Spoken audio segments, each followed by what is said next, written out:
Personally, I think the idea of things staying the same forever is quite beautiful. But alas, that is simply not the way the Hello? world works. That is simply not the way the Hello? world works. Alright. Alright, let's begin, boys and girls. It's time for Act 2, baby. I want to meet Nornova and Saritsa. Or Anastasia. Alright. My water is still frozen, so we'll have to wait for it to melt. Anyway, let's go play this bad boy. Let's record. Alright. What's this? Yeah, don't worry about it later.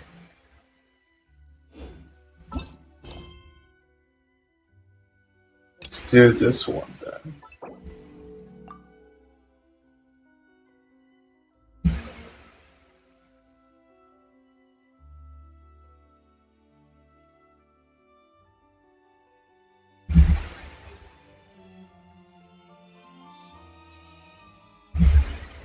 Yo, is Genshin fine?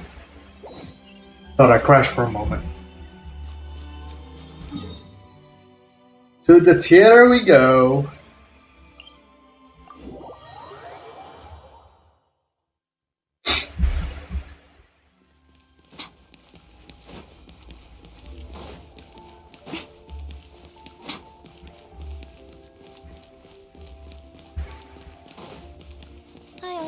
These non-sentient kitsune pouncing headfirst into the snow, scavenging for food. You'd like to see me do that? Haha, I'm sure you would.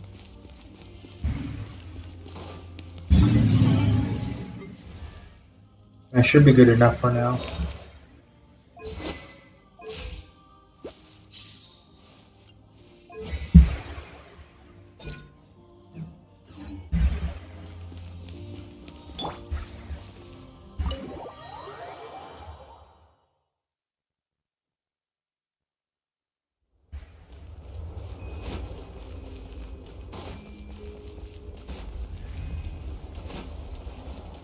You can feel the cold here, man. Yo, what's with the zoom out? Bird's eye view?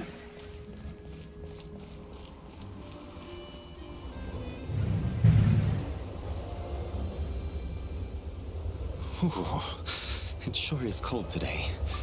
I wonder how much heavier the snow's gonna get. Here to see Odette? I just need to see your tickets for the preview. Perfect. Thank you. I'll hold on to your tickets. Come on, it's freezing outside.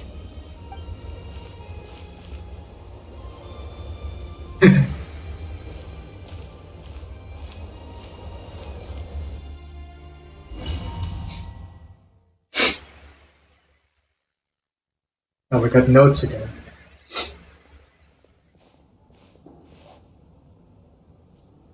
I think I'll leave the Lelic question until after the show's over. Then I'll go find Odette. Hold it. One moment. I swear. My nose is... My nose.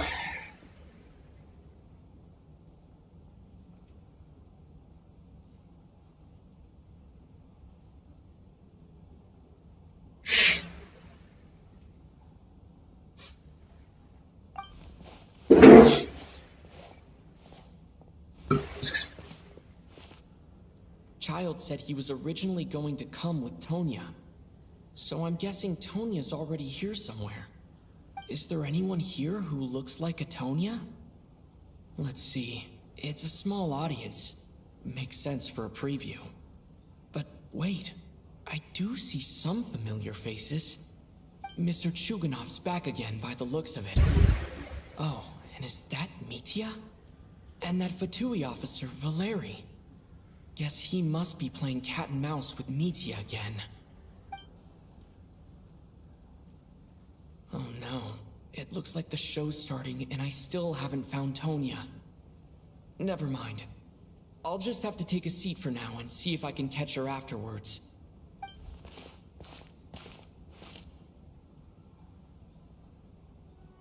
Wait, the heck is Tonya anyway? Oh, let's see your dance.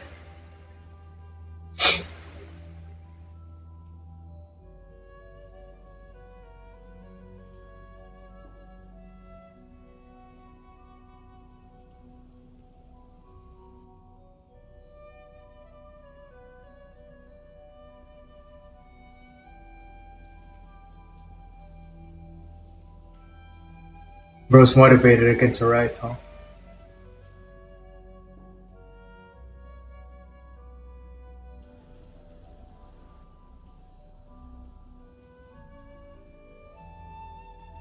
Guess you can't write now, huh?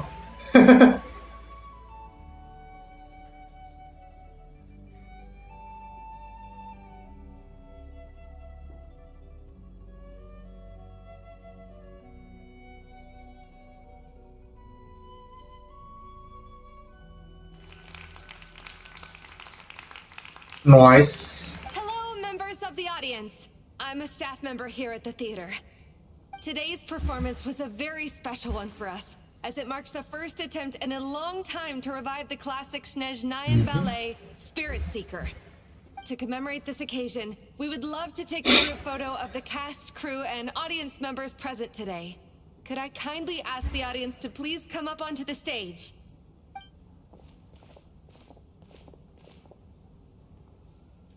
All right, everyone, huddle in a little more. I think this one's Tonya, right? Now, Probably. Camera. 1, 2, 3. Yay! Oh, Bro's also here, huh?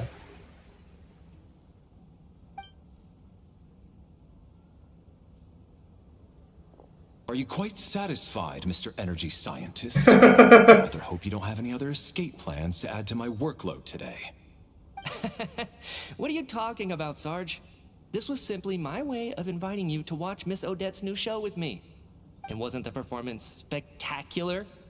In the future, I heartily encourage you to take a leaf out of my book. Find some soul-nourishing pastimes to enrich your time outside of work. It was indeed a fine performance, but I must correct you on one point. This is not time outside of work. These are working hours. Bro. Working hours and non-working hours are just a social construct. Human technology can never advance if we're too rigid in our thinking, Sarge. May we leave now? Already? I mean, I was kinda hoping to soak up the atmosphere for a little longer, but... No? Okay, guess I'm pushing my luck. Didn't seem like too much to ask, but fair enough. Off we go then, Sarge. Back to the land of working hours. Lead the way. That has to be her. She's the only person in the audience around Tonya's age. Excuse me, are you Tonya? I guess it's her. My brother's busy today, so I took his ticket. Don't worry about him, he's fine. Oh, okay. Sorry for the trouble. What's wrong? Are you sick? No, I'm fine. It's nothing. Maybe she caught a cold on the way here because of the weather. Yeah, it's pretty cool.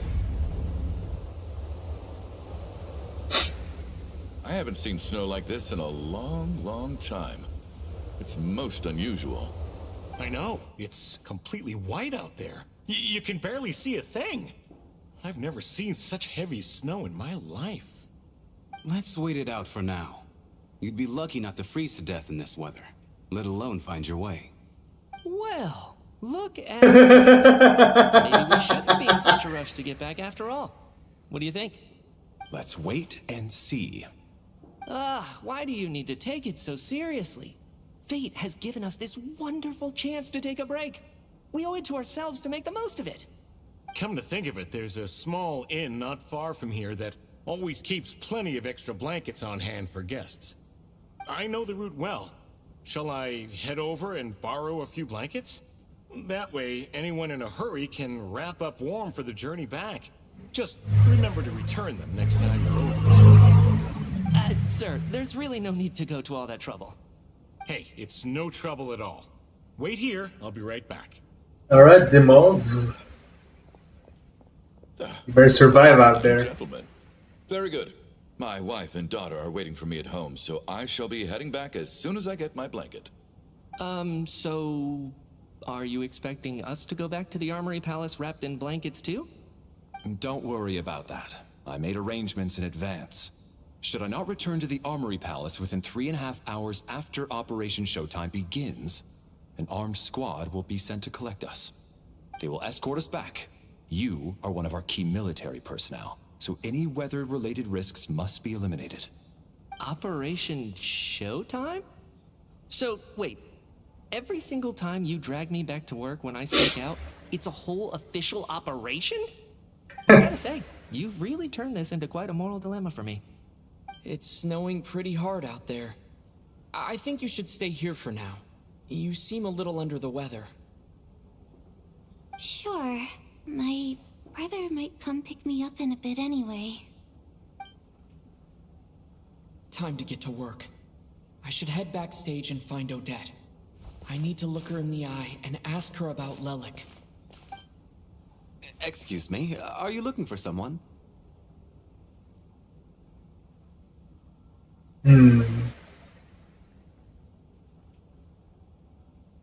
Sorry, Yosha. Ah, you're a friend of Alosha's. I think he's busy moving props backstage right now. Sorry, but that area is currently off limits to everyone except the cast and crew. Bad timing, I guess. Well, I might as well stick around. I doubt Odette will be leaving before the snow lets up in any case. An hour goes by, snowstorm not stopping, huh? Dude, What we're... happened to the gentleman who went to fetch the blankets? Yeah, he hasn't How has he returned, still bro. not returned? I was thinking the same thing. It's still snowing very hard. Do you think something might have happened to him?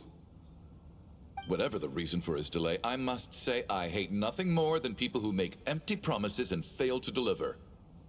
Well, I have to treat my employees like that on occasion, but that's different. What happened to that dude? You seem anxious, Mr. Valeri. It's been nearly 4 hours since I left the armory. The army should have arrived to extract us by now. They know how much I despise tardiness and disrupted plans. There's simply no reason that they shouldn't have shown up by now, barring exceptional circumstances. Surely a snowstorm like this one counts as such. Few things in this world can stop the Snezhnayan army, Mr. Mitya. And a snowstorm is certainly not one of them. Why don't you go out and take a look? They might be right outside, waiting for your orders before they dare come in. An absurd hypothesis. I have no intention of leaving your side for even a moment until I have escorted you back to the Armory Palace. This doesn't look like an ordinary snowstorm to me. That guy who left earlier. It looked like he just vanished into thin air. Either that, or my eyes were playing tricks on me. A man-eating snowstorm? Come on. Night hasn't even fallen yet. Spare us the ghost stories.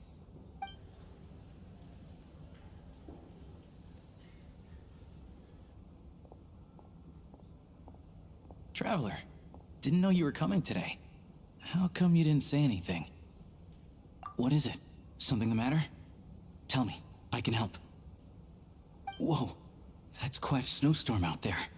I've been working backstage this whole time, so I didn't even notice. No wonder the audience hasn't left yet. Is weather like this rare, even in Snezhnaya? Yeah, snow like this. I'm sure I've seen it out in the wild before, but never in the city. Actually, I take that back. I don't think I've seen snow this bad even in the wild. This is something else. It's not normal. If even Alosha thinks snow like this isn't normal, could it have anything to do with that monster people have been talking about? That's possible. Stay cooped up here forever. Someone needs to go out and take a look. We go with you? Indeed. I have plenty of experience with snowstorms. Besides, I work here while you're an audience member. I should be the one to do it. Alright, stay safe, buddy. Everyone by the door. Careful not to let the snow soak into your shoes. In a snowstorm, you gotta look after your toes above all else. Heading out, my man? Be careful. I've been told the snowstorm eats people alive. Thanks for the advice. I am planning to be careful. I just want to take a quick look at the situation out there.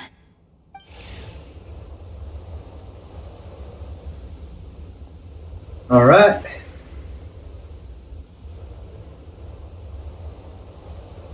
Alright. Guess he was able to come back, huh? He's back! He's back! How was it? What's going on out there? Did you see any soldiers patrolling the area? Something about this storm isn't right. Why? There's no one out there. I didn't see a single soul. And something in the air gives me the creeps. This isn't your average snowstorm. I suspect it might be related to recent events in our nation. I strongly advise everyone to stay here until the snow dies down. Are you serious? So all of us are trapped here now? That sounds a little far-fetched to me. You want to go outside and see? I, for one, am not risking my neck in that weather. This just turned from a minor delay into a major hassle. We can only hope that our friend who went to fetch the blankets just ditched us and went home. Is it really that bad? But my daughter, I won't be able to read her a bedtime story tonight. Huh? What are you all still doing here? Whoa! It's snowing hard. So now we're stuck here? Oh, this is terrible.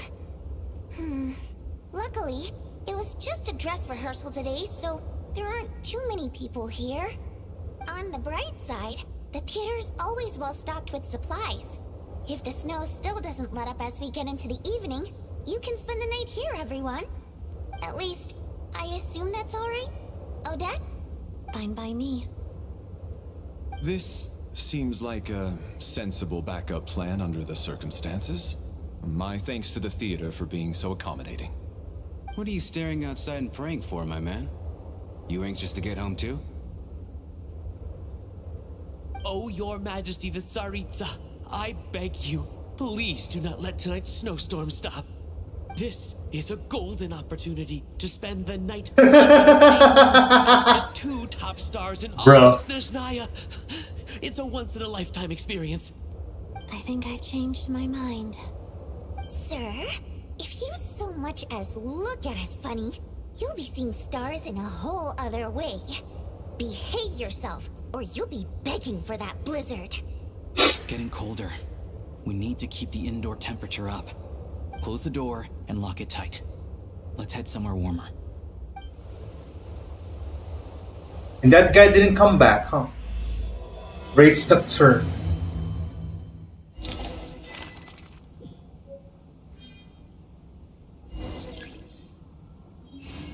Oh, there's details on everyone? Is this an Among Us moment? Coolish. Here's a ticket guy. Yeah, we know this guy. No info on this guy.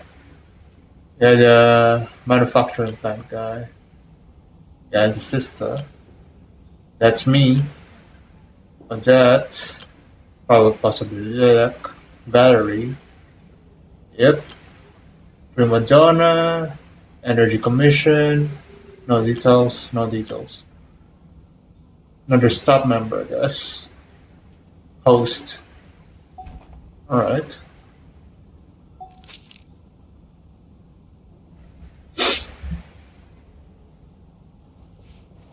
Let's talk to everyone then.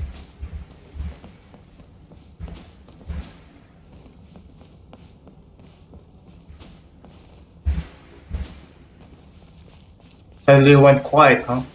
Yeah, suddenly went quiet, man. Dead silence.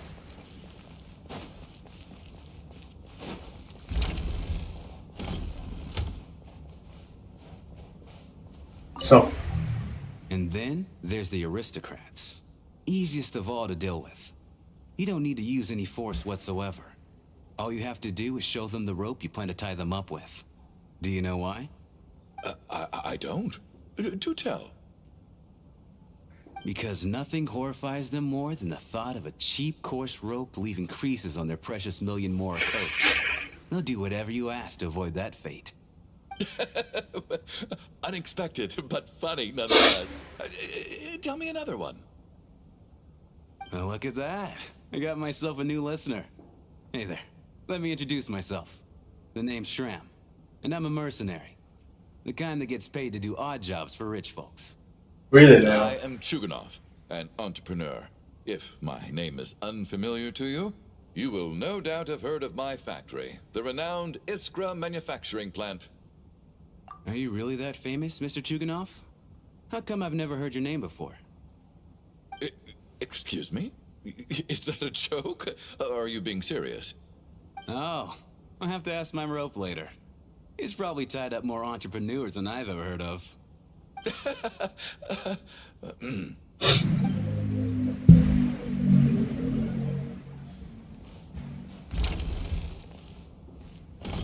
Hello. How are you feeling, Tonya? I'm fine. Sorry to worry you. I'm used to it by this point. I take medicine for it. My brother usually helps to get it ready for me. Child must take great care of his sister. He's never mentioned Tonya's illness, though. You know, I actually find this whole thing kind of exciting. Why? In a strange place thanks to a snowstorm. Getting to spend the night with a bunch of interesting characters. It's pretty cool, don't you think? Well, it's certainly a novel experience. Exactly. It's like one of those stories where an ordinary school trip turns into a magical adventure. I've always wanted something like that to happen in real life.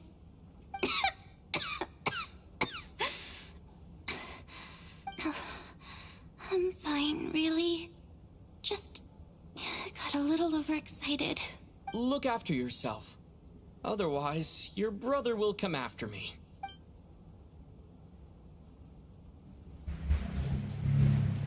My husband has major trust issues.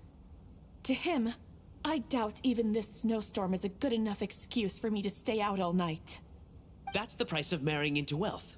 You'll get used to it. I'm not about to stop you if you want to leave, but don't drag me along. Hello? Can I help you? That was it.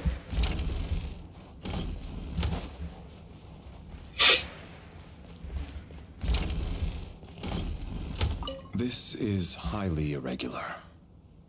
A delay of over an hour during an operation like this theoretically warrants a Harbinger-level response. I wonder what the issue is. The storm, or something else. Sarge, the day you learn to let go and just enjoy moments like this is the day you'll finally understand the meaning of life. Why, hello, sir. I believe you were the one sitting at a nearby table back at Podvorye restaurant. Any friend of the theater's star performers is a friend of mine. It's a pleasure to meet you. I'm Mitya from the Energy Commission. Greetings. Major Valeri, head of the Special Assignments Battalion. Armory Palace Royal Grenadier Guards, 1st Regiment. I am here to ensure Mr. Mitya's personal safety. Please let me know if I can be of any assistance. Oh, delighted to meet you both. Mr. Traveler, I cannot help but notice that Miss Odette is stealing glances at me. Any idea what that could be about? I've racked my brains, but I can't think of anything I might have done to offend her. Perhaps she noticed me spacing out during her performance? Oh, keep rubbing out those brains. You mean I really did do something to upset her? Well, thanks for letting me know. So, Mr. Mitya, is your work related to Project Stuja? Yes, that's right. The higher-ups in the Fatui transferred me from the Energy Commission to the Armory Palace because they wanted me to... Really? I can't even talk about that? Pretty sure it counts as part of my private life. All right, I won't say anything. Sorry, Traveler. As you can see, I'm afraid this pleasant chat will have to end here.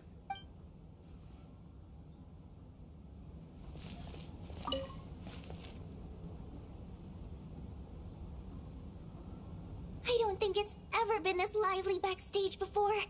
I didn't know you were coming today. Hey, have you seen Chuganov? I heard he was coming today.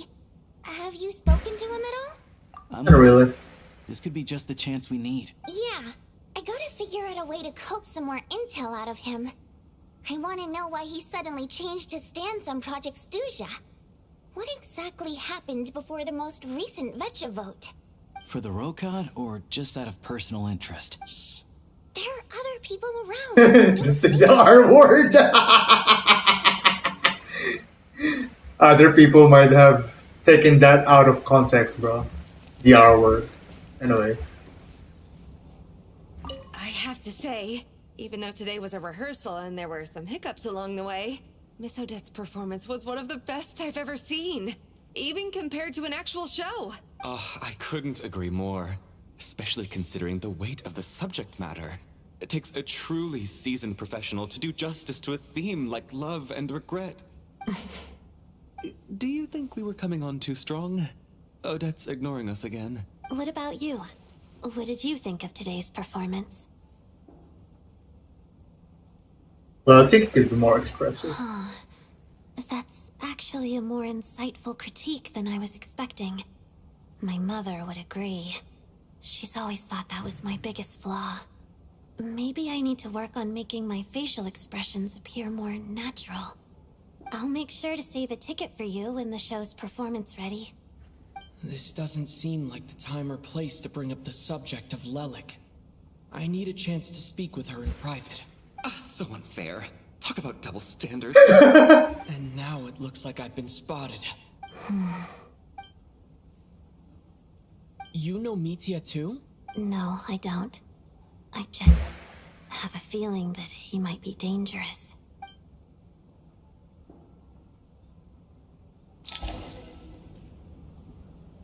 Time flies, but people make like-hearted conversation. How's it looking, Alosha? No change from this afternoon. Heavy snow with no sign of slowing down. May I have your attention, please?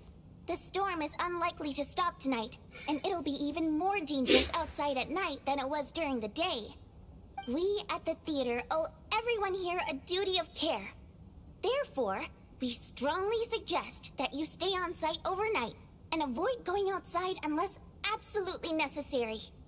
In a few short moments, we'll give you a tour of the theater's various quarters. You can choose to sleep in the VIP room, the office, or backstage. Or on the stage if you'd prefer. We won't mind. I'll pass on sleeping on the stage. What if the snow is stopped by tomorrow morning? The early birds in the audience might think we're part of some experimental new show. A drama about sleeping? That could be fun. Maybe we could come up with a title for the production. Slumbering Beverly Principles. What? Gotta admit, I didn't get that one. Anyone who doesn't wish to sleep on the stage, please follow me. I'll show you to the rooms.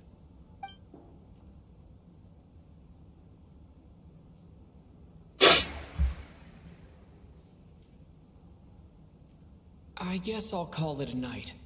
Though I feel like I won't sleep very well without Paimon here. I'm sure she'll be worried that I haven't made it back yet. But as long as she looks out the window, she'll probably realize what's holding me up. I wonder if she's feeling any better yet. At least she hasn't been getting any worse. Still, I should try and get back first thing tomorrow morning.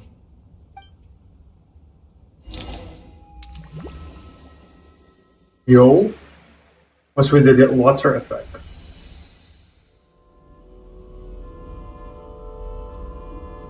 What the? Am I in a dream?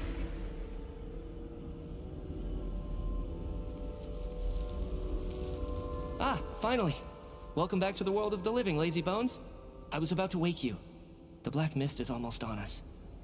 What black mist? Still waking up, huh? You know, the black mist. It's been chasing us from below ever since we were born. You're just dozy. There's no way you've forgotten. Is this Shadow Realm? Let's keep heading up. Onwards and upwards is the only way to survive. Don't listen to a word those black mist cultists say. Here we go again. That endless march toward survival. What's going on? That black mist down there is creeping me out. And it's rising. Guess I should head upwards and get away from it. The Black Mist cultists believe that being swallowed by the Black Mist leads to everlasting peace. But if you ask me, they're just lying to themselves.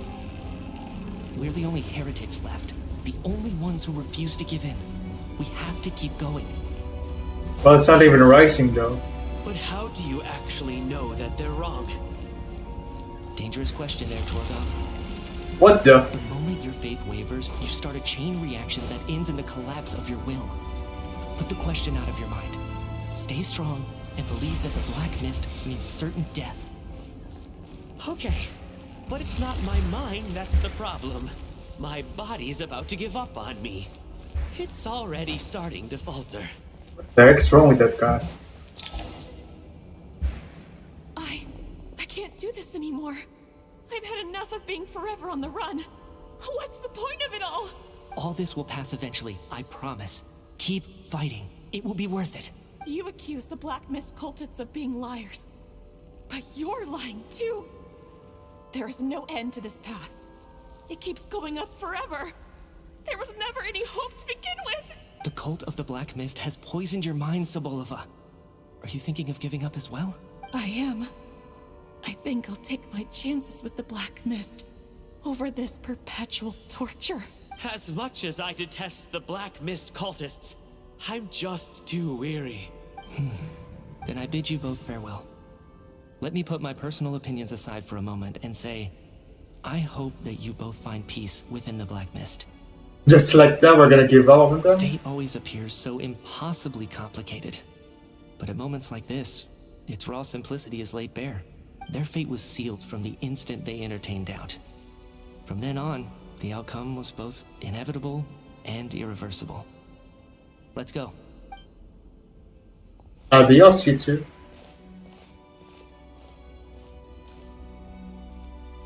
Torgov and Sobolova are gone. I never thought the day would come when even they would be swallowed by the Black Mist. It's just you and me now. Yo, the Black Mist stopped moving, bro. Yes, it looks like it's satisfied. For now, What? This happens from time to time. But it won't be long before the Black Mist starts chasing survivors once again. No one knows how to stop its advance for good. Well, we should make the most of the precious moments of rest that those two bought for us. Huh? Are you really that sleepy, traveler? What the heck was that? Yo, what the heck? Ah! Help! Somebody, come quick! What is it, Tuganov? What's wrong? Huh? Is it morning already? What's all the commotion? Sounds like it's coming from next door. I should check and see what's going on. What the heck is going on?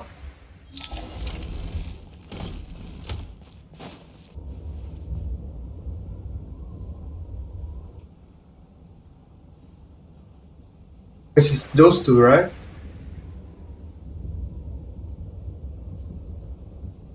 Don't look, Miss Tonya. Stay here. Okay.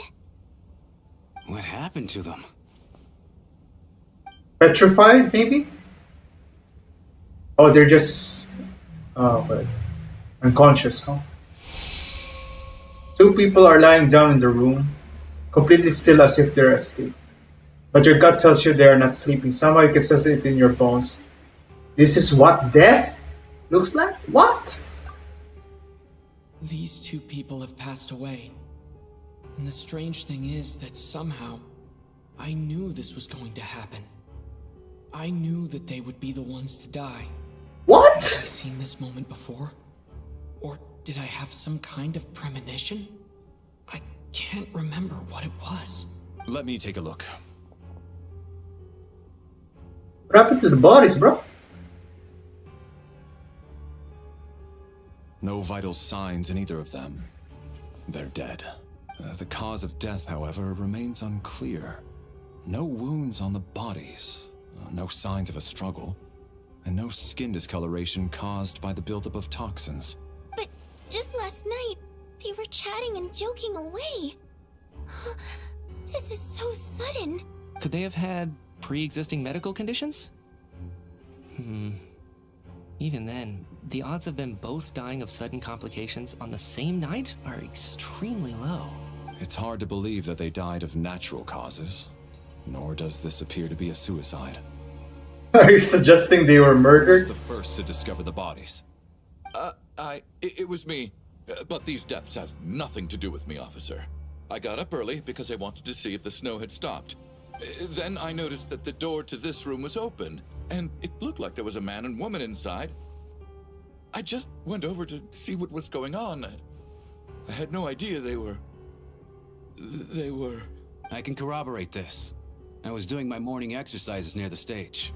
When I saw Mr. Chuganov heading this way, I followed him. I can also confirm that I didn't see a single person approach that room before him. The snowstorm was raging all night, and it's still going now. There's no way someone could have come in from outside, correct? You mean an intruder? No, not possible. I slept by the door last night as a precaution. There's no way I wouldn't have noticed if anyone had tried to open it.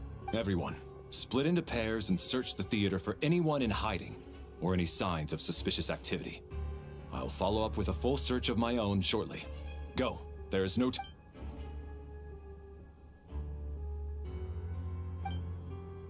Yeah, I searched with Tonya, but what happened? Nothing on your end either? Backstage is clear. No signs of suspicious activity. We checked the basement. Also clear.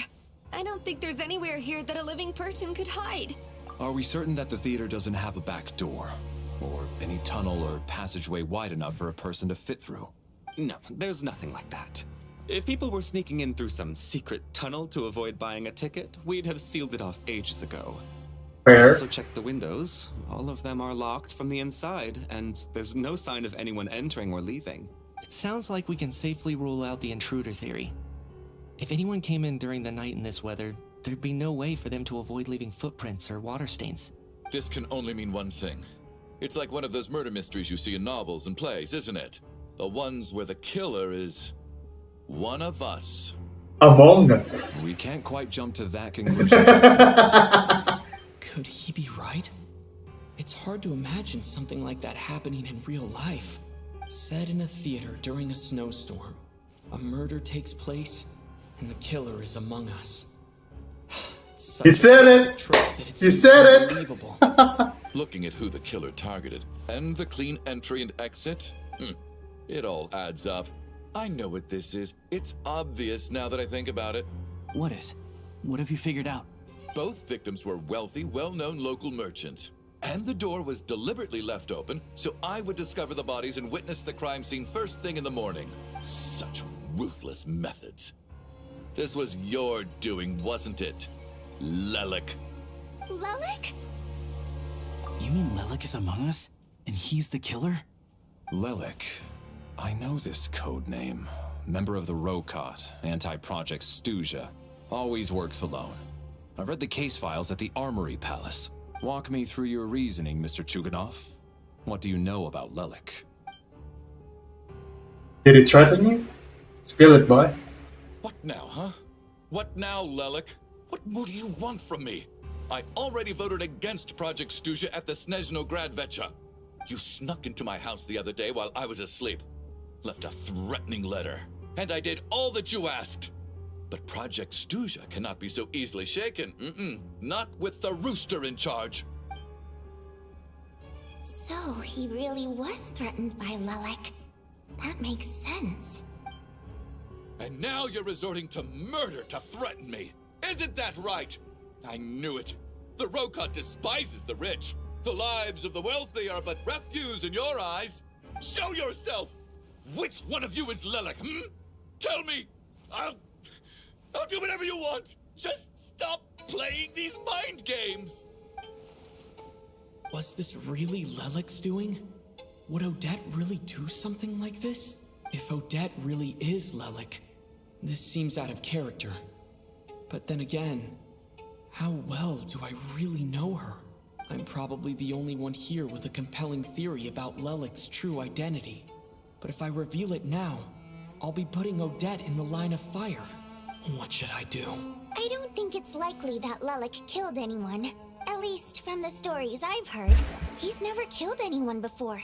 And his name has never come up in connection with any murder cases. Besides, even if Lelik did want to threaten you, why resort to such an extreme and roundabout method? It's not his style at all. Vodyanitsa doesn't know that Lelik might be Odette, but her assessment is pretty much identical to mine. Miss Vodyanitsa, why do you suddenly feel the need to speak in Lelik's defense? Defense? Oh, no, it's just... I'm worried that we're jumping to conclusions here, so I wanted to share my point of view. Also, I don't think the Rokot is as bad as you're making it out to be. Well, if you think I'm so wrong, what's your theory then, Why don't you tell us who the killer is? The case is still evolving, Mr. Chuganov. Please do not prevent others from expressing their opinions so early on in the discussion. Even so, there's no denying that the recent threat received by Mr. Chuganov may well be an important clue. So there's still a good chance that Lelik is right here among us. I can't do this anymore. I don't care if it's still snowing outside. I have to get out of here. Whoa, take a beat. We all know it's far too dangerous out there. Even the soldiers can get to us.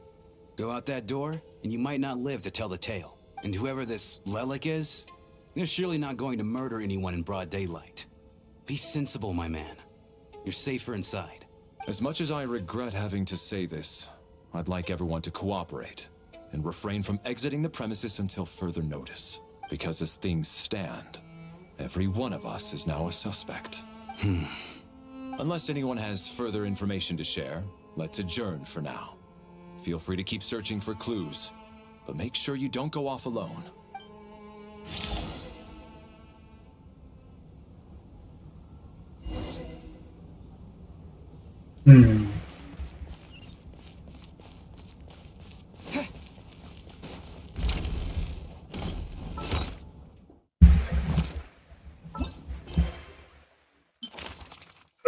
Yo! Deceased? Are you? Holy crap, man.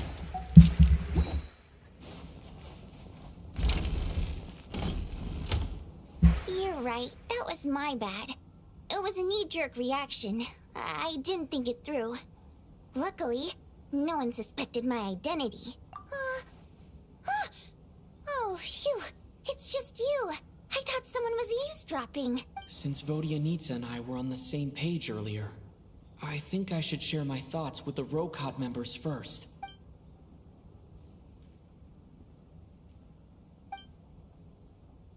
Whoa. Are you serious? I don't know if this counts as gossip, but it's definitely on track to be the juiciest this whole year. Odette? Really? Odette?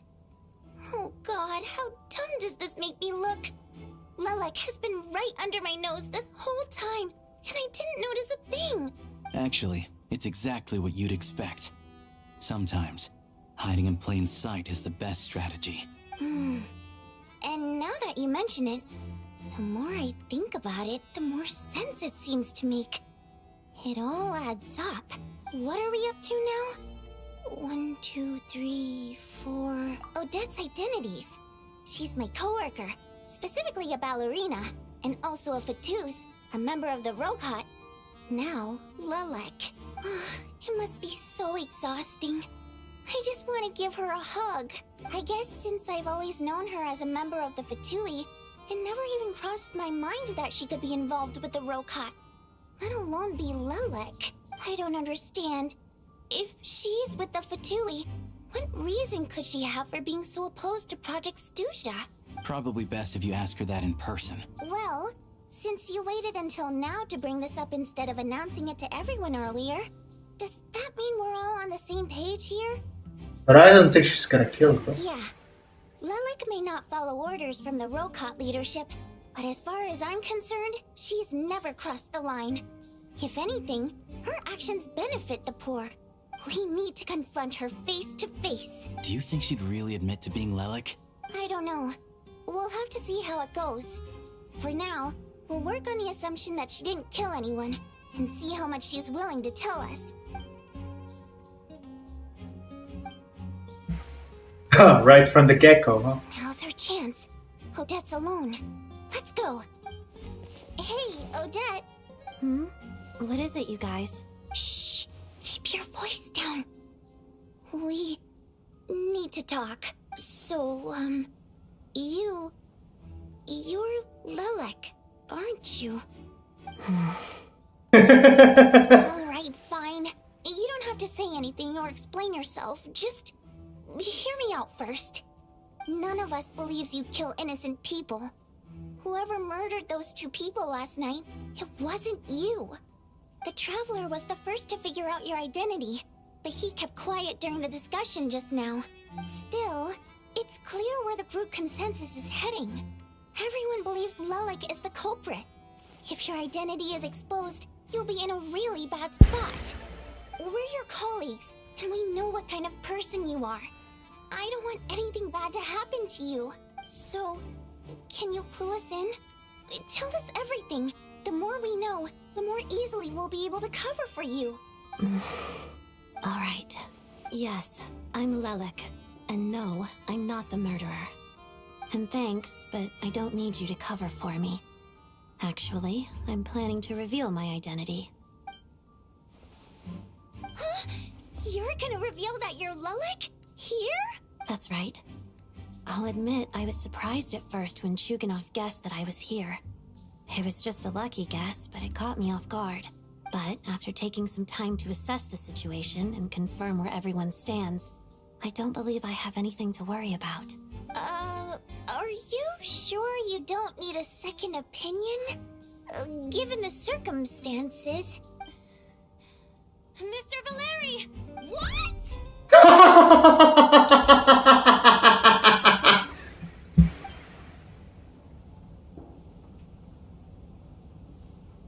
So... Odette is Lelek? I don't know what game you're playing, but you've got a lot of nerve. It's just one identity.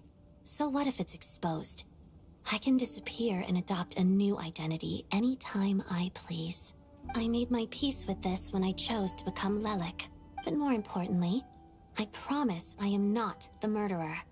Which means that someone else is. So, if anyone still insists that I did this, you'd best produce the evidence now.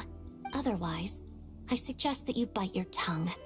Because if you really believe I killed 2 people without making a sound or leaving a trace, pointing fingers at me would surely only make you my next target. Is this really the truth, Miss Odette? That's confidence, all right. I believe you. A real no-nonsense attitude. I can see why Marionette said that she's on track to inherit the title of the Fair Lady. Are you seriously buying this? Hey, officer!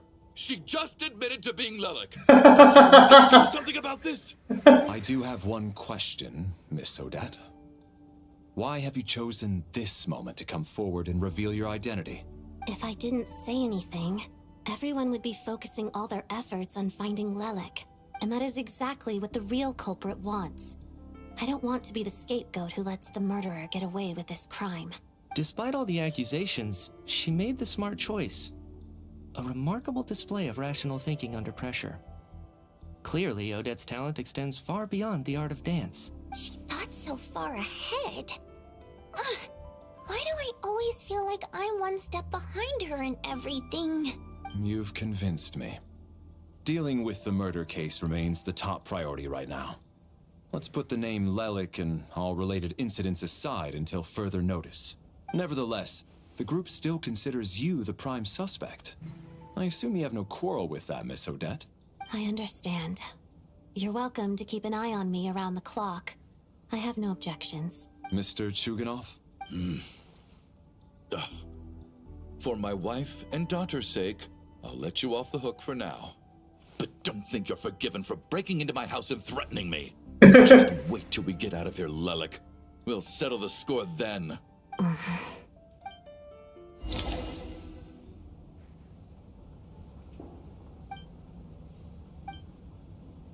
Good work, Lelek guard team. And Lelek too. Here, have some hot water.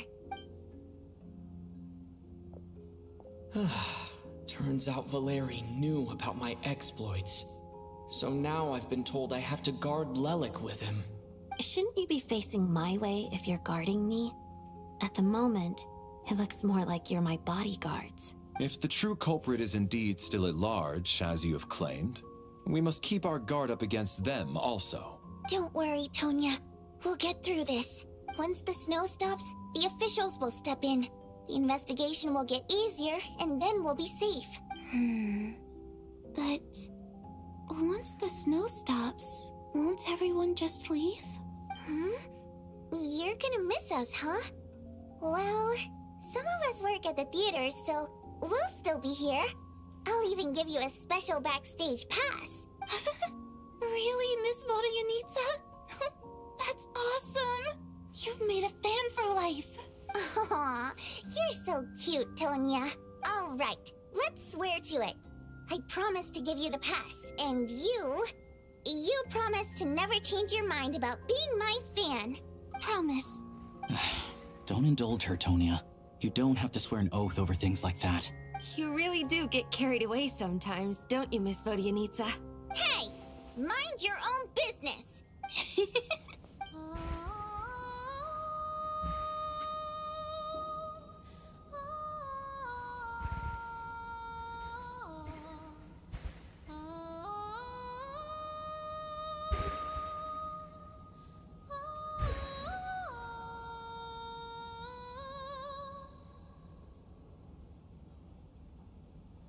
Don't be nervous, Miss Water Imp. Everyone's here. There's nothing to be afraid of. Excuse me? Do I look nervous? Don't be ridiculous. No. You sound nervous, lass. Oh. Wait, but how... Okay, plenty of people know that I'm a water imp, but still... How come you understand our primary mode of expression? Primary mode of expression. I've not come across that concept before. Do enlighten me, Vodyanitsa. Well, it's just... We water imps tend to communicate our emotions to each other by singing, rather than facial expressions. The emotions we convey through song take precedence over our facial expressions.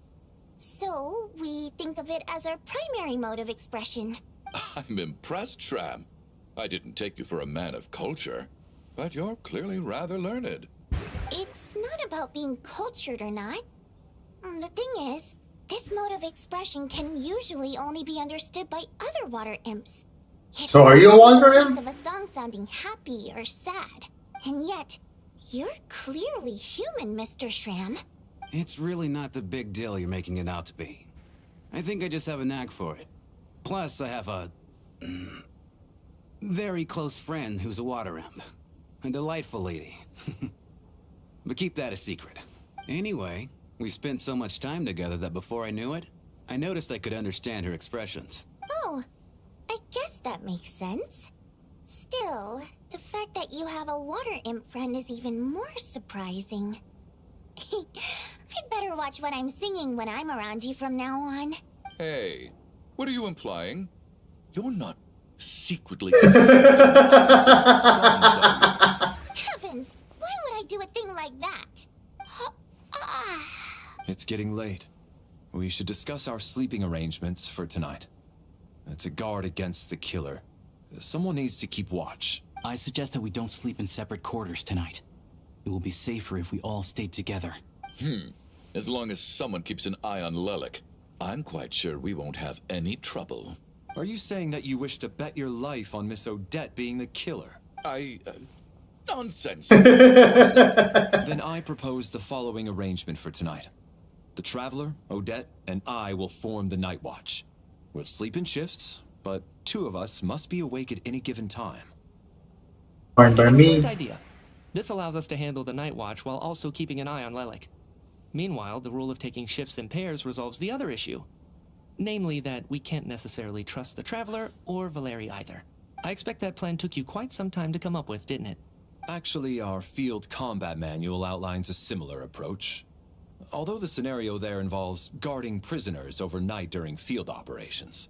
That being said, I must clarify that I harbor no disrespect towards you personally, Miss Odette. In fact, Lelik's numerous covert operations make fine textbook examples for military agents. I care less about respect and more about the fact that you just robbed me of 2/3 of my sleep tonight. I'm calling dibs on being the first to rest. Good night.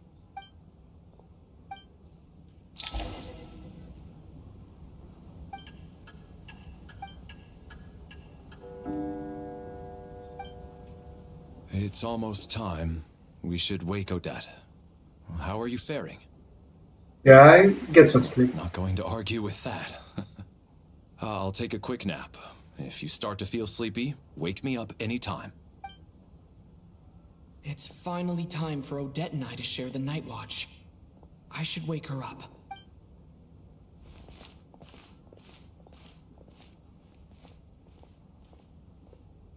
I came here to get information from her in the first place.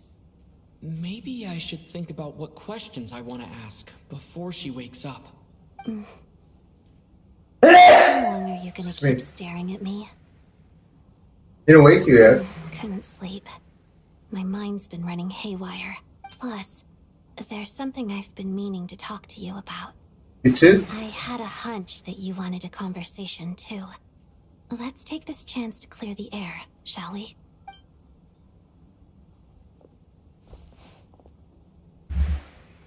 I just had a simple question for you, really. It's, Rosaline. In her final moments, did she have any last words or anything? Well, it all happened so fast. I see. Well, that was all. I have no other questions. Do you miss her? No. She was utterly ruthless in pursuing her goals. That kind of person should be hard to miss. And yet, even though I never approved of her methods, and she was an abrasive person, the fact remains that I am indebted to her.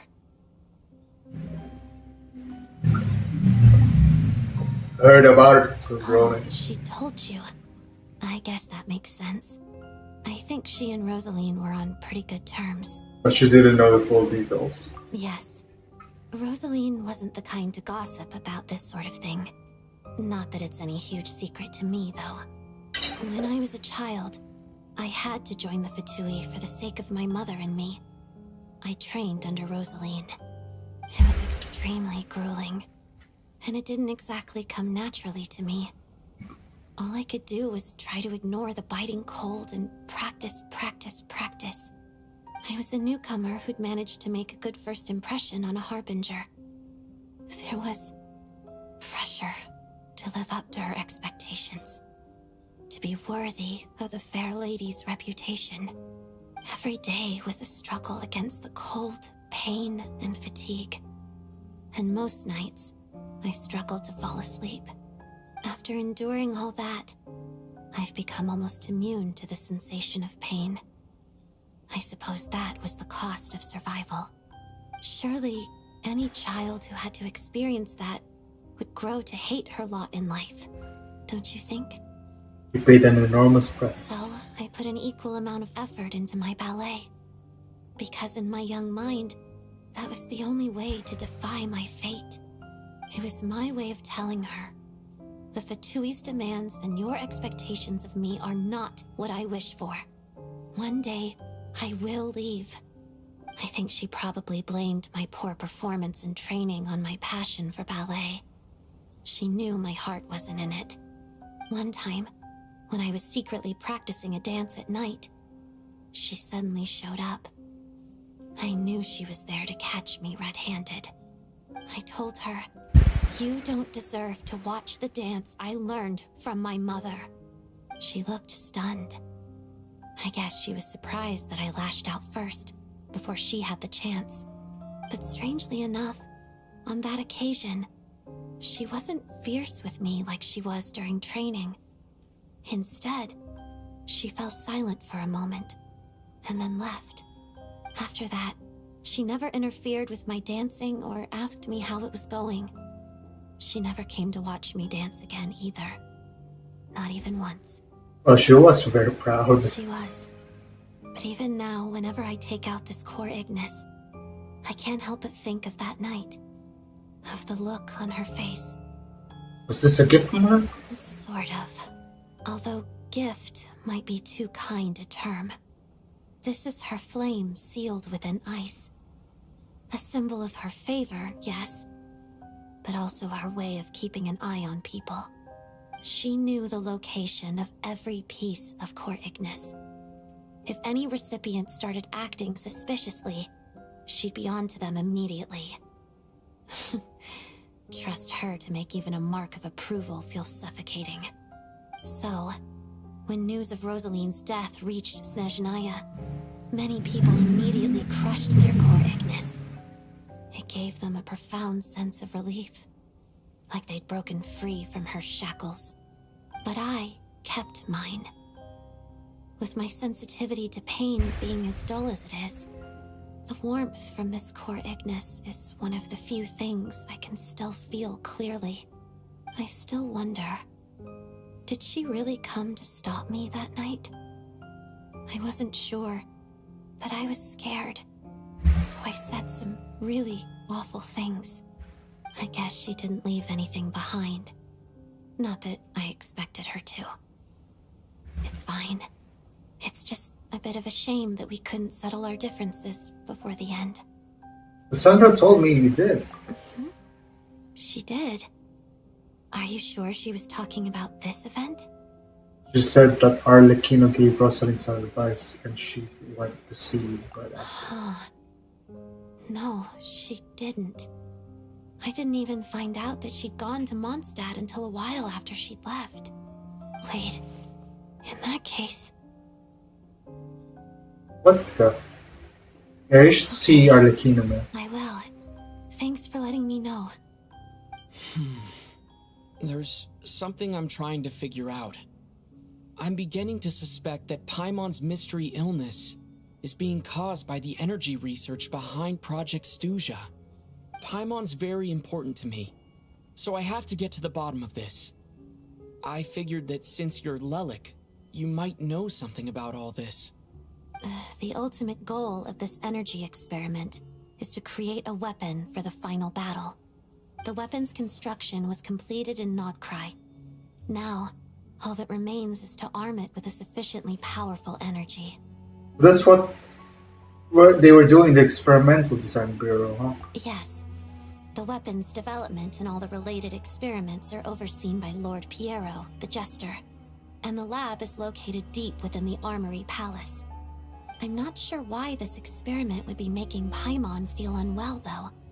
The best way to get to the bottom of it would be to go there in person. Once we get out of here, I'll help you apply for an entry permit. Are you sure? You're off at 2. And I'm hardly the organization's proudest member, as you know. You answered my question about Rosaline. I want to do you a favor in return. It's that simple.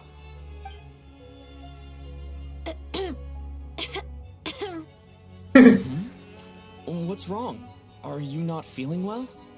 You two seem to be hitting it off. I thought you were sleeping. Of course I was. In the military, one learns to fall asleep quickly, even in the most inhospitable environments. It's vital to staying alert and energized. Why? Is something wrong? Even if he was awake, he can't have overheard us, right? Whether he overheard us or not doesn't matter. Traveler, I'll take over for now. It's your turn to get some sleep. Sure.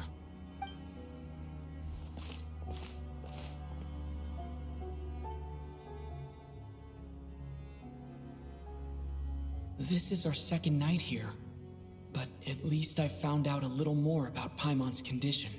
I hope she's been sleeping well the past couple of days. Yeah. Why do I feel like I'm being watched? Seriously? Is this payback for when I stared at her earlier? But I thought she was asleep. Never mind. I'd better try and get some sleep myself. Oh no. We're back to that... whatever that place is. The Mist? Black Mist again? Are we gonna see Mitya again? Hey. Oh no, this time's Collision, the other girl. Are you reaching your limit too? How long have we been walking for? Do you remember? Time's lost all meaning. Ever since we noticed that thing above our heads. What was it called again? A star key? Or key star? Anyway, the person who named it was swallowed by the black mist. Whatever it's called, ever since we noticed it, we've been walking up and up, hoping that as long as we reach it, we can find a way out of this place. But it seems like no matter how far we walk, we never get any closer. Well, we've come this far. You never know. Maybe we're almost there? Come on, enough moping. Let's go. The black mist is catching up.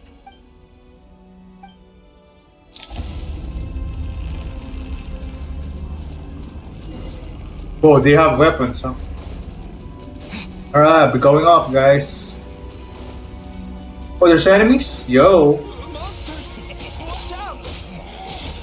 Not again! I've lost count of how many times we run into them.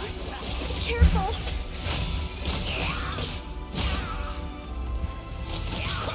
Backup is here.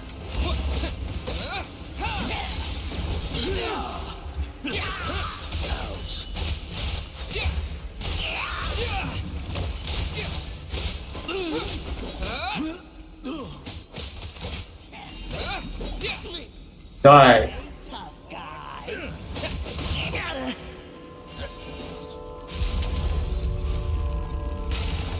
What the heck is going on? Where's the other two? Oh, there they are. Okay, just keep running. Here they come again! Get ready! You want to fight? Let's go. Boom. As a kid weapon, boy.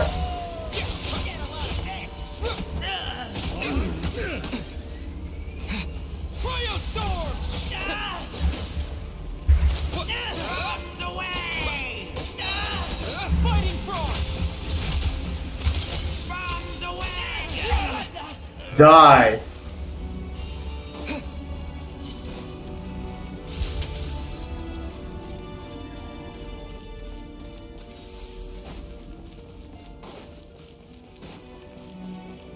Monsters ahead of us, the black mist behind us.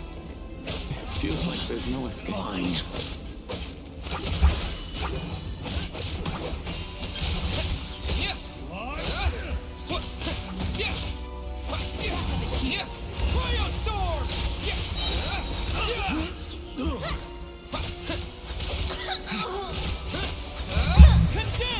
Die. Shut up. Are you hurt, Coolish? No, I'm fine. It's just... suddenly I don't want to walk any further. What the? I get you. In fact, I reached my limit a long time ago. Sometimes it feels like there's hope where there shouldn't be. Yeah. The hope that the star gives us is the only thing keeping us going. But I'm not sure it's real at all. It may just be a collective illusion. Otherwise, why would it always be out of reach? I think we're closer, man. We know you mean well, but you're only saying that to try and encourage us to keep going, aren't you? Thank you, friend. But enough is enough. Please don't give me any more false hope. Hope is poison in this place. You're going to continue, aren't you? I admire that. I've given up, but I wish you the best. May there come a day that you catch up to the star and leave this godforsaken place.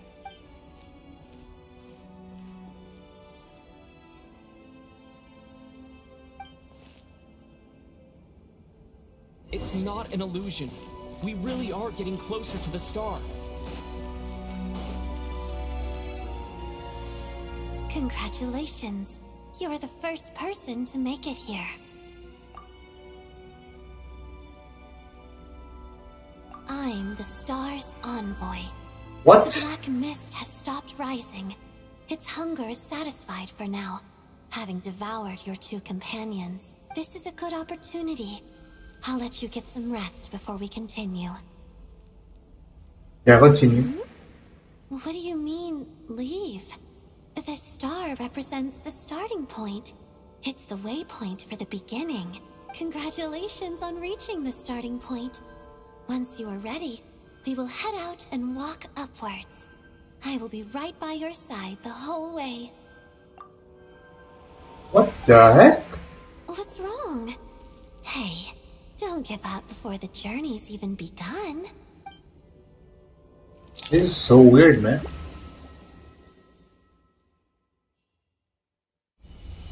Rampana! Rampana!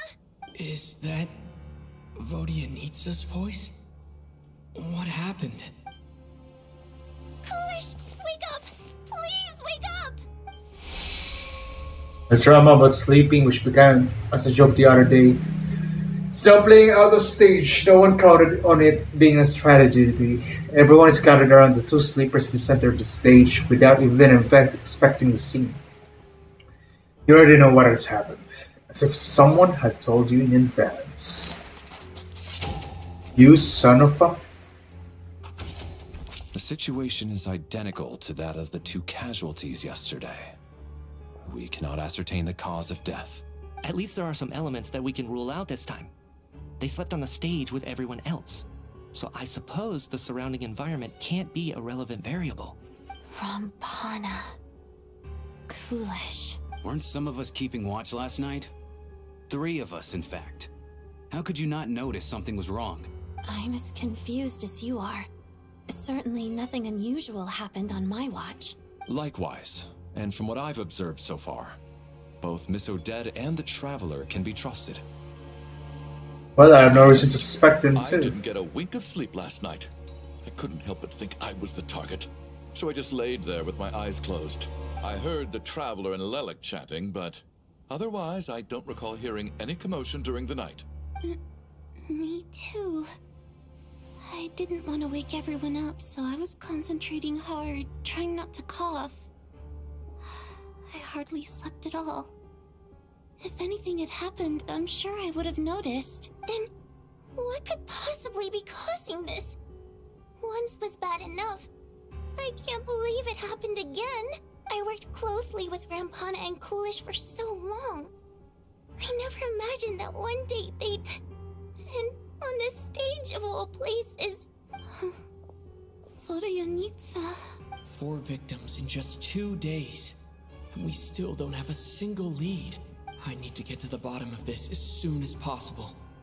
And above all, keep Tonya safe. I'd never be able to look Child in the eye again otherwise. Still snowing? Yes, I just checked. Still no sign of anyone outside either. So we only have ourselves to rely on. If you ask me, this killer can clearly strike whenever they please. The Night Watch was a useless endeavor from the start. Lelik must be an expert in poisoning. Clearly she used some poison that can't be detected on the corpse. Here we go again. Listen, I was already thinking to myself last night, was Lelik's reason for revealing her identity the real story?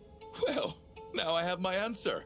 It most certainly was not. She's been playing us for fools. You get off on this, don't you? Revealing your identity, only to carry on with your killing spree? That's a hideous thought. One that only a hideous mind like yours could dream up. How dare you? That's enough. Yesterday, you named Lelik as a suspect because the victims were both wealthy merchants. Lelik might have had a motive then, but today's victims were just ordinary people. Not to mention that they were colleagues of Odette and mine. What reason would she have to murder them? Let me guess, just to scare you? Who knows? Maybe you don't know her as well as you think. I implore you all to ask yourselves, how many people are there really in this world that have what it takes to kill another person? Not many, I'd wager. Lelik is well known to be a ruthless operator, and now she has revealed her identity. How could it be any more obvious? Everything you've said so far is still just conjecture, which doesn't constitute a concrete lead. You need to back up your claims with some evidence. How can you defend her, officer? What did she say to you while you were on Night Watch? Maybe I shouldn't be so surprised. You military types are always colluding with criminals to target the rich. All so you can get your grubby paws on our hard-earned fortunes. Then tell us to fall in line. The Fatui, the Druzhna, and the Rokot. Thugs, the lot of you. Don't you dare. Sir, but you were the one who told us not to stop other people. 4 people have already died. Turning against one another is the last thing we should... Little girl. Even if Mr. Chuganov is a puffed-up, pig-headed windbag who doesn't have a clue what he's talking about, he's still one of the victims here, isn't he?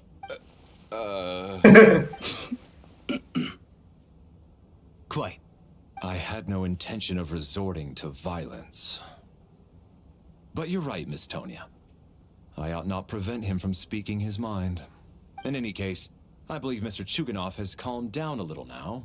We may resume our discussion. I don't think there's any need for that. What is there to discuss? Nothing about this situation is normal. Did you have an idea, Mitya? You're the brainiac here, right? Come on, clue us in. I've been mulling something over. All the leads we have so far concern things from outside the theater. Miss Odette's alter ego, the threats Mr. Chuganov received, but then there's the 2 double murder crime scenes themselves, which have given us absolutely nothing to go on whatsoever. That's highly unusual. Even with the most careful killers, there's always some evidence left behind. So what are you suggesting? I think this could be a supernatural event. It isn't characteristic of human-on-human homicide at all. Correct me if I'm wrong, but aren't you supposed to be a scientist? That doesn't sound like a conclusion someone like you is supposed to make. I got into scientific research because of my insatiable curiosity. But if the present situation defies all known scientific explanations, I don't mind shifting my curiosity toward the paranormal instead. Now that you mention it, I remember when I first came to the theater. I heard rumors about this place being haunted. Haunted? Yeah, I think I heard the same thing. But I mean, they're only rumors, right? We've worked here for years. Surely we would have noticed any spooky goings-on by now. Well, this has taken an unexpected turn. A haunted theater? If Paimon were here, she'd probably be hiding behind me in fear right now. Why don't we take this opportunity to look for clues again with a more open mind? Maybe a different perspective will help us see something different. Very well.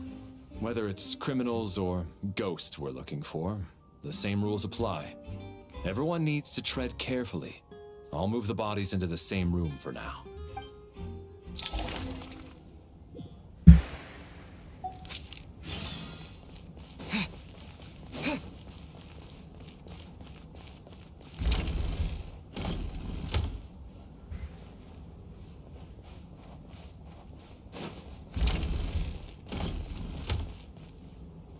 Tonya, did you find anything? Not yet. Still looking. So... Are we supposed to be looking for something paranormal? I think I'd prefer teaming up with you than looking around on my own. This looks like somebody's notebook. Shall we read it together? Well, it doesn't look scary or anything. Alright, let's read it together. You once told me that I would understand someday, but even now I still don't. I don't believe anyone should be forced to abandon their homeland because of a change in power. She never considered the feelings of us water imp nobles. Every inch of this land reflects memories of my childhood. If I close my eyes, I can still hear everyone's songs echoing everywhere. I will not forgive those who drove us away, and I miss you very much, Mother. I often find myself missing that dress with the tassels, the heavy bed curtains, the first rays of sunlight that would stream into the manor each morning. But it's alright now. If I narrow my eyes just a little, the light seeping through a crack backstage feels just like the one in our manor. I know that life is gone forever, and I can miss it all I want. But I also feel that I have here now is no less than what I lost. The fantastical sets designed by the prop master, the many fans who come all this way just to see me, and the quiet dancing girl who doesn't talk much. These are all mine. I won't lose any of it again, never, Absolutely never. I've joined a rather remarkable organization, though I can't tell you its name, hehe. Whatever that great figure intends to do this time, there should always be someone looking out for the misfortunes of ordinary people. That's what our organizations exist for. Even now, I still don't understand her. Why is it that those in power always seem this way?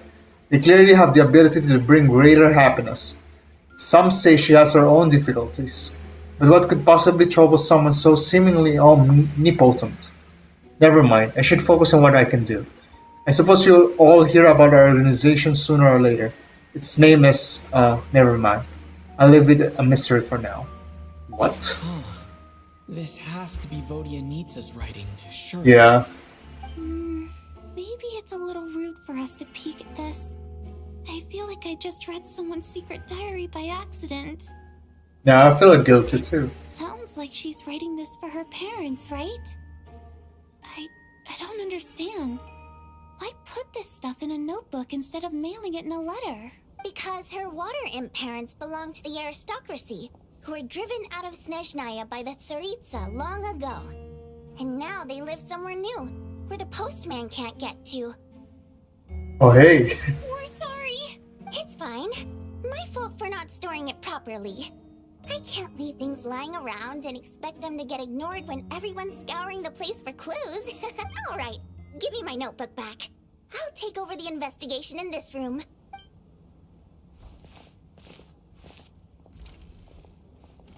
Well, that was awkward.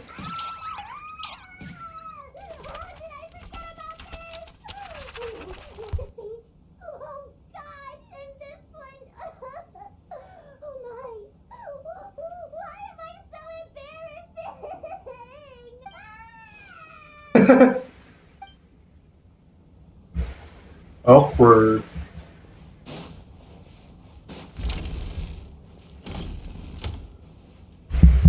Valeri, come take a look at this. You too, Traveler. Some sort of notebook. What is it for? It's the on-duty logbook for the theater. Kulish was the main person to use it. He mostly used it to record any unusual incidents during a show, audience numbers, exit times, and so on. I was holding this book at the time. He'd always have this logbook with him when he checked tickets at the entrance. This should confirm a lot of key details about the recent show. So, you find anything unusual? Yes. The number of people. I've checked and double-checked, but the numbers just don't match what's recorded in the logbook. Apparently, we have an extra person among us. Are we certain that logbook is accurate? Could someone have sneaked in without buying a ticket or something? Unlikely. Kulish took his duties very seriously. I've rarely seen any errors in his work. Not to mention that this was a dress rehearsal, meaning smaller audience numbers and tighter ticket restrictions than usual. Everything would have been well within his control. We no longer have our tickets with us, do we? They got collected on entry. I assume there's no way we can check them again. Unfortunately not. The theater recycles tickets. Once people are in the door, they don't tend to leave until the show ends. So we collect the tickets at the point of entry. Well, if he was alive, though, we could ask him. Still, I'm inclined to believe that this discrepancy in the head count is significant somehow. Did an extra person just materialize out of thin air?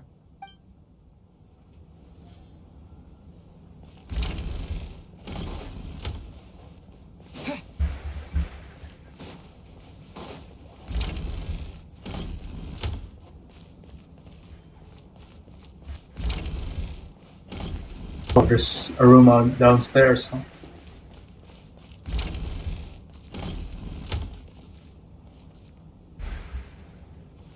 Traveler. Since you're here, come take a look at this. Alosha found it. We're both curious to hear your perspective. It appears to be an investigation report. And the focus of the investigation was the rumors of haunting we heard about earlier. This commission is clearly not as simple as previous cases involving only folklore studies. It appears to be connected to something far more mysterious. An extinct civilization the creations of ancient gods, or powers from beyond this world. The possibilities leave ample room for speculation. From now on, we should take this as a lesson. A simple surface does not exist does not imply that what lies beneath shares the same level of existence or nature. Ley lines themselves possess a powerful ability to either devour or guide souls. In most cases, once the soul and body of the deceased are separated, the soul is drawn directly into the ley lines, leaving no room for lingering existence. However, evidence shows that the connection between the theater area and the ley lines has been obstructed, though only partially, not completely severed. Still, this has granted certain souls unwilling to return to the ley lines an opportunity. If the resistance is strong enough, they may even linger within the theater indefinitely. In theory, however, these souls within the theater are incapable of influencing the physical world. Only under extremely rare circumstances can they produce phenomena observable to the human eye. Overall, they can be considered harmless. This assessment may be conveyed in advance to the theater's management to reassure them. But for me, the investigation does not end here. Uncovering the reason why the ley lines have been obstructed is the true focus of this inquiry. After consulting multiple sources, the most reliable hypothesis at present appears to be the existence of an angel civilization and its preliminary attempts at ley line renovation. There's still too little information available here. I must return home as soon as possible. Okay, investigation report into supernatural sightings at the Opera House. An investigation report, huh? Looks quite old. This person's name looks to be of Sumeru origin to me. Was the investigator from Sumeru? The theater manager must have hired an investigator once specifically to look into this issue. But it doesn't look like anyone ever looked at the report. Presumably, the manager wanted to know if the supposed haunting was dangerous, while also being fearful of word getting out in case it affected the theater's business. Anyway, the bottom line is, the haunting is actually real after all. It's caused by an obstruction in the ley lines. Is there any chance this is the key to finally making some progress with the murder cases? Ley line problems are pretty unexceptional to me by this point. And while it certainly offers an explanation for the ghosts, it's hard to imagine what connection it could have to these two murder cases. Some of the language that appears at the very end of the report caught my eye. Angel civilization, ley line renovation? My area of research doesn't touch on any of that, so it's completely outside of my wheelhouse. Huh? A piece of paper just fell out from the report. It landed right by your feet. Let's see. That is near Renova? It's pretty ominous no matter how you look at it. How unnerving. It was tucked inside the report, so it must be a note left by the author. Death is near. Is that supposed to be what's going on here? With us in the theater? But if so, how did the author foresee it? Could he predict the future somehow? Maybe things are more complicated than we thought. No, wait a second. If we take the report and the note at face value, they completely contradict one another. The report definitively concludes that the hauntings in the theater are harmless and cannot affect the real world. But the note seems to be warning of potential danger. The question is, what exactly does the note mean by death? Could it refer to the perpetrator? The various ways we could interpret this keyword lead in completely different directions. Let's pause our analysis here for now. I think we need more information. Sasibaka. If we take all this together, it's not impossible, is it? If anything, it's the natural conclusion. Oh, I beg to differ. This sounds to me like a product of a researcher's vivid imagination. And perhaps it's because I'm still viewing this through the lens of a typical murder investigation. But still, I'm struggling to be persuaded by your theory. Does it really sound that far-fetched? Alright, well, let's treat that as speculation for now. I do agree with what you've said, so let's go with your idea for now. Good. Okay, now that we finally have some meaningful leads, I think it's time to reconvene. Let's get the others.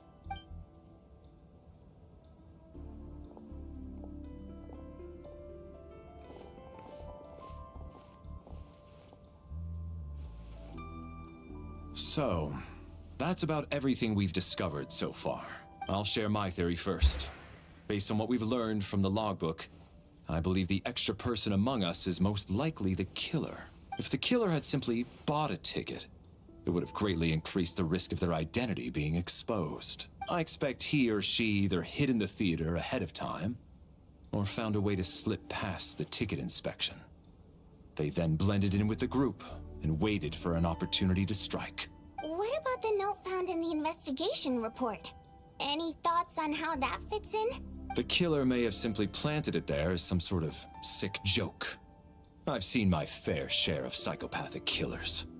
They love playing cryptic mind games. So, it has nothing to do with the haunting of the theater after all.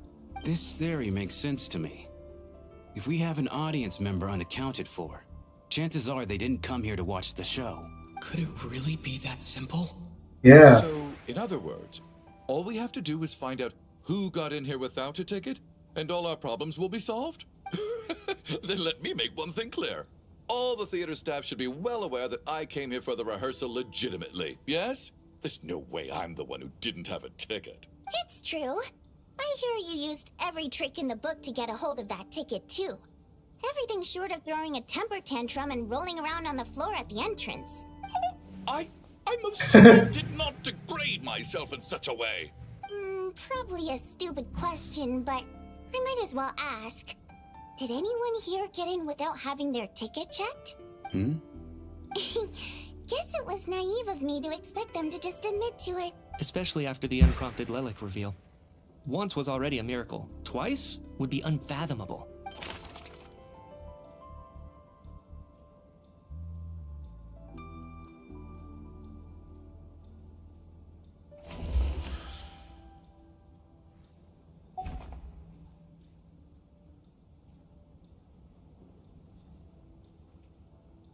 And she has a ticket with Child. They're performers. These two probably has a ticket. I showed my ticket. I guess this guy? I don't believe any of us here knew Shram before all this. If no one can verify Shram's identity... Mr. Shram, did you really go through the ticket inspection to get in here? Huh? Me? Why am I being singled out, my friend? Do I seem that suspicious? It's not that you stand out as suspicious. More that everyone else has been ruled out as trustworthy. Okay. Well, we spent the best part of 2 days together now, so I'm sure you can all tell what kind of person I am. I'm a true gentleman. I never dream of doing something like sneaking to the theater without a ticket. Yeah, I have no doubt that you're a good person. But the problem is, none of us here actually know you, so no one can say for sure that you are who you claim to be. Yeah, you have no voucher, man. Actually, what was it you said last night? Yeah, you're friends with that water imp, which is why you understand our primary mode of expression. Last time I checked, there were barely any of us remaining in Snezhnaya, since most of the water imps left. Could you tell me a little bit more about your friend? There's a good chance I actually know her. And I suppose it's also kind of a way for everyone else to get to know you a little better.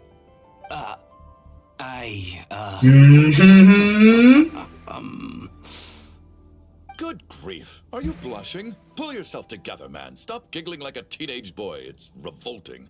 Hey, revolting is a little strong. All right, fine. I'll admit it. That water imp friend of mine, the truth is, we're dating. I was just the bodyguard hired by our family. But the stars must have aligned, because sparks began to fly between me and their daughter. Never in my wildest dreams did I think I'd get so lucky. We don't need details. Just get to the point. Yep. Okay. I'm just a little hesitant to reveal her name, that's all. You know how it is. These are delicate times. Even with me to protect her.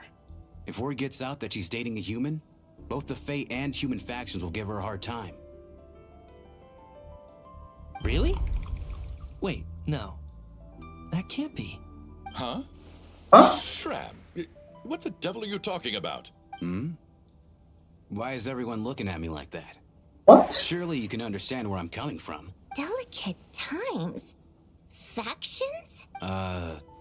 Yes? You know, the Civil War? Last time I checked, the Fae and the humans were still at each other's throats.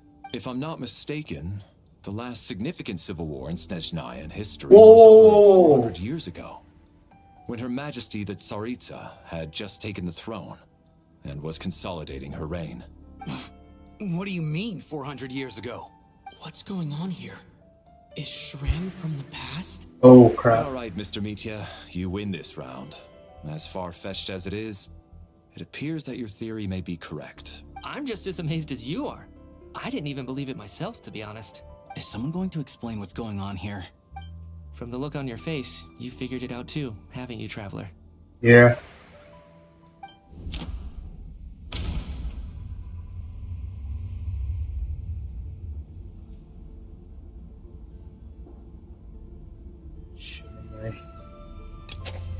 That seems to be the case. Shram's the extra person. The theater's ley lines have been modified to block souls within its grounds from returning to them. Some souls can even wander this place forever. Mr. Shram's statement proves he is from hundreds of years ago. And according to the investigation report on the theater hauntings, Mr. Shram is very likely a lost soul wandering the theater.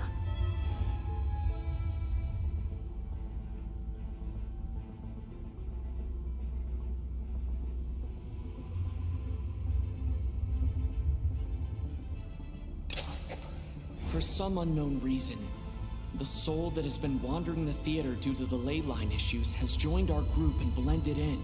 Yeah, that must be the immediate reason why the ticket count doesn't match the number of people present.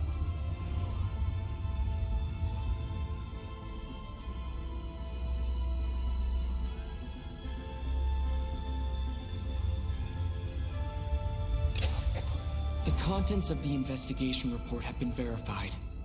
There are indeed ley line issues and wandering souls in the theater. Death likely symbolizes the deceased. Mr. Shram, for instance. Death is near. That must mean that there's a dead person in our midst. That's the truth, isn't it?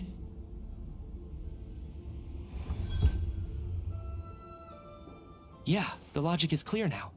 The investigation report said that there would be souls stuck wandering around the theater because the ley lines were cut off. Mr. Shram must be one such soul who died in the theater a long time ago. In which case, that also makes him our extra person. So when the note said death is near, it must have been referring to death as in the deceased, people who died a long time ago. Someone who died a long time ago. In short, there's a dead person among us. The extra person we've been searching for is a ghost from the past. You mean I'm a ghost? No. Don't make jokes like that, my man. There must be some mistake. But even if I was dead, I know for a fact I didn't kill anyone these past 2 nights. Yeah, we're not seeing you as a killer, man. That's true.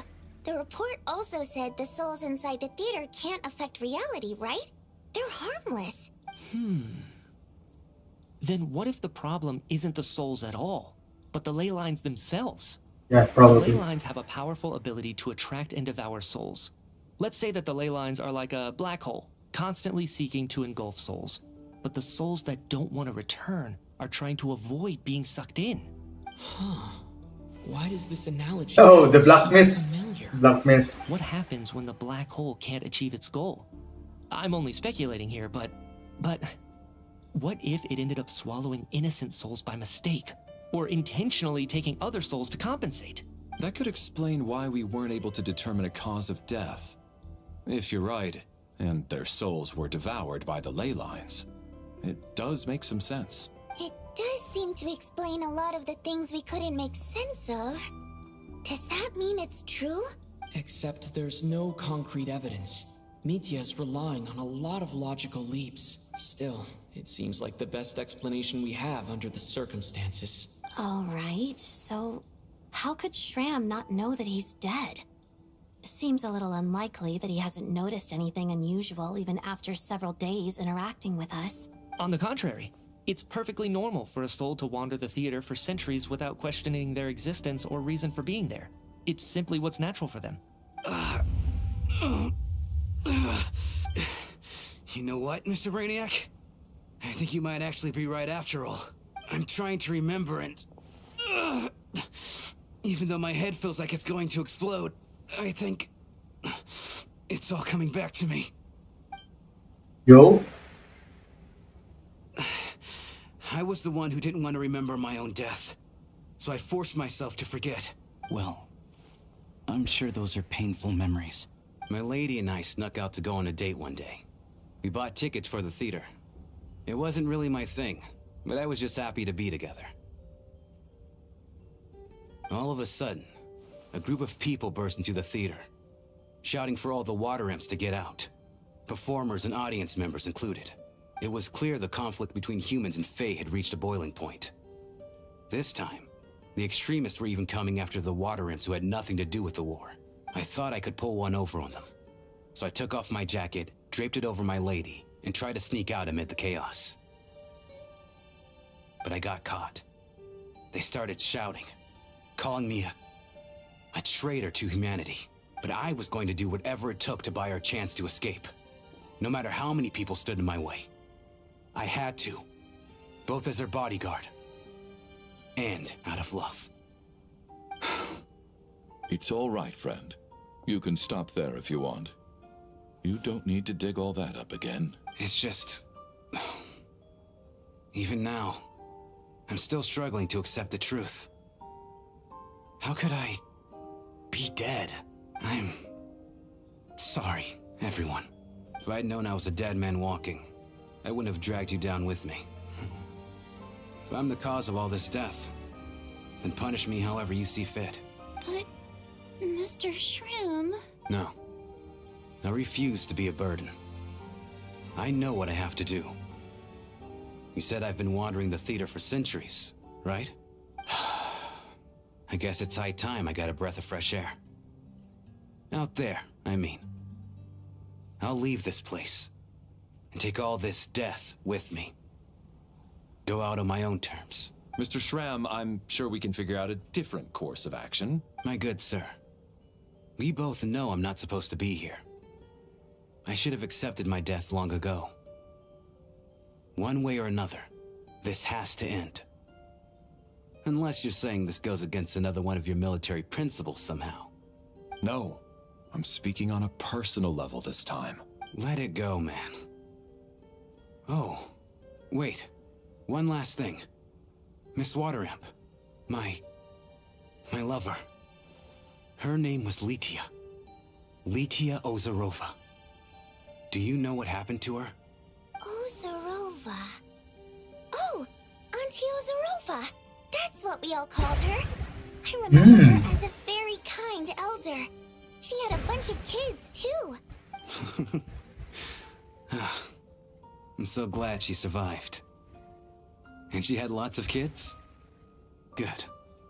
That's... good. I could hardly expect her to stay single just because of what happened to me, right? As long as she went on to be happy, that's all that matters. Besides, I'm dead.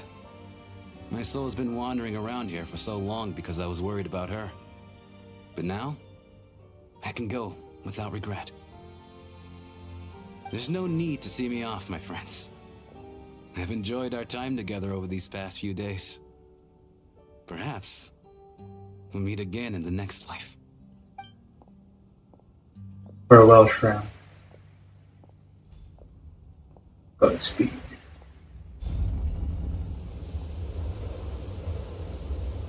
Take care, my man. I knew Mr. Shroom was already dead, but... I still feel so sad. Death is cruel, no matter how we might try to make sense of it. So, was the conflict between Fae and humans really that bad back then? I was only little, so I don't remember much. It's terrible to think that so many innocent people had their lives turned upside down.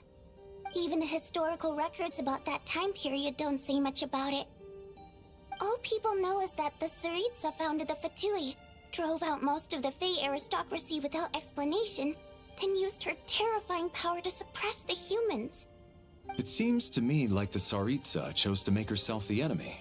She downplayed the conflict, directing whatever animosity both sides had for each other at herself instead. That's also why, despite how brutal the conflict was at the time, there hasn't been much lingering tension between humans and Fey since. Things have been fairly harmonious for the past few centuries. So, the Tsaritsa banished the Fey to protect the Fey living in the city? She offered herself up to be hated in exchange for peace. Maybe it's not quite as bad as it sounds. I don't think Her Majesty is too concerned if mortals hate her or not. And besides, there are very few who truly do. All this time, I had no idea. All right. If Mitia's theory is correct, then I think we can consider this matter settled. Let's all take a break.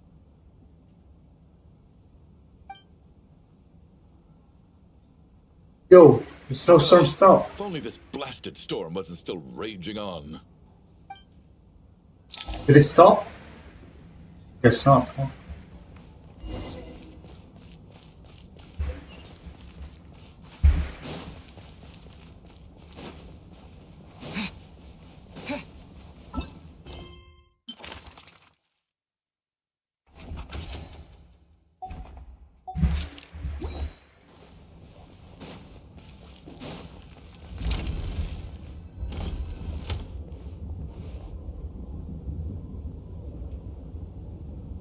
Looks like now we can just rest until the snowstorm stops. I still can't believe Shram turned out to be a ghost who'd been in the theater for hundreds of years. To think he was dead this whole time. What a strange turn of events. Knock knock. Huh? Knock knock. You know the door isn't closed, right? You don't have to knock. Think of it as a signal then. When I'm entering someone else's room and I knock, I'm here as Odette. If I don't knock, it's Lelik. Alright, please come in. So, why did you come to find me? Is there something I can help with? Voyanitsa said you knew about my secret identity from the start. But when everyone was discussing who Lelik could be, you were worried that revealing what you knew would be unfair to me. So you kept it to yourself, right? You just came here to think? Yes. I'm extremely grateful for that. It's nothing. I mean, you didn't hold what happened with Signora against me, so I should thank you for that as well. Actually, there's something else as well. I found myself in a situation similar to the one you were in when you helped conceal my identity. So I thought I'd come and ask you for advice. What's the situation? It's about Mitia. Before all of this, the last time I saw him, he was dead. What? As I'm sure you know, my goal as Lelik was to stop Project Stuja. Well, when I found out the tech lead for the experiment behind Project Stuja was Mitia, I immediately started planning to track him down and threaten him to back out. I often saw him around the theater, but I soon concluded that making my move there would risk exposing my identity. So I decided to infiltrate the Armory Palace and go directly to his lab. That way, the threat would be much more effective. Well, I suppose there was a bit of luck involved, but I am a Fatus, so I already had some familiarity with the building's layout. But when I finally made it to his lab, Mitia seemed to be dead. How did you know? I checked his breathing and his pulse. He had no vital signs whatsoever. I'm certain of that. I thought maybe another anti-Project Stuja activist had beaten me to it, and chosen a much more brutal method. So I made myself scarce. That's why you were so on guard around Mitia that first night here. Yes. When I saw him sitting in the audience during the performance, I could barely contain the shock. To me, it was a miracle. somehow he'd come back from the dead. But then, the murder started happening and things got so complicated that it wasn't really at the front of my mind. That is, until Mitya himself said there must be a dead person among us. Then I couldn't ignore it any longer. And yet, you thought that bringing it up right away would single Mitya out. Just like when everyone was suspecting Lelik. Exactly. I thought there could be something I was missing. Besides, we soon figured out that Mr. Shram was a ghost. And we knew there was only one extra person. So we thought he had to be the one. But now, it seems like there's another candidate. I understand why you kept it to yourself. There was so much information being thrown around during that discussion. Bringing up Mitya would have just introduced more confusion. So, what do you think we should do? Let me confirm one thing first. When was it that you found Mitya dead? Around a week ago. Sometime in the afternoon. A week ago? That's earlier than I thought. I saw him just a few days ago at a restaurant. That definitely would have been after you found him dead. He seemed completely normal to me. Chatting with Vodyanitsa, trying to avoid Valeri. So he was definitely alive on that day. Huh. Well, all I can say is I know what I saw. Here's a thought. The reason we even suspected a dead person could be among us was because of the problem with the theater's ley lines. But Mitya's death happened inside the Armory Palace. The ley lines affecting the theater shouldn't reach that far. You're right. I guess he doesn't fit the profile of the person we were searching for. I think the chances of it being him are very low. Surely he can't have died for real in the Armory Palace. Unless... Unless what? Unless he really did come back from the dead.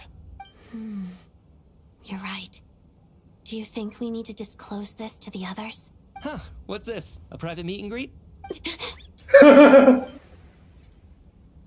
Where do I line up? That's not what's going on here. Well, I was just making the rounds. Thought I'd try to lighten the mood a bit. Vodyanitsa's handing out food if you're hungry.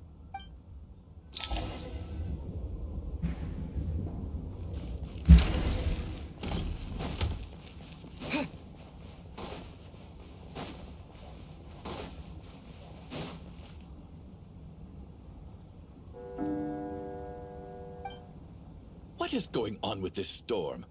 Could it be connected to that monster that just arrived in Snezhnaya? Just I arrived. almost hope it is. Her Majesty the Tsaritsa left to vanquish that beast herself. We just need to wait for her triumphant return.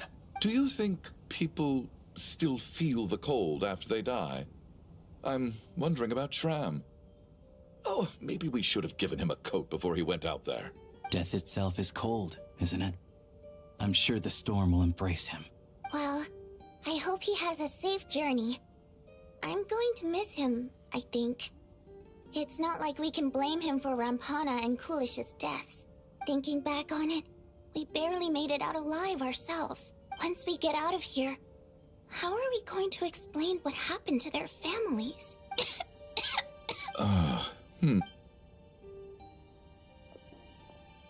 Are you okay? Here, take this. I've never used it. Look who's Mr. Nice Guy all of a sudden. Is it because Tonya stood up for you this morning? At least you know how to return a favor. Yeah, without Tonya, who knows how badly he would have been hurt. I told you already, I never intended to resort to violence. Duh, bunch of rascals. Little girl? I was rather surprised when you spoke up for me this morning. I didn't think I had many admirers here, so, thank you. Oh, no need to thank me. I said some bad stuff about you too. I've been, too embarrassed to admit it, but, you remind me a lot of my daughter. So kind to everyone, but never lets her old man off the hook. Unless my wife and I are having a fight, then she's always on my side, especially when she was little. Every time I took her out... All right, easy now. I don't know. It's probably been a while. fine. Are you taking anything for it? Yeah. I'll be fine once I see my brother. He's gonna pick some frost fairy flower leaves and brew a tonic for me. I'll feel much better once I drink that. I see. That's good to hear, then. We should probably discuss arrangements for tonight. Now that the deceased has left our midst, there shouldn't be any more incidents. However, out of an abundance of caution, I'll keep watch. Shouldn't we take shifts? I can take one if needed. No need. I managed to get a nap in earlier, so I have plenty of energy right now. After all the tension of the past few days, everyone else should just focus on getting a good night's sleep. Alright, if you say so. What a long day. This whole situation turned out to be way more complicated than I expected. But Valeri's right. I should just try to calm down and get some rest. The last thing I want is to give myself nightmares. Oh no. Oh no. Here we go again. He's awake. He's awake! Get over here, you big lug, and take a look. If you must call me something, call me Mr. Door. The Black Mist is coming. You need to go. Are you all right? Can you walk? We just got attacked by monsters on our way up. That Mr. Door fellow protected us. He just seemed to come out of nowhere. Not much of a talker, but when it comes to taking down monsters, that man doesn't hold back. Curses! The Black Mist is catching up to us. We need to keep going. Mr. Door, I don't believe I've ever seen you around here before. Why is that? There's no need to try to get to know... Mr. Door! Looking for trouble! I can just push these ones off. Oh, well, anyway, we're lucky to have you here. Thanks for saving us earlier. No need to thank me. This is where my duty lies.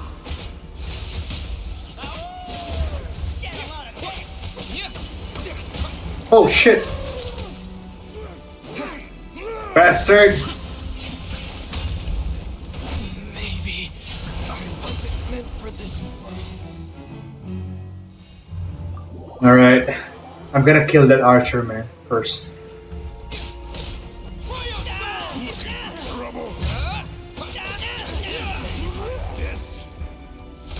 Right.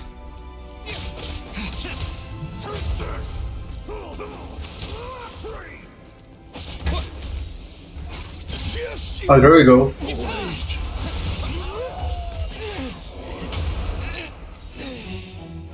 The fuck? Are you serious? Looking for trouble?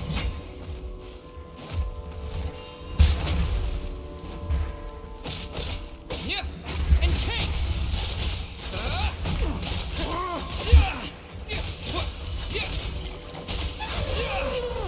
Die! Fucking bastard. Alright, let's go.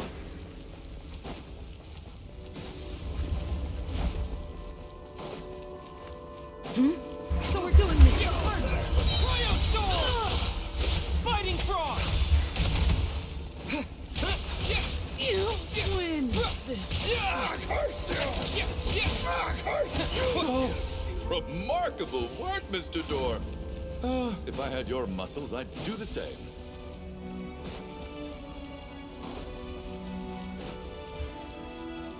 Are none of these doors the one you're looking for? No.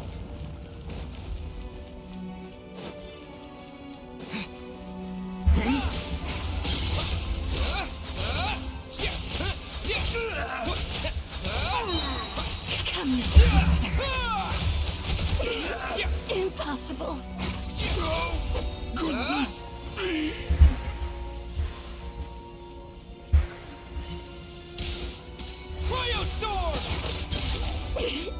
Impossible. I'm so exhausted. And the Black Mist is still rising. Wait, look! There's more monsters down there. Are they coming from within the Black Mist? No, no! They're gaining on us! Mr. Door, what are you doing? We need to get out of here. They're coming! Found it. This is my door. What? I am a door. This is where my duty lies. No! You saved us! We can't leave you behind! You must keep going. A door can only keep things out for so long. You must make haste. Oh, you're right. Let's go! We can't let Mr. Door's sacrifice be in vain! No, he's gonna die, isn't he? The black mist isn't moving anymore. Looks like both the monsters and Mr. Door are gone. I didn't just imagine all that, did I? Surely I wasn't so scared out of my mind that I hallucinated a door as a human being? Oh, okay, good. There's no way we both hallucinated the same thing. Getting sleepy? Well, looks like we're safe for now. Go ahead. Let's get some rest.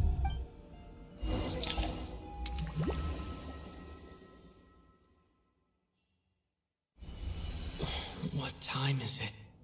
Is it morning? I think I had a nightmare. I guess everyone's still asleep? These past 2 days have been exhausting.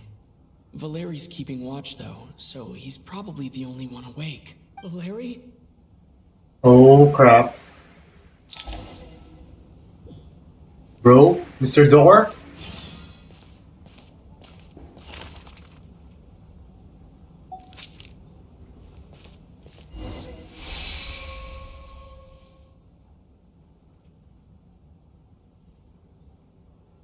Moment of respite. Wake up!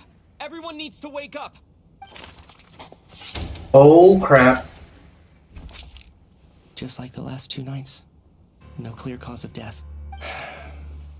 I've been a real thorn in your side, haven't I, Mr. Valeri? Now you can rest in peace. But for me, life will be all the duller for not having to run away from you, my friend. How's Tonya?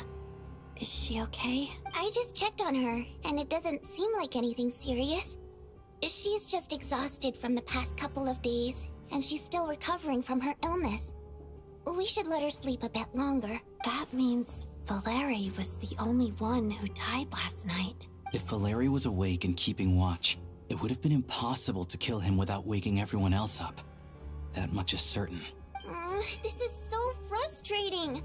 Why has nothing changed since yesterday? I thought we already dealt with the dead person causing all this. Actually, one thing has changed. There's only 1 victim this time, not 2. Does that mean...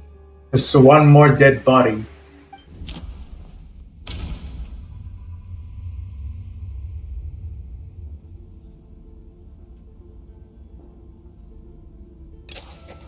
After the deceased Shram left, there was 1 less victim last night. That more or less tracks. It's a reasonable conclusion, considering the only variable that changed. The number of people who die each night is equivalent to the number of dead among us. That's your theory, right? Exactly. We identified Mr. Shram, and the night after he left, the death toll dropped from 2 to 1. By that logic, there must be 1 more dead person left among us. Another one? But there was only 1 person unaccounted for in the ticket checks, right? The head count should match up now. Having an extra person was definitely a cause for alarm, but being 1 person short isn't nearly as unusual. Someone could have left in the middle of the show, or made it out before the storm hit. 1 more dead person among us. If Mitya's theory is right, then what Odette told me seems a lot more relevant. It's just, at the time, we had no reason to think there was more than 1 dead person. If only we'd taken it more seriously as a possibility, maybe this could have been avoided. I'm sorry. This is my fault. I had information that could have been helpful, but I held back. I should have brought it up right away. I'm partly to blame as well. I was too quick to dismiss Odette's concerns. What is this about? What have you two been getting up to behind my back? Sounds like there's some big news you've been keeping from the rest of us. Well, we're all ears.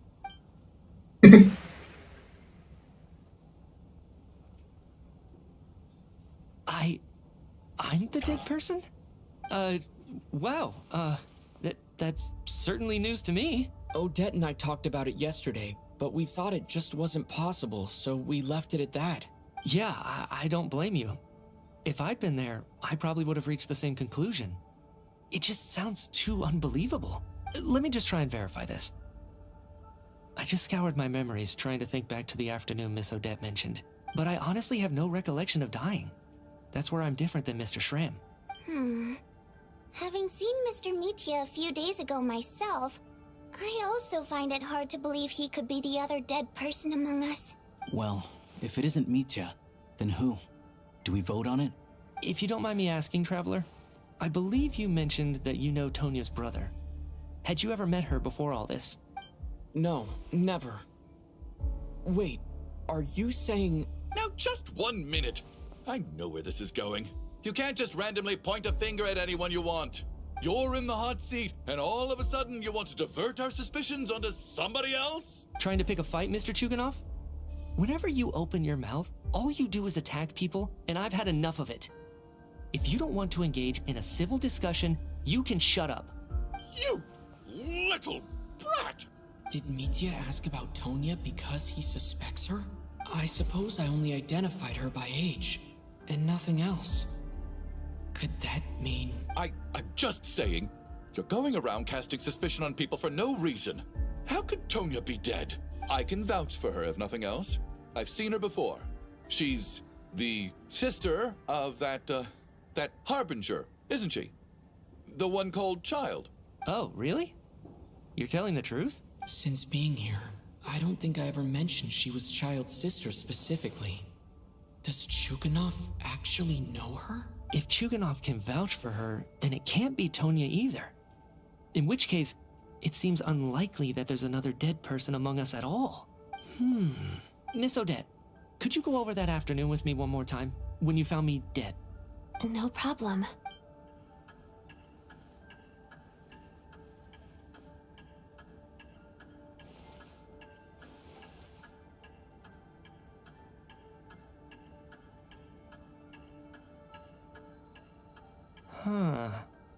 No matter how hard I try, I just can't remember anything about dying.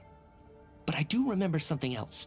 Miss Vojanitsa, during our last meal together, I told you how some of the researchers were suffering from temporary memory loss. Do you remember that? Oh, yeah. You said it was hindering the progress of your experiments. You thought they were just under too much stress or something. Right.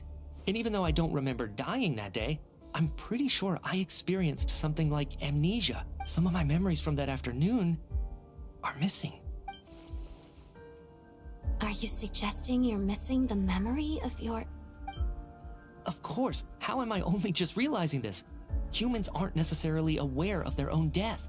You mean being silently assassinated, or dying in your sleep? Situations like that? The researcher's amnesia. Suddenly it all makes sense. I must thank you, Odette. I think your perspective just helped me reach a breakthrough on a series of issues that have been troubling me for quite some time. All right. It's decided then. I'll be the one to leave today. Oh, leave? Hey, wait a minute. Aren't you rushing into this? What if you're wrong? You'll pay with your life. Come on, kid. Aren't you gonna fight for your life? I have other reasons beyond what's been discussed. In fact, thinking back, I remember during Miss Odette's performance, while I was sitting in the audience stalls, a brilliant new idea for my research popped into my mind. But then, my train of thought suddenly cut off. I can't remember it now at all, and I didn't take any notes. I guess that must be another instance of temporary amnesia. No. Hold on. I see where you're going with this. You're suggesting that each instance of temporary amnesia is a death, right? There's a glaringly obvious flaw in that idea, no? How can one person die so many times? I believe Miss Odette's account. During the period where my memory is blank, I must have been either dead or in a similar state. All it would take is for the same thing to happen in the theater, and I would come under the effect of the ley lines in this vicinity. This increases the likelihood of me being the deceased, does it not? But... There's no evidence to suggest that anyone other than me is a candidate for the deceased. So allow me, as a scientist, to treat this as an experiment. Please relax, everyone. I don't think things are as bad as they may seem. If I really am the deceased, then to leave the theater will be a relief for me. If, on the other hand, I'm still alive right now, well, apparently you've all witnessed my resurrection recently anyway. Who's to say I won't return from the dead again this time? Mitya's right. This is the only thing we can try right now. I think he's deliberately downplaying the gravity of the situation, though. He probably doesn't want to burden everyone. What is a scientist if not someone who gambles on experiment after experiment in an attempt to obtain the truth?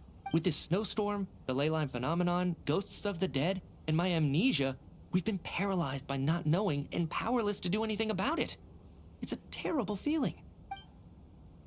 But if I do get resurrected, you can be sure that I'll come back with the truth of all this. Just you wait. Alright, Mitya, see you around.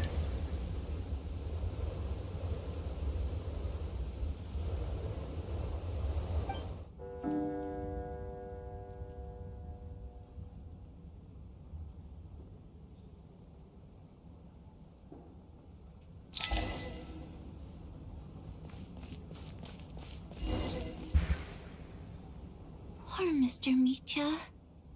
I didn't even get to see him one last time. Maybe it's a good thing that you weren't there to see it. I hate goodbyes. Why does it feel like everyone around me is slowly disappearing?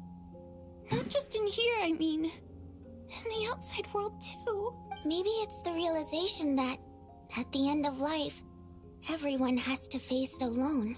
Come to think of it, the main reason we're still alive right now is pure luck. Each morning here, for every one of us, there's the chance that we might not wake up. You could take it a step further and say that the same is true outside, too. Who can never be 100% sure when they drift off to sleep that they'll open their eyes again in the morning? If I make it out of here, I'm going to cherish every moment that I'm awake and live without any regrets. That's right. Regrets. I feel like a strange sense of anxiety has been quietly growing inside me over the last 2 days.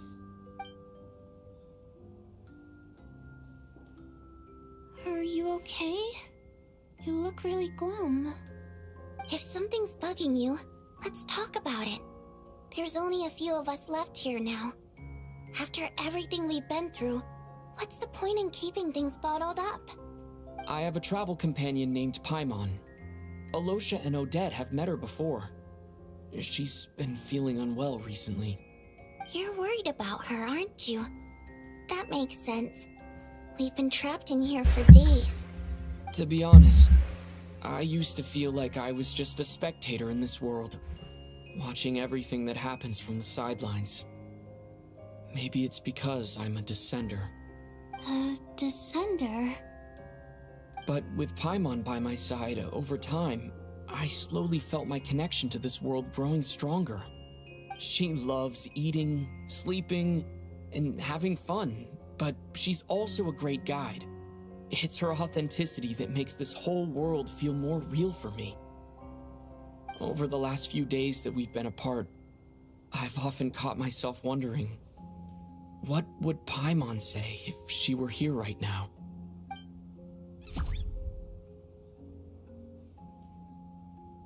But by the time I snap out of it, the conversation has already moved on, and I'm still in my own little world. I'm trying to overcome this sense of detachment, but I really miss Paimon. I guess, in a way, she means the whole world to me.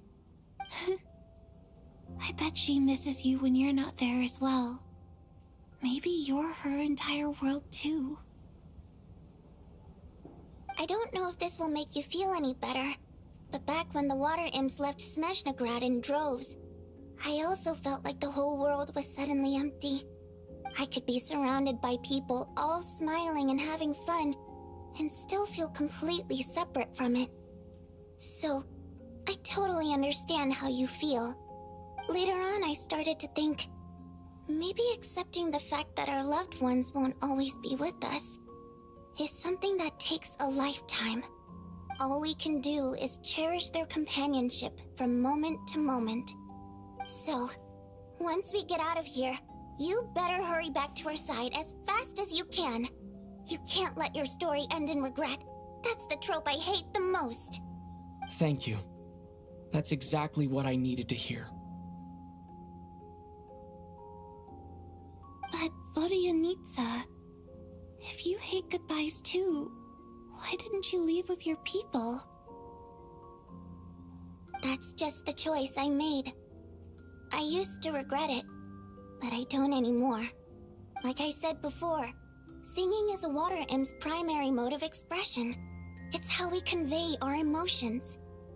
Our songs have echoed through this theater for hundreds of years, each one a story pieced together through moments of joy and sorrow. But does a story exist without someone to read it? To me, the answer is no. So I made the choice to stay. That way, there would still be someone left to sing these songs and listen to their stories. Otherwise, they could have been lost forever. Could you teach me how to understand your people's songs sometime? I want to be able to truly hear them, like Mr. Shram. A fan after my own heart. Thank you, Tonya. How about I sing something for you, and you tell me what you hear? Okay, I'll do my best.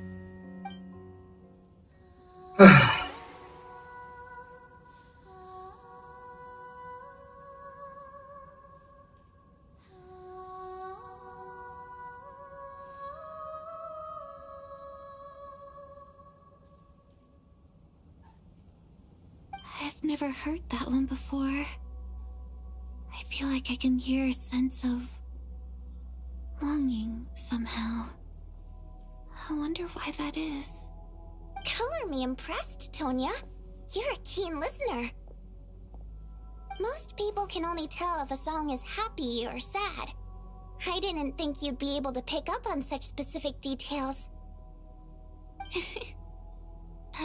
So, what's the song about then? Come on, tell me. I've actually never performed this song in the theater before, because it has more of a ceremonial purpose for our people. It's not meant for the stage. It means something like, may those we have lost watch over us, and follow this song back home in the night, so that we might be reunited once more. Want to be reunited with our loved ones in our dreams, so. No wonder I could hear that sense of longing. You sing it for loved ones who have passed away. I hope it reaches them. It's getting late, Tonya, and you're not well. We should all turn in early. I suppose there's no reason to keep watch tonight. Okay, but, before I go to bed, could you sing that song a couple more times for me, Vodyanitsa? Of course. Anything for my #1 fan.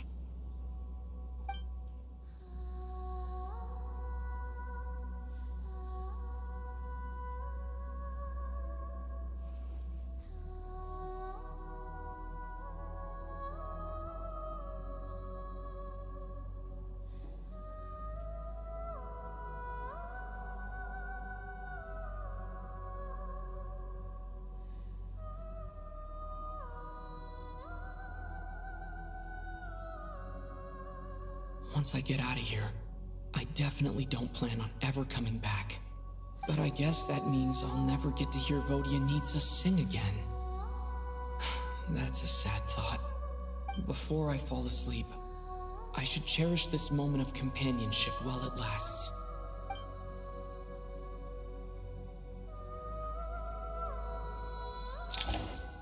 Oh, not again, man. Who is it gonna be this time? Where am I? It's so dark in here, and I feel kind of dizzy. What the? Am I alone? Yo! Huh? What was that noise?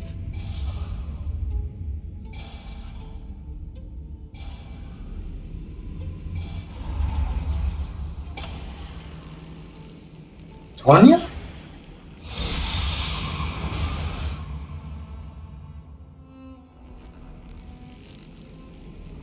Return, O spirits.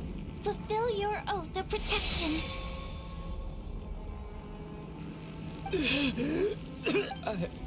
I'm alive? What just happened? No time for questions. Quick, over here. Turn on the switch. We need to bring back the light.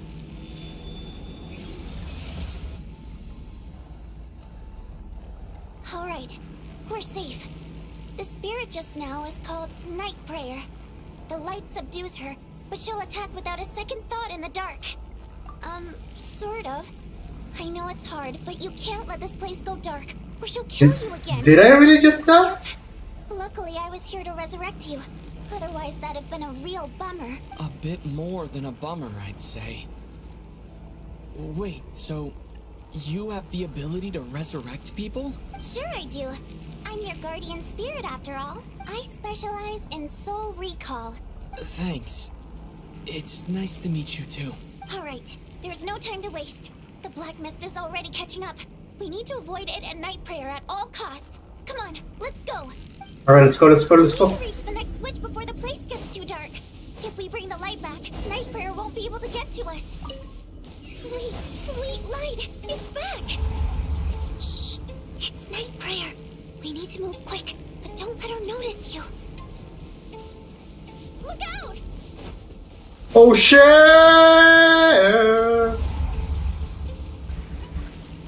Okay, never mind.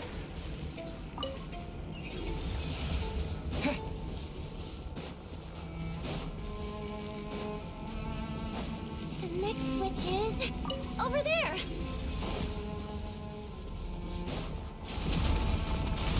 Ah!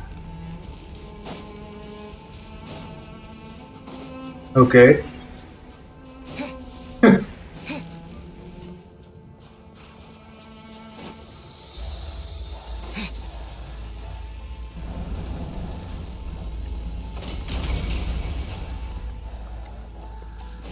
Thanks, train.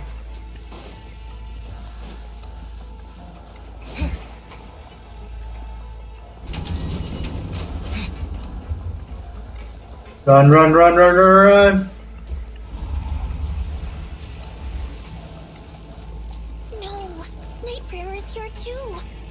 This Shit. can't be the only path. Let's head up there and take a look. Let's try upstairs then. The switch is just up ahead. Hurry!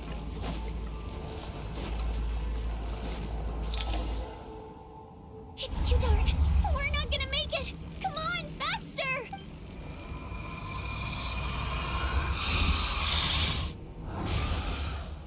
Traveler! I won't let you die like this.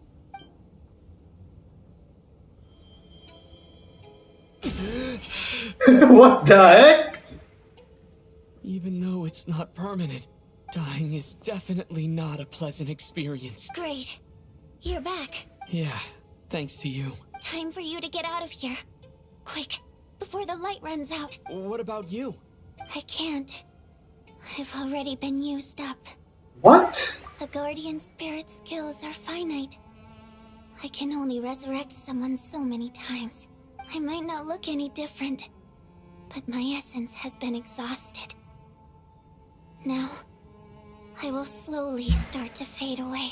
I can go no further. The black mist is where I belong. It's okay. Why didn't you tell me sooner? Because it wouldn't have changed anything. That knowledge would have just burdened you. And a guardian spirit's role is to protect. But... Go. Now, before it's too late. I already hear Night Prayer approaching.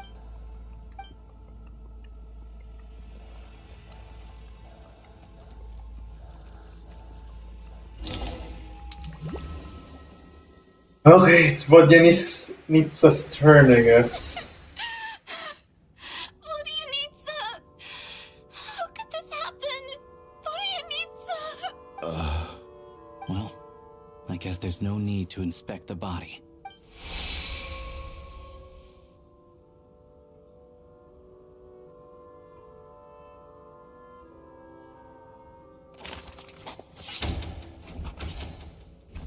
Wasn't supposed to happen. You lied to us, didn't you, Chuganov? You've been lying from the start. Take a long, hard look at yourself before you go around accusing other people. I suspected you on day one, Lelik, and now look where we are. By some strange coincidence, you've never been targeted. You just happen to have survived this long? No, you should be the prime suspect. And you, little hunter, ever so content with staying on the sidelines. Yet, you were the one who stopped us from leaving from the start! Why are you trying to keep us here? Now you're just lashing out indiscriminately. That's either a sign of anxiety or a guilty conscience. Where was all this passion and bravado before? Decided to fight until the bitter end. Is that it? Is that a threat? Fine, bring it on. You think I'm afraid to die after all this? You want to kill me? Go ahead. I'd like to see you try. After all the trauma of the past few days, Valeria and Mitya aren't here anymore. But first, I need to think this through. Consider... It's definitely Mitya, man. I don't know. Of those who remain, the only person we've never met before is Tonya. There is room to doubt her true identity. People are easily misled by first impressions. Now that I think about it, Child's sister was in fact a label I imposed on her due to my own assumptions. But Mr. Chuganov vouched for Tonya's identity yesterday. With basically no other possibilities left. Could it be?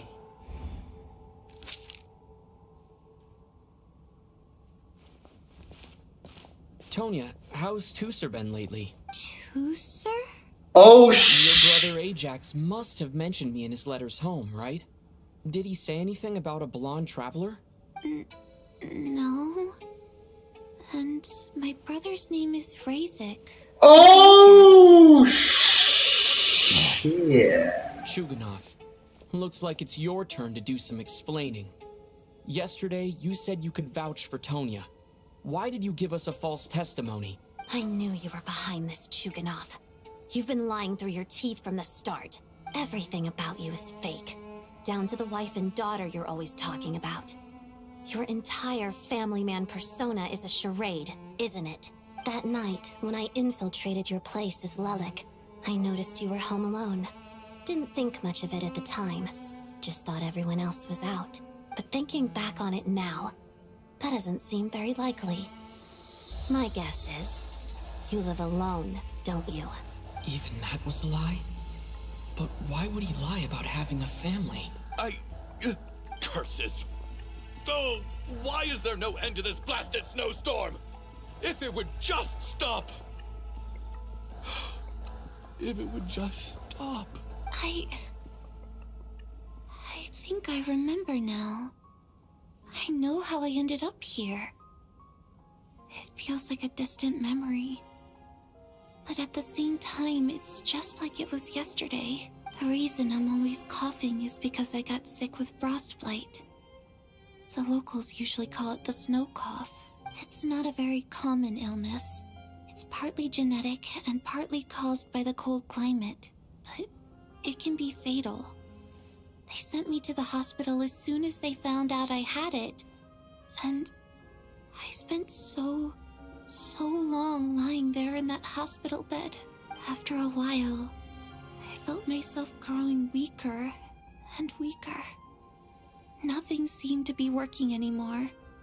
Neither the treatment that the doctors were giving me, nor the medicine my brother was brewing from frost fairy flower leaves. So one day, I told my brother that I wanted him to take me outside for once, so things could be like they used to, just for one day. I wanted to meet loads of friends, experience new things. He agreed. He snuck me out of the hospital, and we escaped. We got to the theater, bought tickets, and went inside. Oh, it was all so exciting. I remember the show very clearly. It was amazing.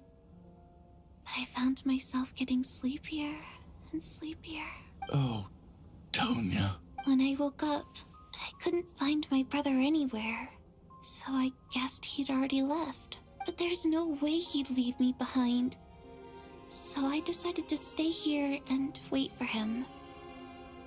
At the time, I figured he'd probably gone to brew some more medicine for me.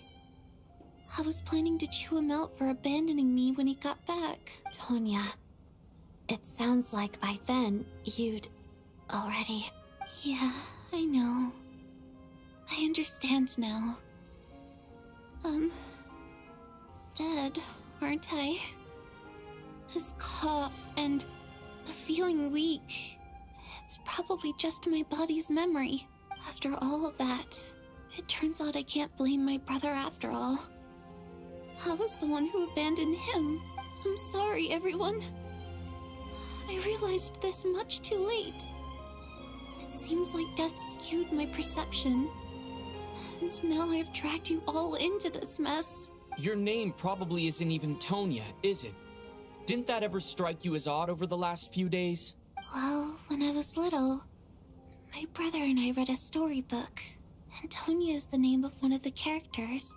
When we escaped from the hospital, our family and the hospital security were looking everywhere for us. So when you first approached me and said my brother had sent you, and called me Tonya, I thought he must have chosen a fake name that only the two of us would know. Because he was afraid of getting caught. Now, it seems like that was just wishful thinking. At least your memory of death isn't painful. That is a small comfort. Now it's your turn, Chuganov. Talk to us. I believe no lie is ever told without a reason. You're right. I was lying. I happen to know that the Harbinger child and his sister Tonya managed to get tickets, so I lied to you and pretended I knew them.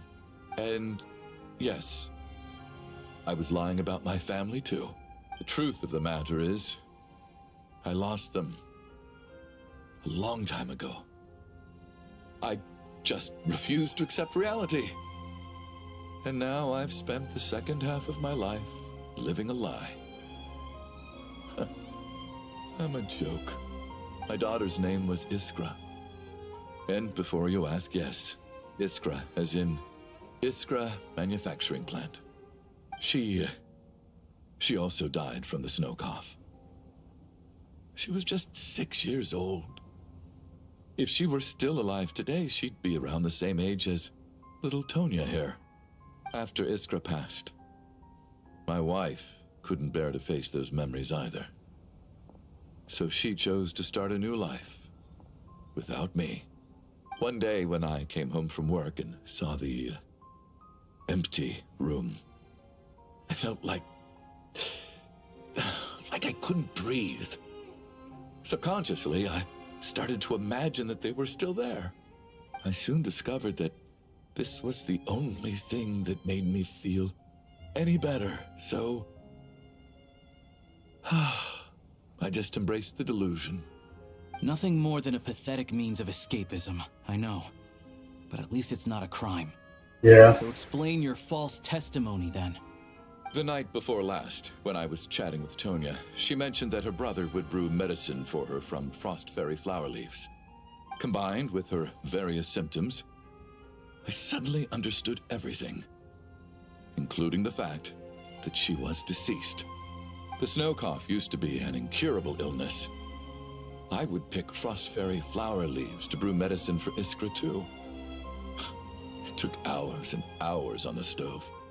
But the year after my daughter passed away, the jester of the Fatui announced that a cure for frost blight, also known as the snow cough, had finally been developed. It turned out that all previous treatments were completely ineffective. No better than random concoctions. That was the final straw for me. I just couldn't take it anymore. Just one more year. One more year, and everything would have been okay. So, more than anyone, I know full well that in this day and age, no one in their right mind would still be using frost flower leaves to brew medicine for the snow cough.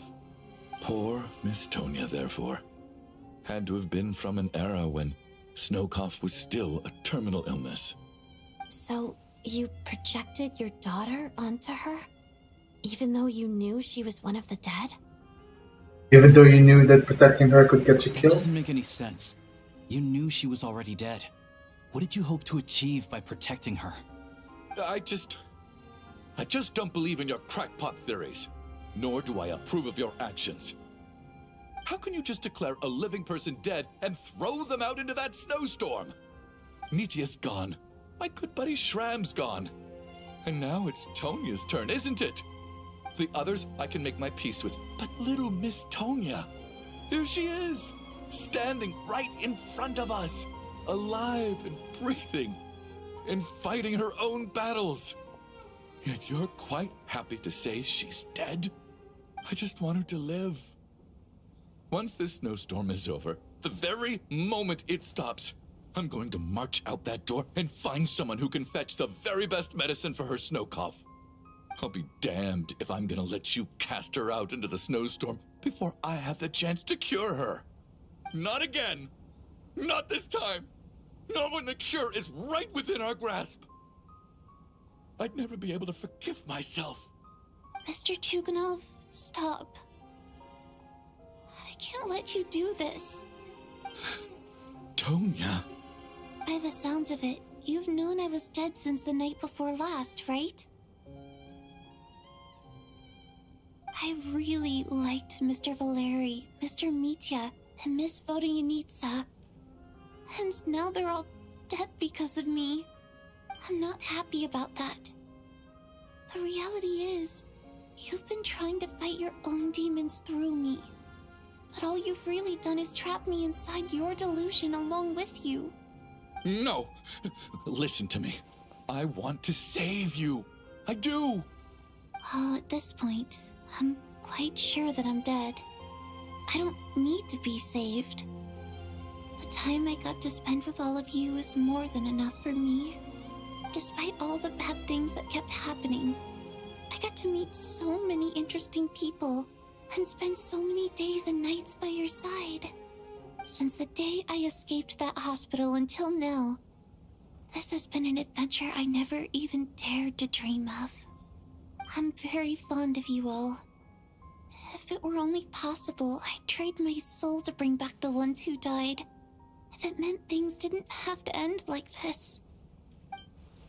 And that's why I'm not fond of you at all, Mr. Chuganov. I'm sorry. It's them that you owe an apology to, sir. Not me. Well then, I suppose this is it. It's time for my adventure to end. I've caused enough trouble. You're leaving already? It's still early. Don't you want to stay a little longer? No thank you. Oh, and by the way, my name is Patashka. It was nice meeting you all. Bye, Patashka. It's strange that we're only being properly introduced now that it's time to say goodbye.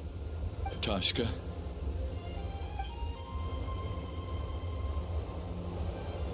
Yo, don't go with her, man. Are you crazy? Let me leave. I can't keep lying to myself anymore. In your dreams. Don't think you're getting off that easy when you had a hand in the deaths of so many people. The Fatui have honed quite an array of enhanced interrogation techniques since they were founded. Once we're out of here, Lelik will personally give you a taste of every last one.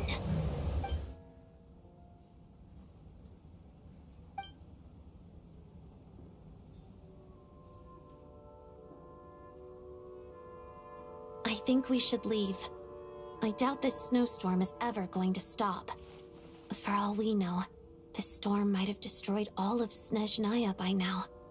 Maybe even the whole world. The hit dead of the universe? We finally solved the mystery of the haunted theater today. Maybe let's at least try to enjoy tonight? Fair enough. I don't particularly feel like dying in Chuganov's company anyway. And yet you won't let me die first. Hey, Chuganov, on a serious note, if we do make it out of here, you should close down that factory of yours. A lot of people are freezing thanks to you. Is this really the time to be discussing my factory? All right, fine. I'll shut it down. doesn't matter to me anymore. What? Am I hearing things? Or was that a knock at the door? Don't tell me the guy with the blankets, huh? There it is again. But I don't understand. The snowstorm hasn't stopped, has it? Valerie rescue team? Open the door. Is this it? Is this nightmare finally over? If the Could be last Mithya, few though. days are anything to go by, I probably shouldn't be getting my hopes up. Whatever lies beyond that door at this moment. It could be something even more terrifying than everything we've been through so far.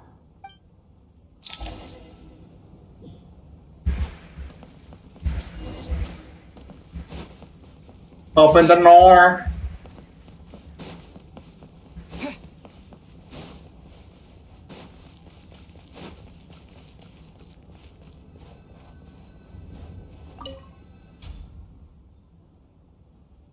Yeah, it's Mithya, alright.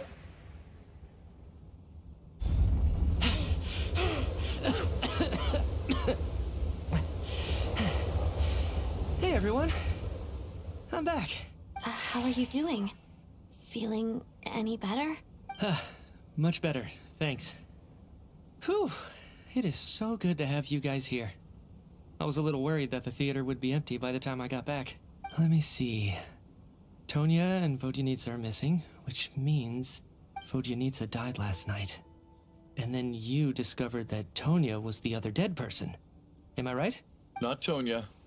Pitashka. First, tell us how you made it back here. Given the conditions outside, no one should be able to return alive. You're right. The thing that got me back safely was a song. I heard someone singing.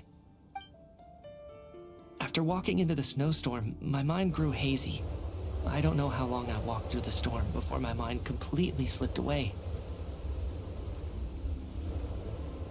Then, suddenly, I heard the sound of singing. The voice instantly brought me back to my senses, and I regained consciousness.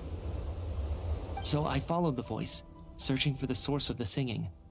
I searched and searched, until finally, just a few moments ago, there was the entrance to the theater, right in front of me. I've actually never performed this song in the theater before, because it has more of a ceremonial purpose for our people.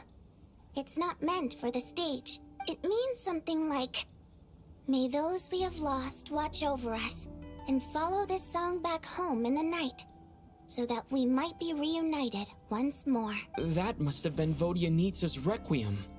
Who knew it actually worked? That song is meant to guide the souls of the dead. Mithya, that must mean that you... Huh. No kidding. Seemed like I guessed right then. This is what I've been so desperate to tell you about. When I first stepped out of the theater, I was still quite lucid. My memory of it is still pretty intact. I remember the outside world being completely different than what I'd expected. It was like this was a world where only the snowstorm existed. There wasn't a trace of any humans or buildings ever having been there. I don't know how else to describe it, except to say that it just didn't seem like the real world. And as for the Requiem, if I was guided here by Vodyanitsa's song, it can only mean that I must already be dead. And this is my soul, not my body. But I didn't experience a clear moment of death while I was out there. Nor do I feel any different now than before I walked into the snowstorm. You don't seem any different to me either. In fact, this is something I've been wondering about for a while now. If souls aren't physical, shouldn't they lack tangible form? Both Shram and Pitashka were clearly deceased, and yet their souls didn't look or feel like ghosts at all.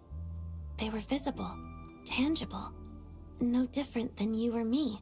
This raises a truly terrible thought. Is that really what Mithya is suggesting?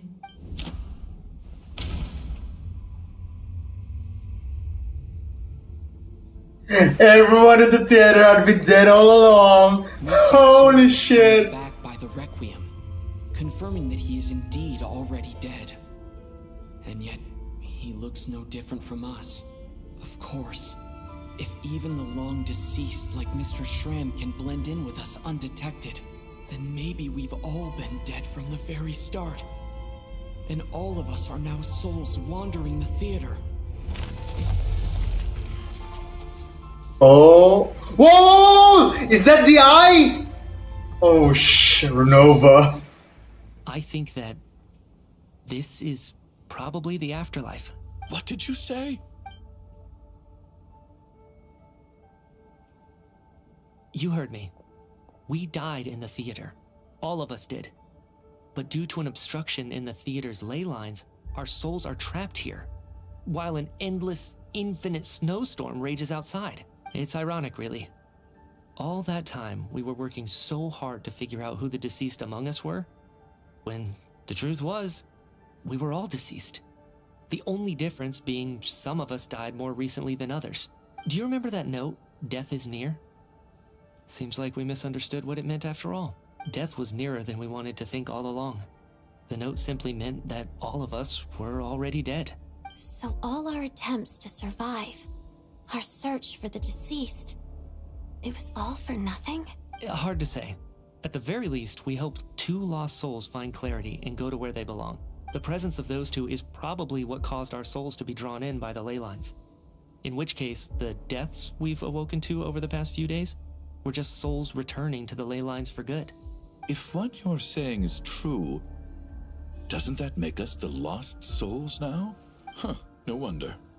This afternoon, when I was moving Vodyanitsa's body, I noticed that the other bodies in the room hadn't decayed one bit after all these days. That's further proof that those aren't physical bodies at all, but merely our shells here in the afterlife. Am I really dead? This doesn't feel real to me at all. No, that's impossible. This cannot be how it all ends. I still find it hard to believe that all of us are dead. How exactly did we die in the real world? None of us have any memories of dying, right? Not even knowing how we died is preposterous. Good grief. Surely there has to be some reason. Exactly. It's hard to rest in peace when you don't even know how you died. It gave me lots to think about as I strode out into the snowstorm. I racked my brains trying to remember the cause of my death, the exact moment I died, the root of all of this, right up until my consciousness faded. Wait. Hold on. Right before I lost consciousness, I think I saw something. What was it? I can't remember. And I think I lost my notebook and pen. Mitya, your hand. Is that blood on your fingers? Huh? You're right. There's blood on the fingertips of my right hand. Looks like it's already dried. You probably wrote this, right? What the? What the? I guess this was what I saw. I must have desperately drawn it in my own blood right before losing consciousness. Renova. Do you recognize the symbol? It's Renova, the ruler of death. Huh? Alosha, do you still remember that Snezhnayan folktale you told me about? It was about the Grim Reaper. When someone's about to die, he appears as an incarnation of someone familiar to guide their soul into the afterlife. And as soon as you recognize his face, your life is over. I heard a similar tale when I was little. You think the Grim Reaper in this story refers to the ruler of death you mentioned? That's right. In which case, death is near could also mean that the Grim Reaper is here disguised in a familiar form.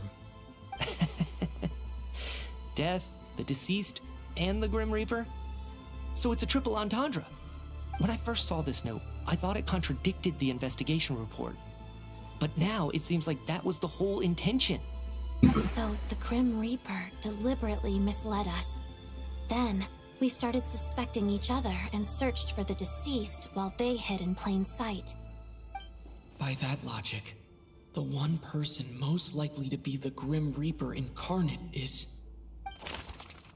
Oh my goodness, man. Myself? That could be right and wrong, right? Identifying the Grim Reaper is a major...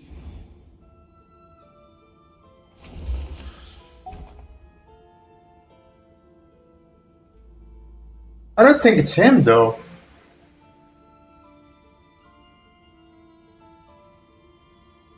not dead? Identifying the Grim... Nope. There's him, huh? Identifying the Grim Reaper...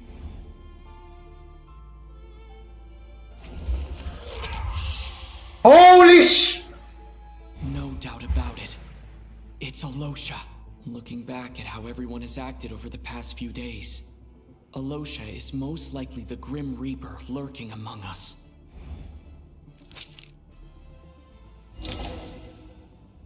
Is it you, Alosha?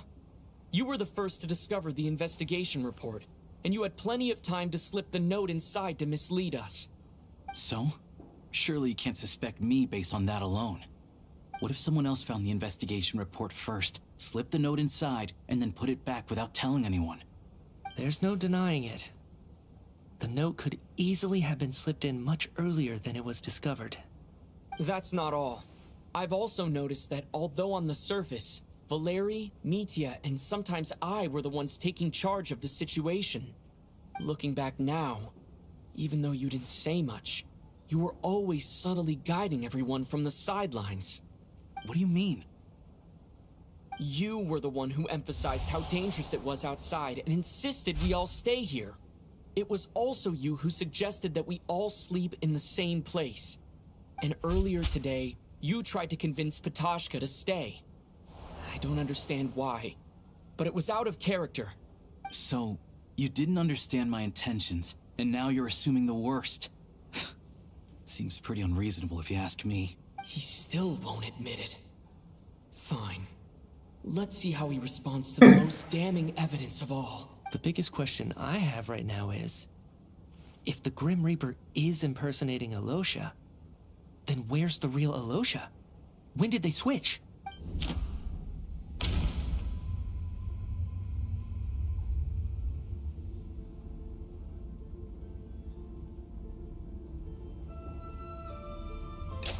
Yeah, after the performance. This was the moment, right at the start. Before any victims had even emerged, Alosha was switched with the Ruler of Death while everyone's guard was still down. You piece of... When all this began, right after the performance ended and the snowstorm began to pick up, no one suspected anything unusual. We just assumed we were snowed in. It wasn't until we discovered the bodies the morning after that we realized something out of the ordinary was going on.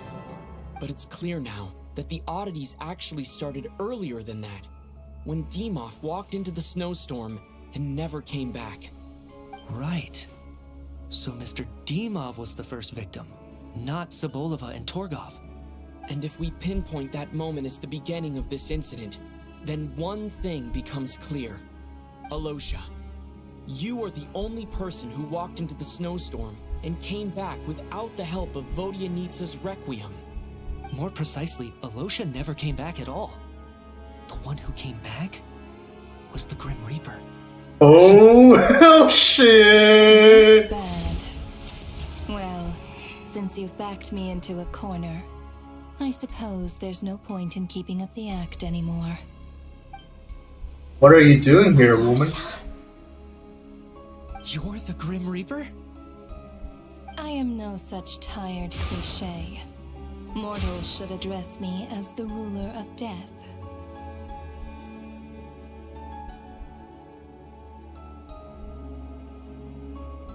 Before being wiped out for good, you identified the two deceased, and even sensed my presence. A commendable achievement. Far beyond what I expected. I heard you can ferry souls. Those deaths each night. Were they your doing? Your initial conclusion was correct. Due to the existence of the two deceased, the ley lines yearned to reclaim those long-lost souls. Every night they devoured an equal number of souls to fill the void. This required no intervention from me. Though, of course, ferrying souls is indeed my authority. Here, take a look.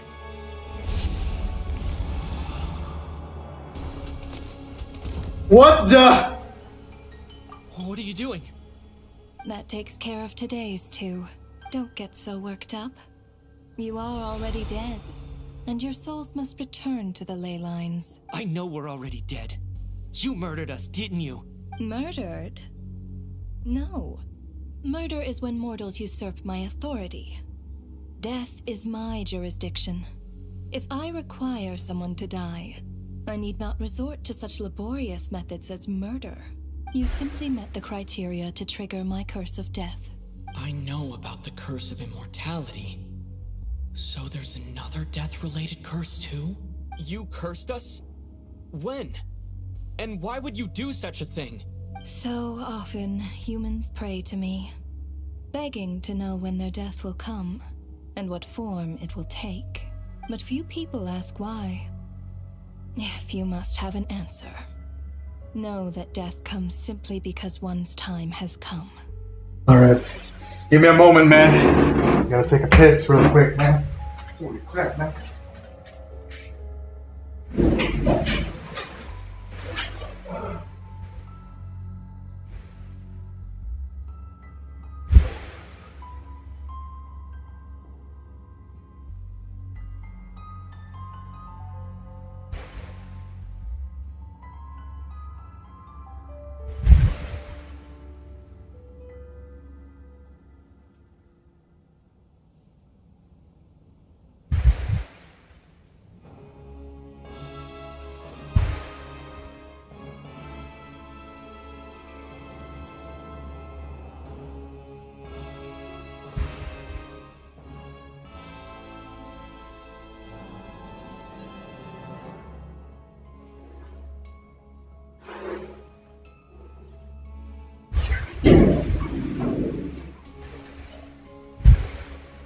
Crap, man, what the heck?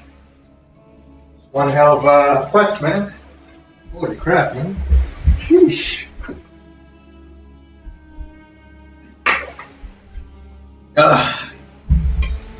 This was written very well, man.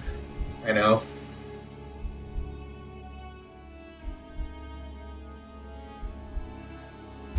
So you're Go not on. gonna tell us the truth? Hold your tongue. By all rights, you shouldn't even be allowed to speak with me. Those angels from the past are to blame for the reckless renovation of the ley lines here. It's made my work on this occasion infuriatingly complicated. Work? So trapping us here, making us watch our friends die, that's just another day of work for you? You clearly have a lot of questions. It's definitely a workaholic, bro.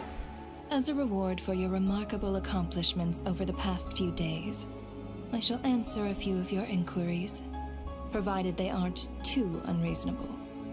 After the physical body dies, the soul must return to the ley lines for that person's death to be considered complete. My work encompasses the entire process of death, including, naturally, the guiding of souls into the ley lines, with which you are now so familiar. You must also be rather familiar with Natlan's Night Kingdom, I presume? It was I who supported the creation of the Night Kingdom. It provided a convenient means of guiding the souls of Natlan. Here, too, the ley lines connected to the theater underwent some modifications. The angels hoped to make them capable of accommodating the souls of some special creations. But this actually hindered their ability to accept ordinary souls to some degree. This effect manifested itself after you died from the curse in the theater, leaving you stranded in the afterlife, unable to achieve a complete death.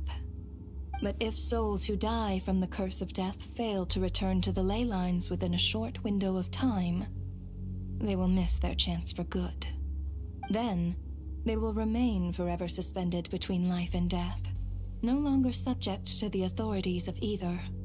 So if you don't resolve this matter soon, and see all our souls return to the ley lines before long, we'll escape your control. Mitya's sharp. This must be what Renova was worried might happen, and the reason she got involved to begin with. But if you have the authority to guide souls, why didn't you just show yourself and get it over with? Why hide among us in the form Yeah, of that's true. You seek to understand the mind of a god.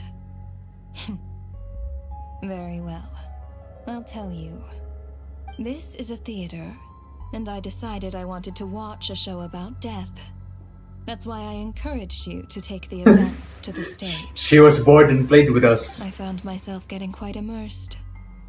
I suppose the entertainment you provided makes up for all the trouble you've caused me by being so defiant in the face of death. There. Are you happy with my answer? Can't say I am. Really? But it fits the stereotypes you humans have about gods. Just moments ago, you were complaining about how infuriatingly complicated your work here has been. Work is work, I get it. There are times when it's a huge pain, but you just have to get it done, right? That's a rather unique perspective for a human. You are in fact correct. There is a pain point in this case. Due to the obstruction in the theater's ley lines, there is a hard limit on the number of souls they can receive each day, making it impossible for me to ferry all your souls at once. Revealing my identity too soon would inevitably have led to futile resistance, and there was a risk that any souls who chose to run would disappear. Then there was the issue of the 2 lost souls you called the deceased. The way you resolved that quandary was all part of my design. That's what I don't understand. If all of us were souls of the dead, what made their presence among us special? For centuries, they have refused to return to the ley lines, exploiting the issues created by the angel civilization to resist being drawn in. Centuries of obsession accumulated during this process. You may think of this obsession as the resentment of the dead, and in this quantity, it was a bomb that could have detonated at any moment. It reached the point where I could not afford to leave it unchecked. But the only way to fix it was to help them acknowledge their own deaths, make peace with their regrets, and willingly walk into the snowstorm. Only then, with my guidance, could they finally return to the ley lines. Otherwise, you would not like to know what the consequences would have been. I vaguely remember seeing Batashka, but in the most terrifying form. Was that in a dream? Is that what would have become of her if she hadn't returned to the ley lines? I see your dreams brought you many revelations. So you see, death in fact grants wisdom to mortals. Souls connect to all things in the world and see the chain of cause and effect between them. It's nothing unusual. Anyway, giving psychological counseling to lost souls is not my strong suit. That is more of an angel's role. It was something I could not resolve directly using my authority, so I decided it was easier to leave the bomb defusal to you. Meanwhile, of course, their presence caused the souls of other members of your party to return to the ley lines each night. From where I stand, that was killing 2 birds with 1 stone. As both issues slowly resolved one another without me having to lift a finger, all I had to do was stay close by and keep the situation under control. Then use my authority to wrap things up at the end. And, of course, while I was at it, I thoroughly enjoyed watching this drama, dealing with death from a mortal perspective, play out on the stage. Sounds like you had it all figured out, Grim Reaper. I just did the math. You said there's a hard limit to the number of souls the ley lines here can receive each day. It's 2, isn't it? That much is obvious, even to a fool. It's time to review this whole affair. If the ley lines can only take in 2 people per day, I need to go over the deaths from these past few days again.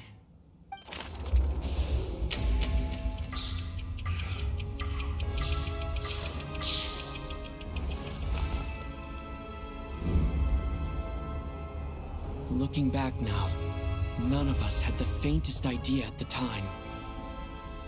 From the moment that staff member named Demoff walked into the snowstorm, the incident had already begun.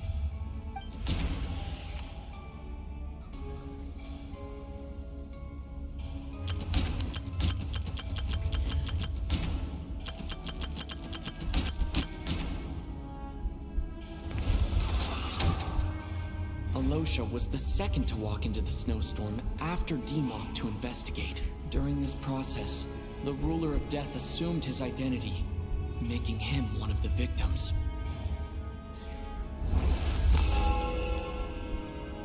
During our first night in the theater, everyone was caught up in the novelty of it all. No one could have expected there would be victims the very next morning. Despite all the confusion, and with the help of hindsight, we finally began to realize that something was amiss with the snowstorm.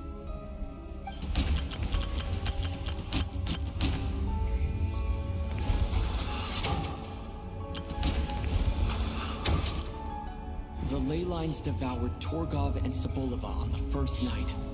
At the time, we thought this might be a murder case connected to Lelik.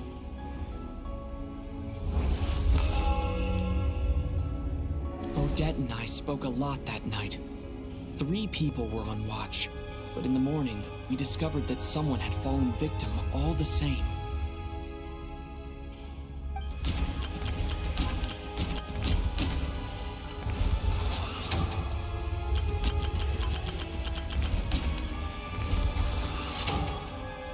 The deaths of Kulish and Rampana caused everyone to stop suspecting Lelik. Unexplainable phenomena occurred one after another, leading Mitya to suspect that we were caught up in a supernatural event.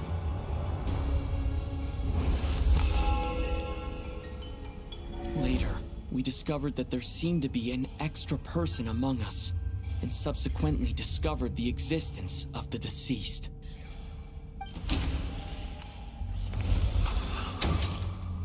Mr. Schramm realized he was the deceased and walked into the snowstorm to return to the ley lines of his own accord. It turns out there really was a dead person among us.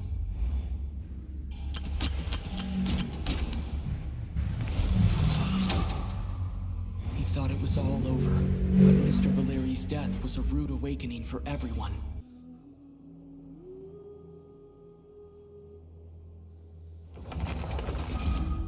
Are we back? Let me go check.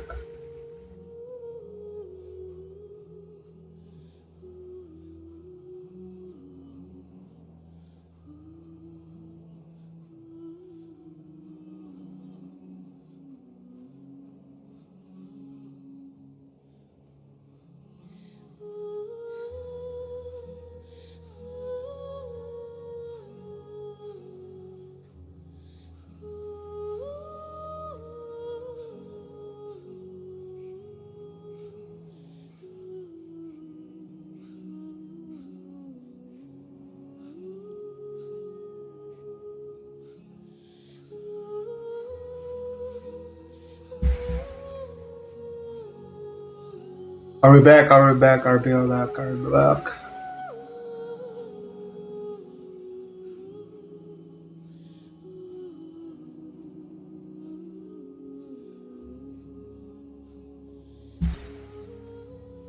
I don't know, it's stuck. Are we back? Are we back? Are we... Okay, we're back. We're back. Sorry about that. Holy crap, man. That scene was so intense that my my freaking YouTube died. I mean, my OBS died, I guess. Crap, man.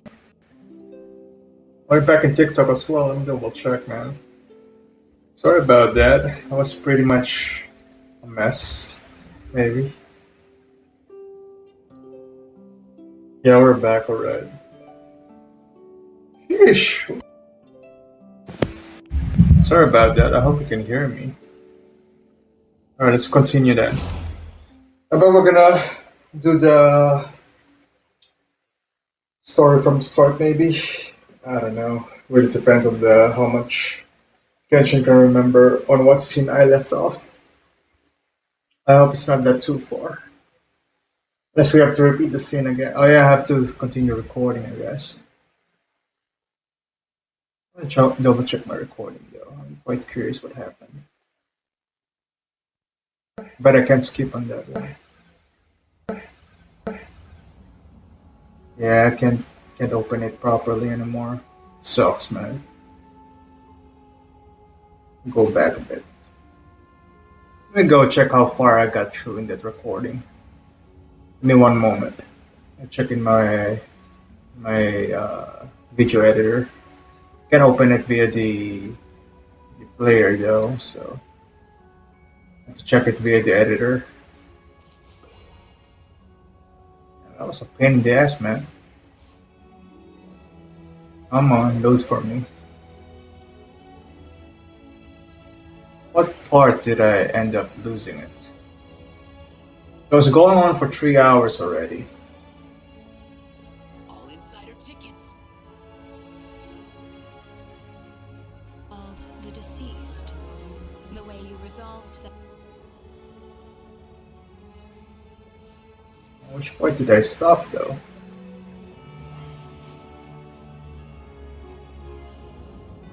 Oh, I was already inside the investigation part. Yeah. Alright. I guess it's fine. Let's continue recording then. And streaming. Sorry about that, boys and girls. I had some technical difficulties. I think my device wasn't able to handle so much of the peak that's been happening. Alright, let's continue. I bet we're gonna do this again. Maybe. I don't know. Is it you, Alosha? Oh, we're gonna do this again. Investigation report. And you had Sorry, we're gonna skip this a bit, man. We already did this, so we're gonna skip a bit. What do you mean? You were the one. Damn. So you didn't. He's still the biggest question. Yeah. After performance, we got it. Right at the start. And we're gonna start from here.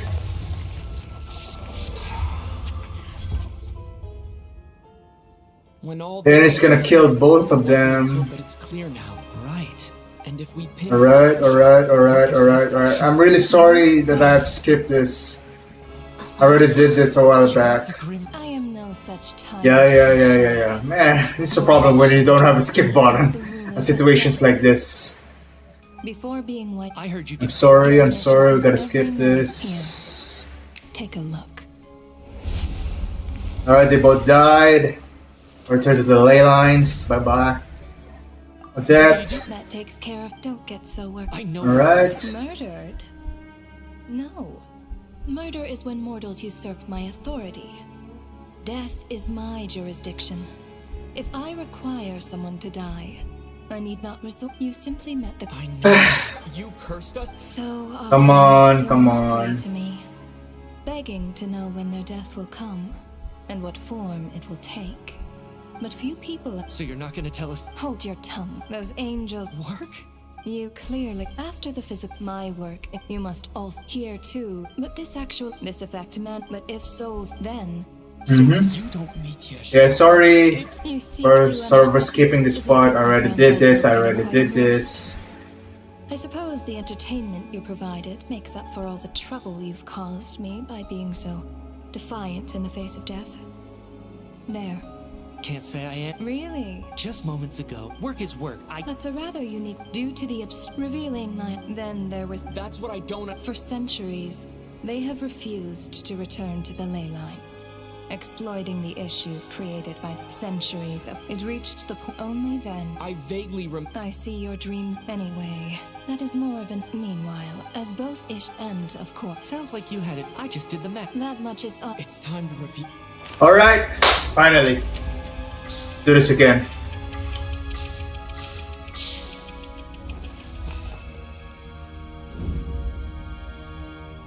Looking back now, none of us had the faintest idea at the time. From the moment that staff member named Demoff walked into the snowstorm, the incident had already begun. Alyosha comes first. Alosha was the second to walk into the snowstorm during this process. Right. Next day. During our first night in the theater, everyone was caught up in the novelty of it all. No one could have expected there would be victims the very next morning. Despite all the confusion, and with the help of hindsight, we finally began to realize that something was amiss with the snowstorm.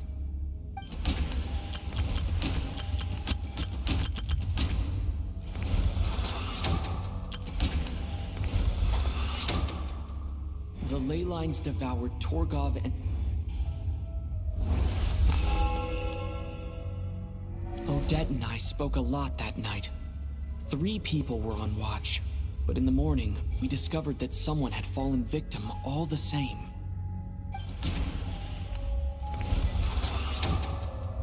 We're gonna slow down with this one. That way the game won't crash or something. It's so stupid. What would the game crash over something like this? The deaths of coolish and unexplainable phenomena. Later, we discovered that there seemed to be an extra person among us, and subsequently discovered the existence of the deceased. Mr. Schramm. Alright, I think this is where the part we crashed, right? Yeah. He thought it was all over, but a lot happened today. Mr. Valeri's death led us to discover the connection between the number of deceased and the number of victims during the night. Right. Finally. Right. There was more than one deceased seemed to bring us back to square one. Odette revealed some information she had been keeping to herself.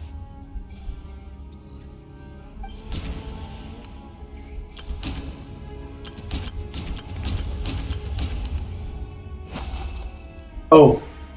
Although Mitya did indeed walk into the snowstorm that the void... I guess you didn't die. Alright, you're right. And I guess Tonya, huh? As it happened, Patoshka filled the void left by Mitya's return from the ley lines. The girl I thought was child sister Tonya turned out to be another of the theater's deceased. And finally read the void, yeah. Vodyanitsa was swallowed by the ley lines in her sleep, but the requiem she sang before falling asleep was quite a game changer.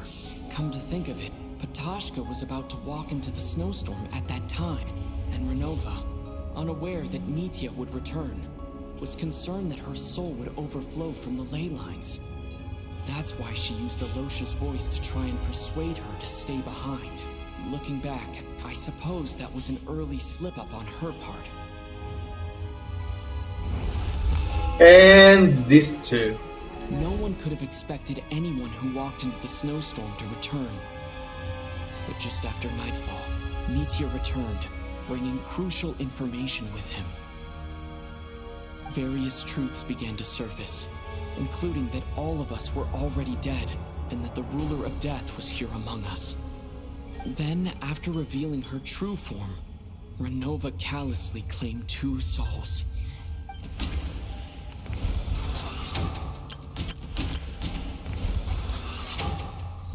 In fact, everyone was already dead by the time we took the photo.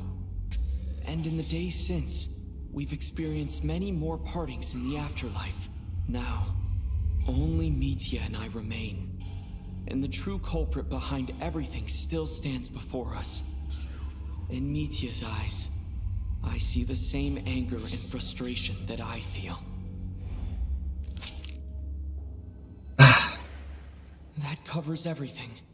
It's all clear now. Your work isn't finished here yet, is it? The Traveler and I are still standing here, safe and sound. The Water Imp's song threw things off a little, but it is of no consequence. The ley lines have already anchored your soul, and the first ray of light tomorrow morning will take you back. I, meanwhile, need to review my attitude towards the Water Imp race.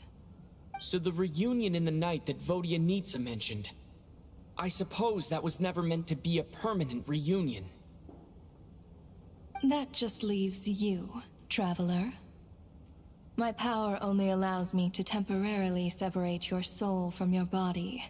The ley lines of Tevat would not accept you, and your soul is firmly anchored to your body by your will. For a descender like you, who is not bound by Tevat's rules, your death can only be brought through the most violent of means, such as directly destroying either your body or soul.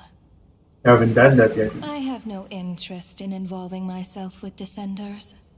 For now. Although, this may change if Asmodee remains missing. Or you insist on interfering with our affairs. One last question then. All our struggles and sacrifices here, they were meaningless from the very beginning, weren't they? Death abides no reason. Besides, what you call sacrifice is merely a concept created by humanity. To me, it is nothing more than a self-indulgent charade in the face of death. Mere mortals fantasizing that their actions could reclaim something from my grasp. A truly laughable idea.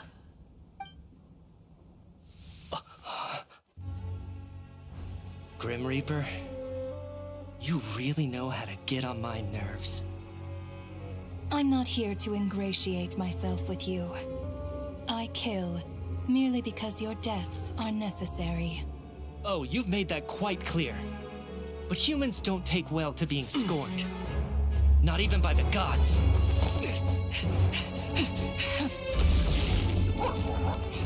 What the?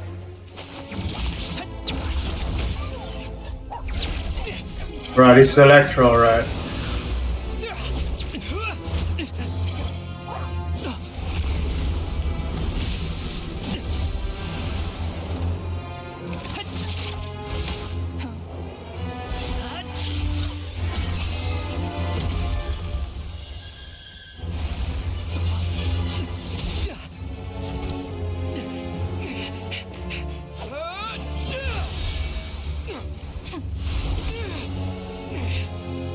This is futile. You must know that you are powerless against me in my own domain. I suggest that you save your strength. For what? Maybe we can't change it. But if nothing else, we can at least teach you to have some respect for the dead. Audacious.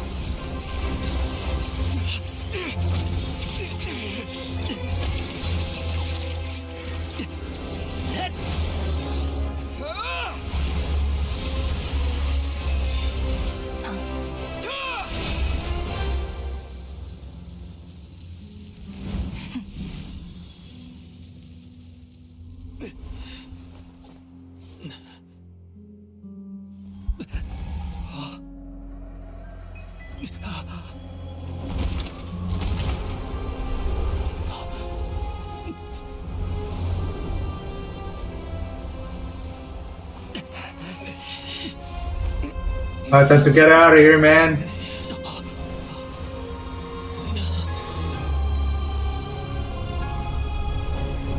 All this time, what's her domain, huh?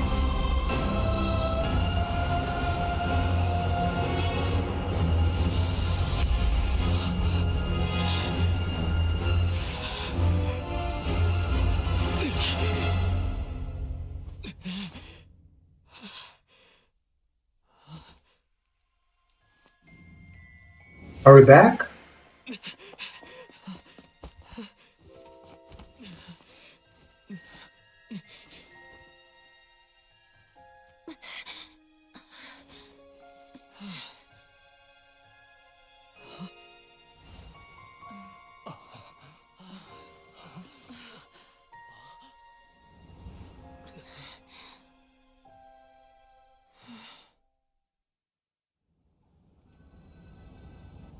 Well, that was interesting.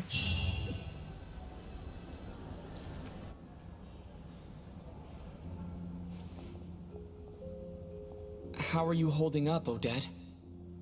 Do you remember what happened? What happened to me? Oh, she forgot. How much do you remember? Mm-hmm. What do you mean? Is the performance over? I can't seem to recall what happened. I guess she forgot, huh? Has Odette already forgotten?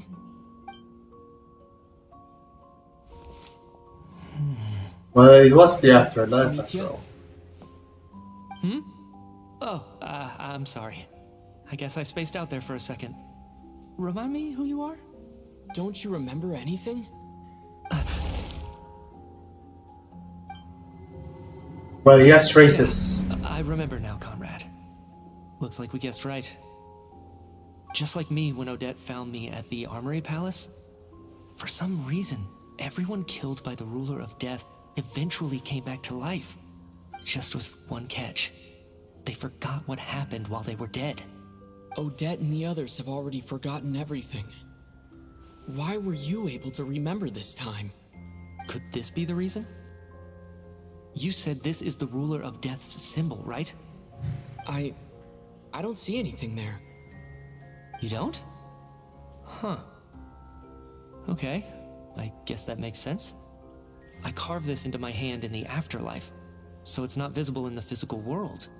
Does that mean I carved this symbol into my soul? What an unsettling thought. Still, at least I get to remember what happened. I suppose it's a blessing in disguise. What about you, though? The Ruler of Death mentioned that you're a descender? Is that why you can remember? Yeah. The full explanation would get complicated very quickly. But that's essentially it. Well then, now that it's all over, let's figure out what we've learned. The first thing I notice is that everything here is precisely as we left it, right before our deaths. This confirms that time passes differently in the afterlife than in the real world. They say that right before death, time slows down, and your whole life flashes before your eyes. That must be how you know you have one foot in the afterlife by that point. Anyway, clearly the few days we spend in the afterlife probably only amounted to a few short minutes in the real world. This also aligns with previous reports of widespread temporary memory loss among the Armory Palace personnel. Now it seems likely that those were all brief deaths caused by the Grim Reaper's so-called curse of death. To those unaware of the truth, dying and coming back to life must feel similar to a short bout of catatonia. Mm-hmm. That's probably it. This leaves me with a couple big questions. What are the conditions that trigger this so-called curse of death? And why are we resurrected after we die? If nothing else, I think it shows that killing us wasn't her ultimate goal. We still don't know her true reasons for subjecting us to death. Right. This time only got complicated because of the situation with the theater's ley lines. That's why she had to approach it differently.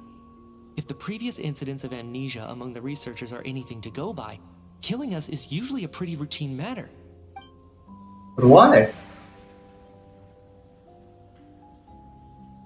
Come to think of it, wasn't I about to note something down before I died? I can't remember what it was, but I think it was something related to my research project. Sorry, Traveler. I'll catch up with you again later. Right now, I have to make a trip back to the Armory Palace.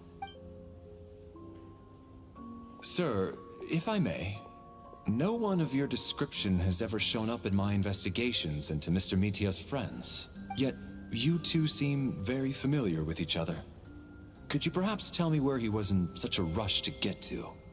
And, by the way, have we ever crossed paths? Forgive the presumptuousness, but I feel a vague and indescribable sense of familiarity about you. I can explain everything. Could you help me gather everyone in the theater in one place?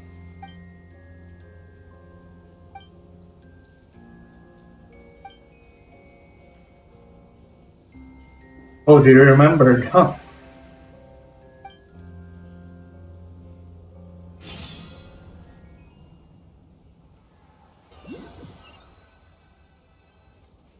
So, Chuganov really is going to shut down the factory.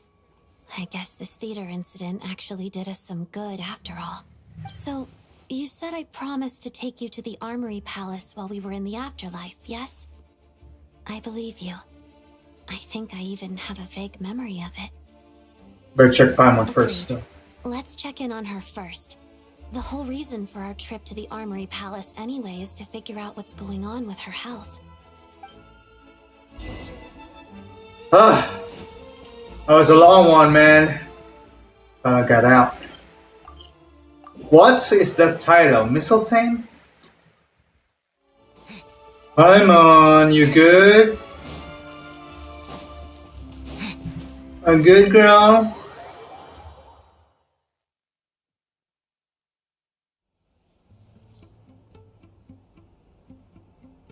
I'm finally back, even though a long time has passed from my perspective. As far as Paimon's concerned, I probably just went out to watch a very short show. I should keep my emotions in check when I see Paimon again, or it'll seem weird. Wait. The atmosphere here feels off. What do you mean? Stay quiet. Let's go inside and take a look. What? Don't tell me we're Still not. not been able to notify Child yet. We need new orders. What if that person comes back again? What? What happened? I'm so sorry. Under the circumstances, there was really nothing. Did Paimon go missing? Tell me, what happened to Paimon? It was the Jester. He came here in person and escorted Miss Paimon away. Okay. He's director of the Fatui. His authority supersedes all others and cannot be questioned. There was nothing we could do. How Yes, long sir. ago did he leave? And what was Paimon's status? It was about an hour ago. Miss Paimon was fast asleep at the time. The Jester simply walked off with her as if it was only natural. I assure you, he absolutely did not use any force. Do you know where they went? The Armory Palace, most likely. Lord Piero, the Jester, has been overseeing the experiments there lately, keeping a close eye on their progress. Everyone in the Fatui has heard about it by now. I'm surprised he came in person. Whatever his reason for taking Paimon, he'll most likely return to the Armory Palace first, which is exactly where we were headed anyway. Then lead the way, Odette. Okay, let's go. Damn. Let's go real quick.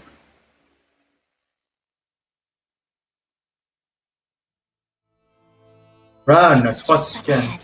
Quick, let's get inside. No, I'll go alone. You know I'm planning to force my way in. You're with the Fatui, so you should stay outside. I was hardly planning on taking you through the official channels anyway. I'm here to force my way in, just like you. I may be a Fatus, but I'm also Lelik, enemy of Project Stuja. Paimon's safety is paramount right now. With me around, you'll have an extra pair of hands. There might be devices inside that are easier for an insider to deal with. If you say so. Let's go. There's no time to hesitate.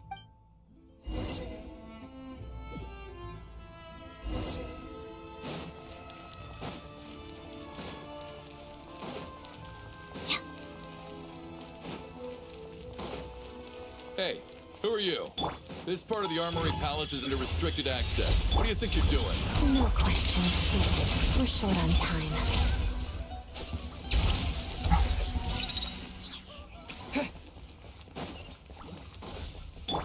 Right now, right here, right now. Opening box of the Death Ray Trace. Shadow me, hot as death. Oh, they just die like flies, bro. Yeah, anyway.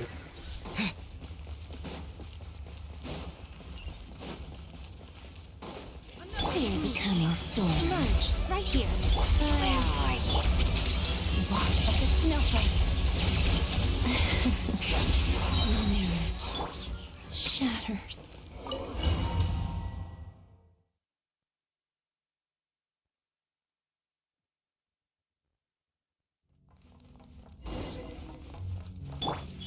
Right now, emerge.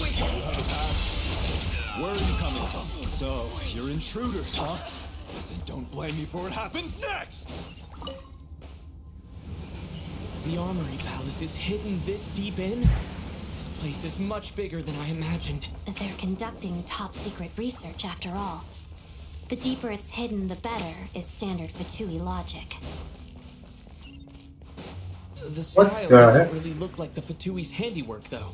They must have requisitioned some structures from a past civilization. It also... Intruders! Stay alert!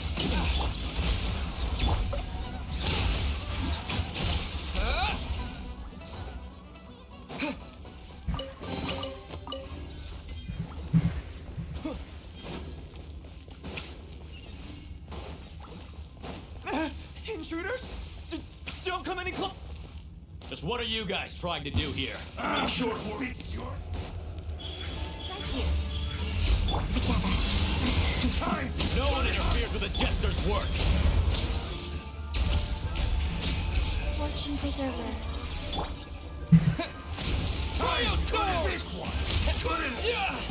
Fix it.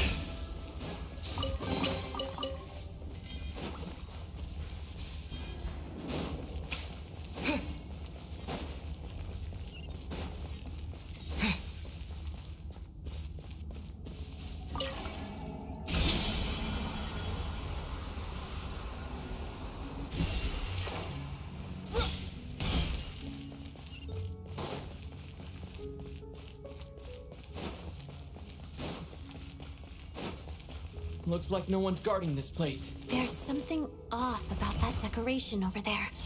Look out! Let's deal with these before we move on.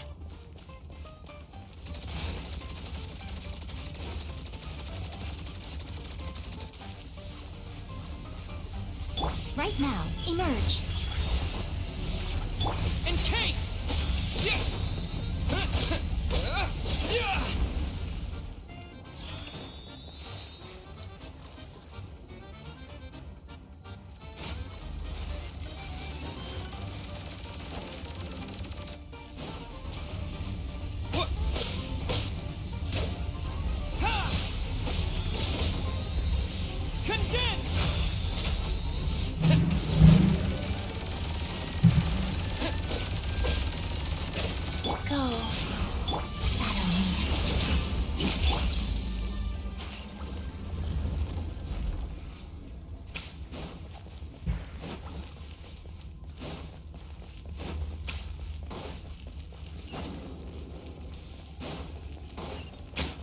How deep is this going to be, though?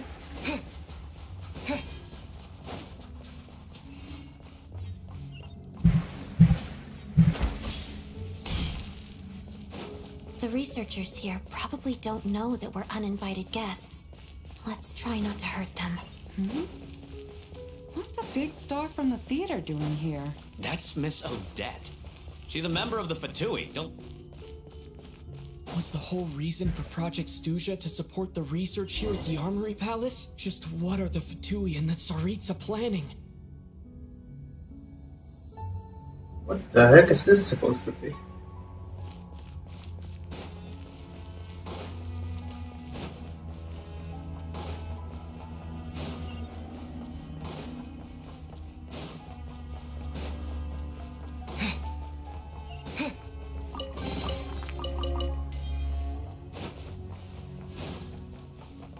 Whoa!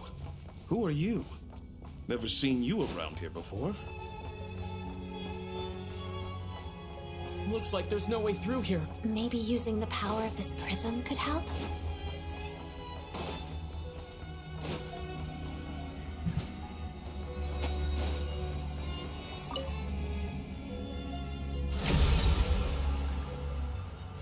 I think I see some images. It's the prism's power at play, causing images of the past to reappear, albeit only as an...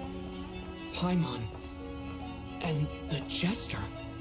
Is this another scene from the past? Yes. It looks quite old, though. I don't think it happened in the recent past. What's going on here? What happened? The source seems to be the Armory Palace.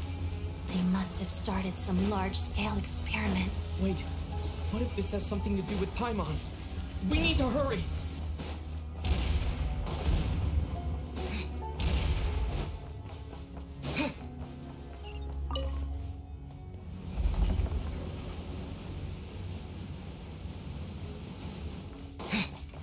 We're almost there. The Armory Palace is just up ahead. Paimon, please be okay.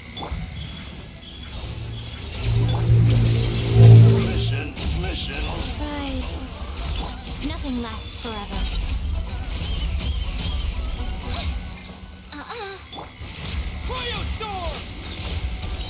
Orders given. Orders received.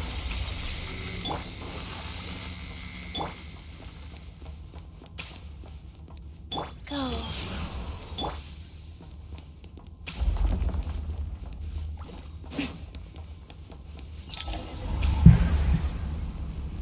What's going on? Wait, I remember this feeling. It's the curse of death. No, not now. Why is the curse of death striking again already? Odette. Oh, you have got to be kidding me, man. Is this the afterlife again? I need to find a way back to reality. Is that Odette's core Ignis? Could that be what just woke me up?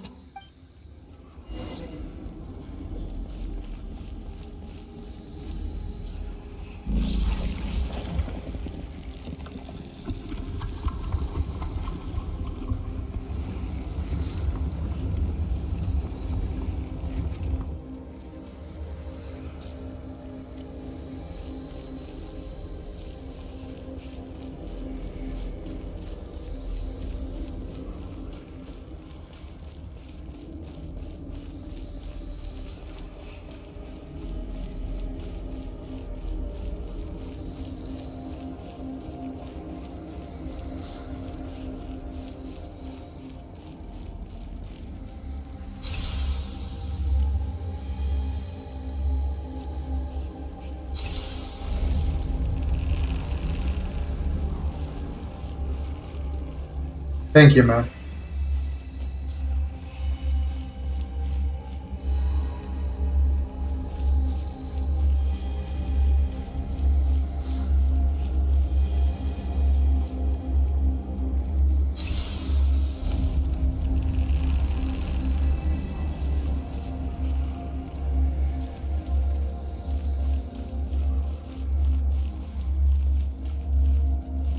Yo, what do I do?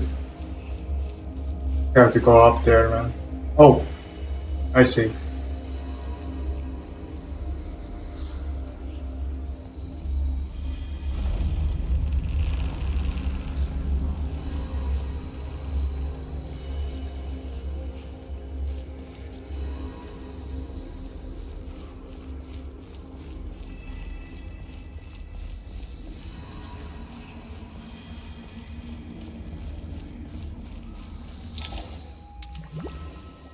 Back in life, man.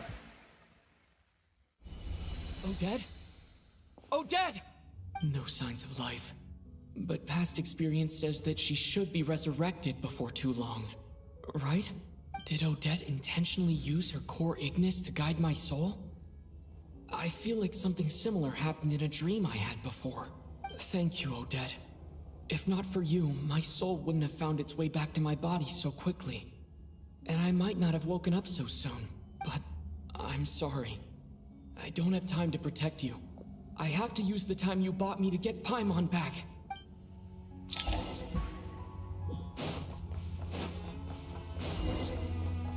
Sure enough, everyone here has been affected by the curse of Paimon! Paimon! No, wait. Paimon probably didn't escape Renova's curse either. She won't be able to respond to me right now. I'll have to find her myself. How deep is this place, man?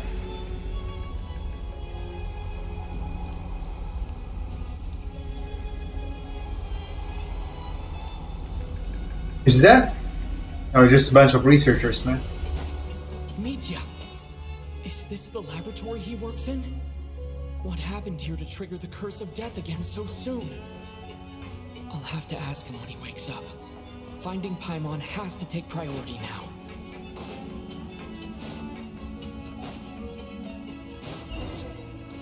Oh, there's Paimon in the room. Paimon really is here.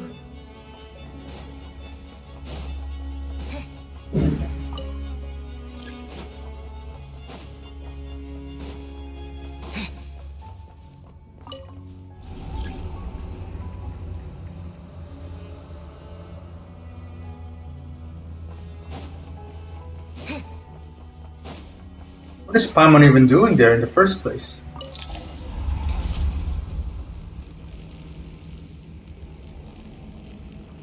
Oh crud, she's here.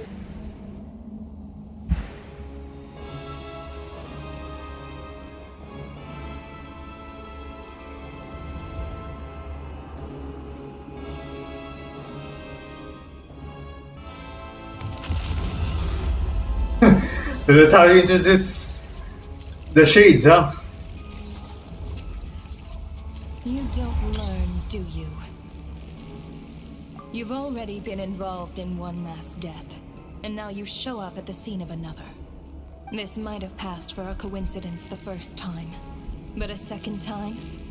Am I to assume you are intentionally interfering in Snezhnaya's affairs? Judging by your expression, it seems that you understand little of what is going on here. In that case, a word to the wise. Do not interfere in Snezhnaya's affairs. A civilization that fails to learn its lesson constantly depletes its own worth. It will one day lose any reason for its existence, and as a descender, you are perfectly suited to be the lifeline to which a dying civilization might desperately cling. Consider your position carefully. No advice needed. I'll make my own judgments. Suit yourself. When the day of reckoning arrives, not even a descender can hope to escape unscathed. The time for resurrection fast approaches. The mortals here are not yet worthy to behold my form. So that will be all for today.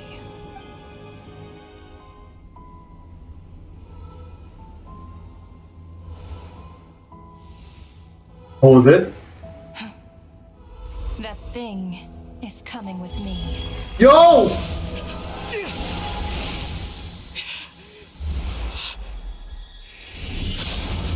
Oh shit!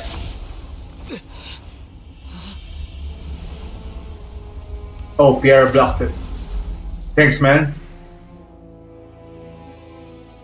You awoke sooner than I thought. The curse of immortality is stubborn, unable to enter the ley lines, yet not content to remain a spirit.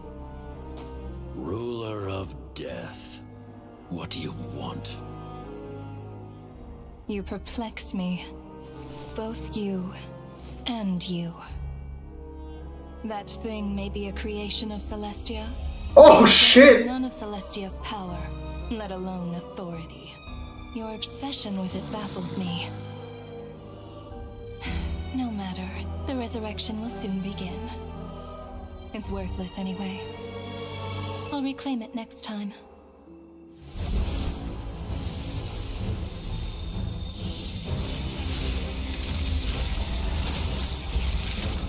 Hey, who says there will be a next time?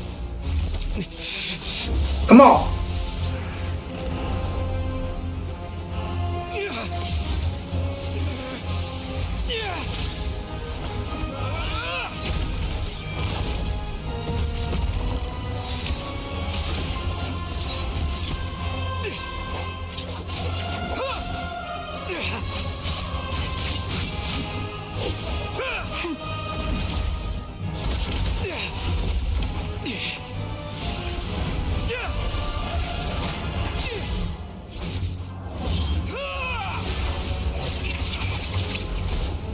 Holy crap, man.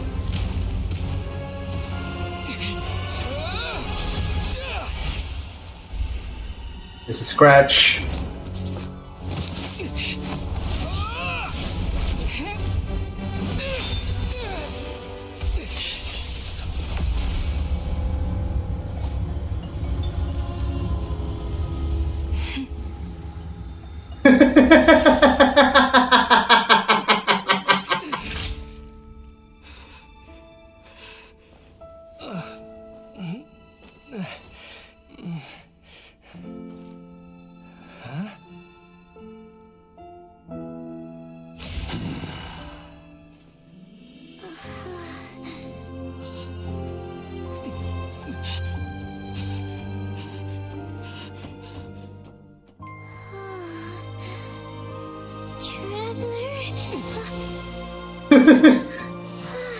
You good?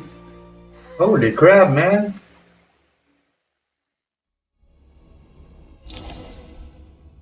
I missed you, Paimon.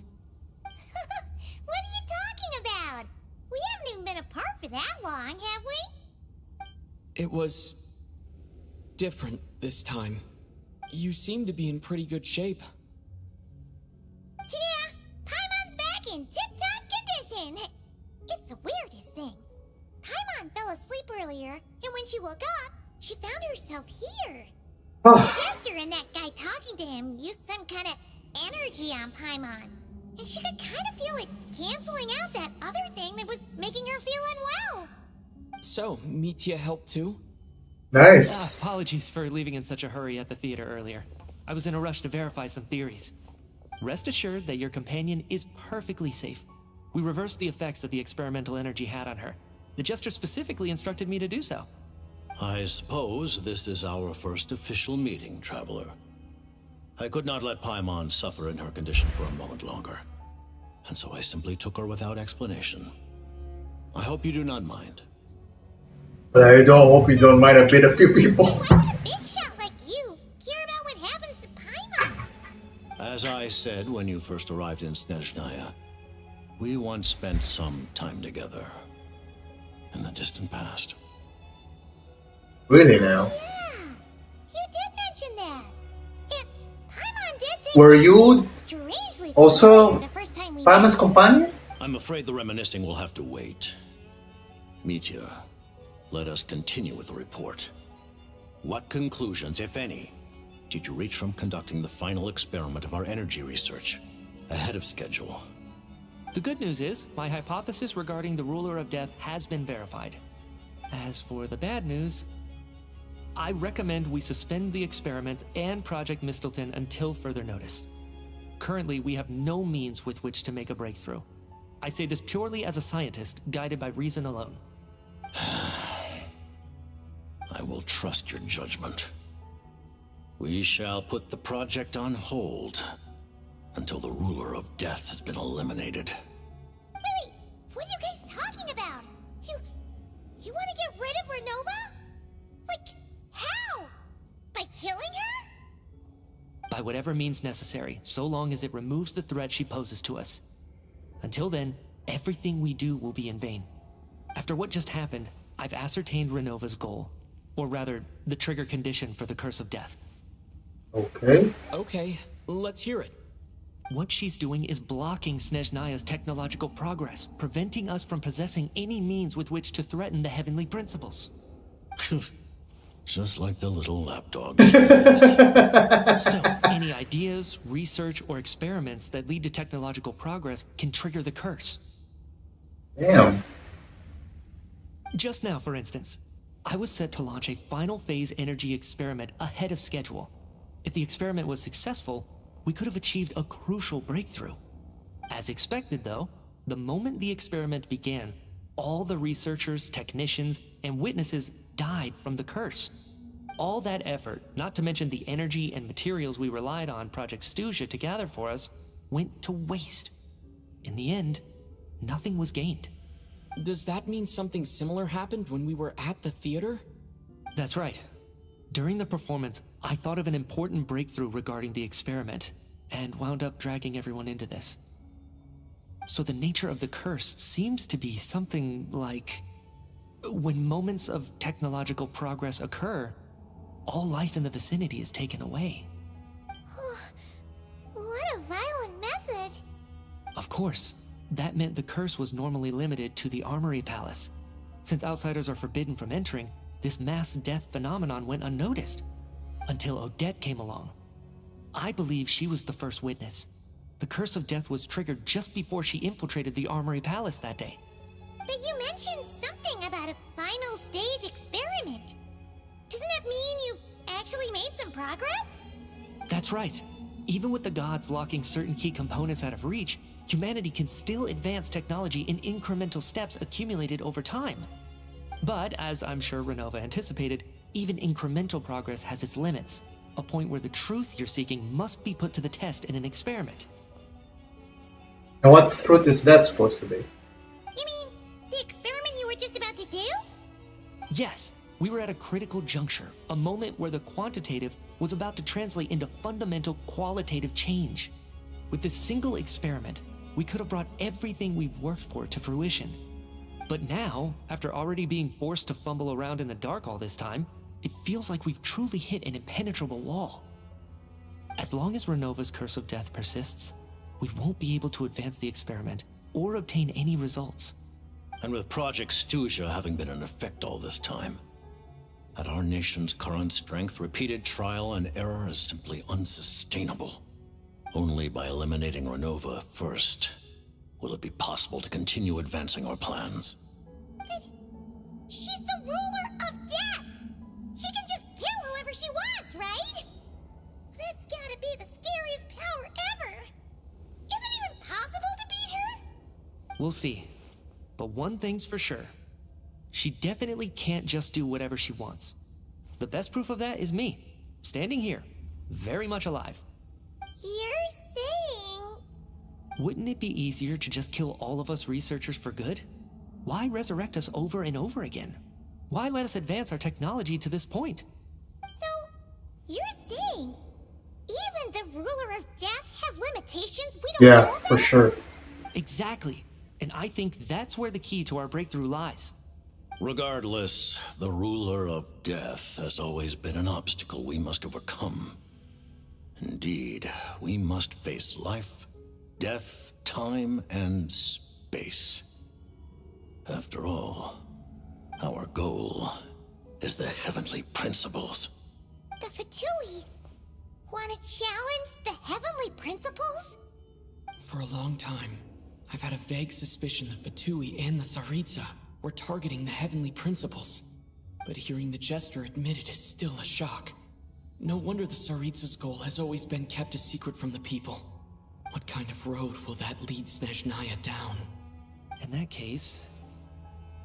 Lord Jester, I would like to request some leave. I'd like some time to organize my thoughts and go over the data. Granted. Get some rest, put the experiment out of your mind, and take care that the curse of death doesn't affect any civilians.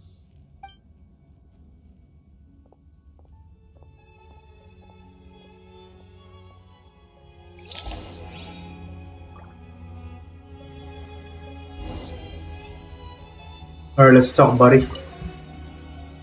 While there is yet time, allow me to offer you my hospitality, honored guest of Snezhnaya. Is there anything you wish to know? About Project Mistletoe. I remember hearing the term Mistelton from Columbina. Yeah, Paimon wanted to ask about that when the name came up just now. What is it? Paimon's heard of Project Stuja, but not this one. As you know, Project Stuja is a series of measures enacted to consolidate our nation's resources, the greater purpose of which is to serve Project Mistelton.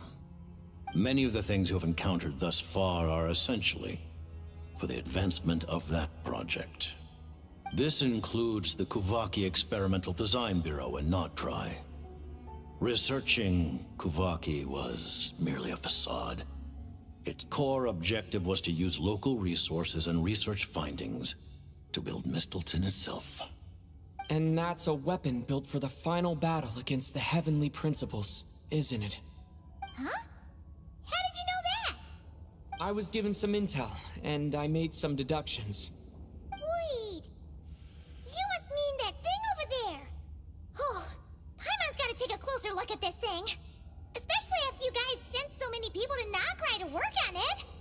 Kuvaki alone will not break through Celestia's defenses, let alone challenge the heavenly principles. The heavenly principles are no doubt accustomed to combating the power of the light realm, and elemental energy is simply the power of the human realm, converted to that form by the heavenly principles themselves. Any attempt to use this power against its creator would be a futile endeavor. For now, therefore, we have set our sights on the form of energy associated with the third descender and the stellar linchpins. This may hold the potential to allow Mistelton to contend with the heavenly principles. You could say that by reverse engineering the stellar linchpins to extract the energy within, we have obtained a source of anti-Celestia energy. The Kuvaki Experimental Design Bureau, Project Stuja, and the new energy experiments. Huh. So, Project Mistleton is what ties it all together. And it looks like your plan is almost complete. No wonder the ruler of death came after you. Yeah, but Your Tsaritsa. Majesty, the Tsaritsa has embarked upon an expedition to vanquish a monster. Were it not for this, I imagine she would have been delighted to grant you an audience. Seems like the powers that be in Snezhnaya don't intend to hold my past conflicts with the Fatui against me. The Harbingers have been granted significant autonomy in retrieving the Gnosis. But by the same token, they do not completely represent Snezhnaya's official stance. You read my mind. Speaking of the Gnosis, Paimon's been dying to ask this question since forever. Why exactly does the Tsaritsa want to collect them? Is it something to do with the fight against the Heavenly Principles? The Gnosis will undoubtedly serve as a key bargaining chip when she confronts the Heavenly Principles. Beyond that, you had best ask the Tsaritsa herself. I am not sure if this information is mine to disclose. What do you mean? Not sure. Don't you make the rules?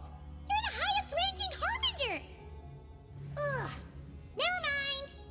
Taking on the Heavenly Principles is something most people wouldn't even entertain in their wildest fantasies. Why is the Tsaritsa so fixated on this? In Tevat today, civilization is nothing but an illusion. Something whose very existence can be negated at any moment. Our civilization may very well be destroyed in the struggle, but as things stand, the Heavenly Principles could choose to negate our existence on a passing whim. And we must not sit back and accept that fate. Only by changing the state of affairs, only by overthrowing the Heavenly Principles, can our civilization truly be said to have taken root. Otherwise, the fate of the people of Conria and Hyperborea is a cycle doomed to repeat itself. Accepting potential destruction in return for getting to control your own fate. Furthermore, perhaps this is still somewhat difficult for you to understand. Are you aware that all the rules of this world are made up of curses? Curses? All of them? Paimon knows about the curse of death you mentioned, and the curse of immortality that you and Dainsleif have. Then the birth of the Hilly-Churls, the rules of Natlan's Ode of Resurrection. Those are curses too? Farina's long life seems to stem from a curse placed on her by Focalor as well. Yes. Even a god's love for humanity is a curse the Heavenly Principles inflicted upon the gods. What? The Tsaritsa has always had ample reason to hate the Heavenly Principles. If she can seize their authority, she will reconstruct the entire world, and when that time comes, humanity will be completely liberated from curses and lies. Look forward to it. It will be a world beyond your imagination. Though the ordinary people of Snezhnaya may not understand these details, in this frigid land locked in a ceaseless struggle against the environment, in this nation to which the gods have never shown favor, we all believe that standing in solidarity with the Tsaritsa in our shared struggle will surely usher in a new and better world. Holy crap, man. That was one hell of a reveal, man. Paimon really doesn't remember. He's basically a stranger. You gotta believe Paimon. Relax. Allow me to explain. The reason Paimon reacted to the anti-Celestia energy developed by the Armory Palace is because she comes from Celestia herself. More specifically, she is one of its creations. Paimon? A creation of Celestia? Well, it's always on your I was blinded notice by still. anger earlier, but thinking back on it, Renova also said that Paimon is a creation of Celestia. But she lacks Celestia's power or authority. As you know, the lunar fragments in Nocturne were pulled down from the sky using Fatui technology. But the first application of this technology was in Khaenri'ah over 500 years ago. I used this technology upon the heavens, and the response I received was none other than Paimon descending from Celestia. What I the? presented her to the Vinster King, but he took no interest in this gift, nor did it satisfy him. Paimon then took up temporary residence in my palace until, of course, the arrival of the Cataclysm. Wait, Paimon's a little confused. You're talking about things that happened in Khaenri'ah 500 years ago. Basically, you're old. You're saying Paimon was there for that? But Paimon doesn't remember any of that. Falling from the sky? Being given away as a gift? None of it. Having lived through the Cataclysm, perhaps you too were burdened with some manner of curse. Although, losing your memories would indeed be the smallest price I've ever seen paid. But it's not just her memories from Khaenri'ah. Paimon doesn't even know how she spent the last 500 years. She only has memories from the past few years.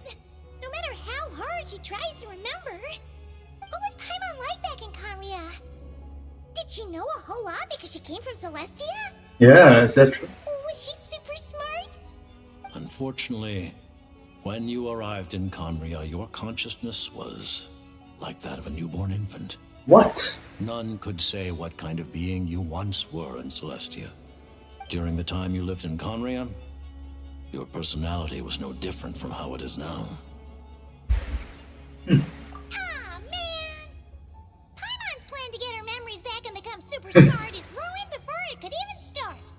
You know, even though Paimon lost her memories, she still feels weirdly close to you for some reason. That must mean you took pretty good care of Paimon back then, huh? Like a papa, huh? I completely ignored your existence. I was entirely focused on my struggle against Thruptatir the Wise. Now, as I see it, it is as if you are the only sane thing that survived that era of insanity, and thus are worthy of protection. Noted. Man, Paimon's gotta stop projecting friendship on everyone she meets. But, Traveler? Even though you know Paimon's some creation of Celestia now, you still want her, right? You're not going to abandon her? Well, you're still Paimon to me, Paimon. Phew! That's a relief. Paimon's just learning about this, too. She's barely even processed it. I guess it's about it, huh? Thank you for telling me so much. I'm a bit surprised, honestly. I didn't expect you to be quite so transparent with me. Given the circumstances, the Fatui need not hide anything from our allies. It's for allies, huh? To advance Project Mistleton, we must first resolve our issue with the Ruler of Death. And, if I presume correctly, you have no intention of letting her actions go unpunished either, do you? That's right. Ever since she said she intends to reclaim Paimon when we next meet, I figured reconciliation was out of the question. Against an opponent of this caliber, an enemy of my friend. Our allegiances would waste time we do not have. It's a friend of mine. We must join forces unreservedly with whomever we Sarah, can, here. if we are to stand anything like a fighting chance. You're going to challenge the Ruler of Death? Just for Paimon? But Paimon's only... No buts. Thank you! Oh, gee! Now Paimon doesn't even know what to say! Anyway, Paimon's super touched! The Tsar Tsaritsa will return in triumph in short order, and the Fatui shall hold internal discussions regarding the enemy. The time for us to meet again will come very soon. Got it. Thanks for your help with Paimon. I'll be sure to look after her for you. There was just one other thing. Well, it's just a request, really. Paimon really wants to see what this Mistelton thingy you're gonna use against the Heavenly Principles looks like. Of course, Paimon knows it's top secret and stuff, but she just had to ask. It's okay if the answer's no. Certainly you may. Oh, for real? Actually, maybe it's best not to. What if her Nova suddenly pops up again? She might take this chance to... While the technology is not yet fully developed, it has nevertheless reached the stage where Celestia's creations are unable to damage it. In that regard, you may rest assured. Oh. Wow. No wonder Paimon felt so out of sorts recently, even though it was super far away. Alright then! Paimon's ready to take a sneaky peek at this top secret super weapon! Isn't that right in front of you already?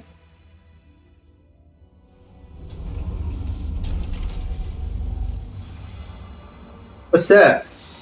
Is that a spear?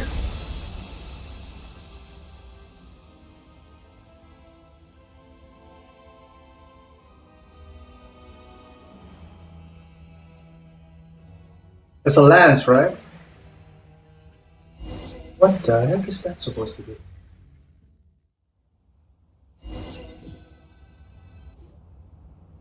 And now we're outside, huh? Oh, hey there, Odette! Paimon? You're okay. Oh, thank goodness. You look well. Have you recovered? Long story short, yep, Paimon's all better. What are you doing here? Were you waiting for us? That's right. When I woke up, I wanted to go in after you, but the guards had woken up as well. It would have been tough to take them on alone, and there was no easy way to sneak past them. So I returned the way I came and waited for you here. It was thanks to you that my soul found its way back to my body so quickly. Thank you. Huh. That actually worked? Nice. I just figured I'd try my luck when that ominous feeling struck me. Really, you should be thanking this thing instead. Anyway, and now that things here are all taken care of, I have other things I should get back to. Alright.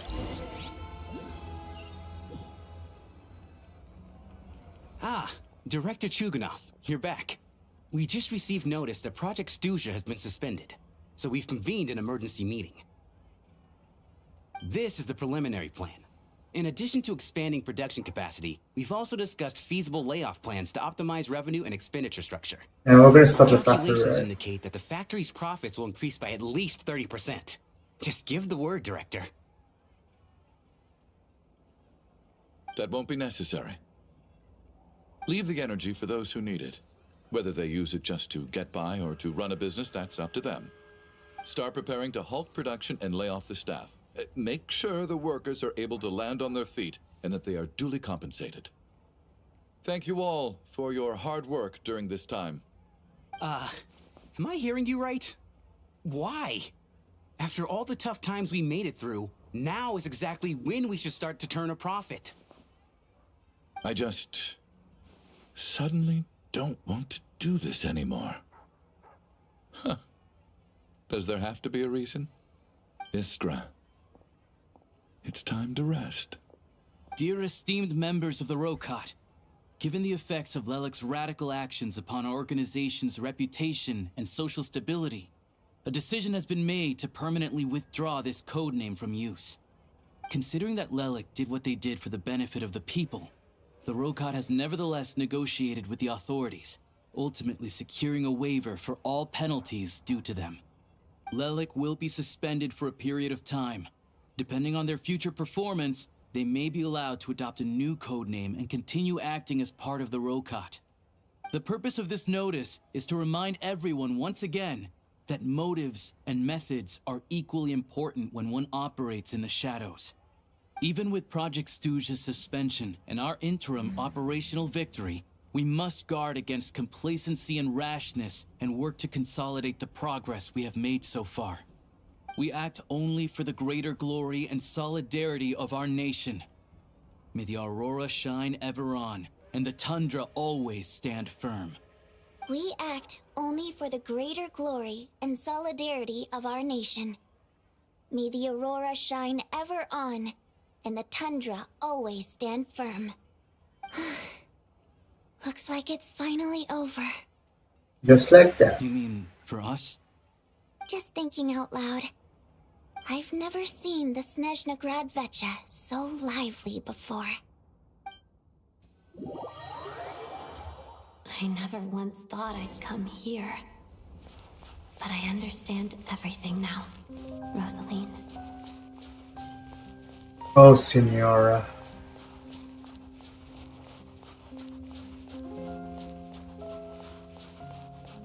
So this is where you were buried, huh?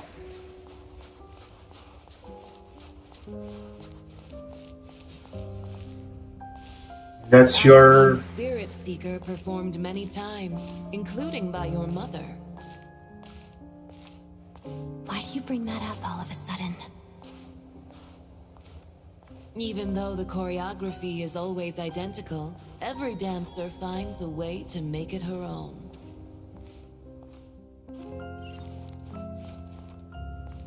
So you actually want to talk to me about ballet? I just think it would be a pity if the dance was lost to history. She didn't teach it to you, did she? That was an unusually subtle taunt for you.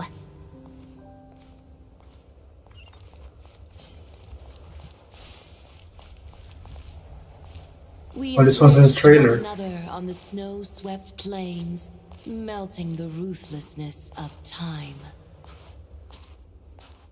But when our bodies, in pieces, are cast to the winds, what of our love will remain behind?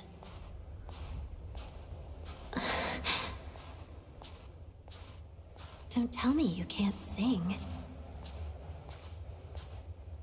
Shush.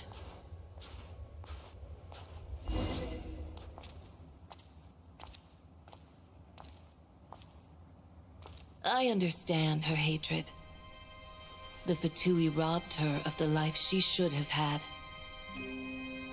I never opposed her dancing. Yet still I became an enemy of her ballet. I'll just keep my distance. Many despise me. I'm used to it. You're certainly not one to shy away from confrontation. But children, they need a different approach. I'm hardly the most maternal figure. Yet, she is a child. In my experience, while a father commands authority, he must still yield to love. You should tell her what you think about her dancing.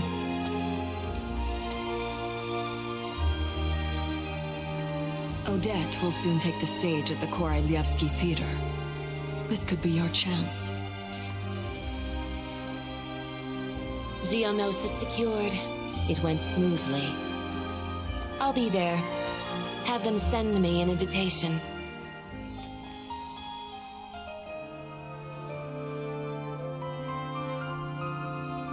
Sadly, things didn't work out. Her final words are inside that block of ice. This? Aren't these for monitoring her subordinates? Not yours. This one isn't her witch's flame, but my two worlds' flames. The two worlds' flames can burn away memories. It was my parting gift to Rosaline.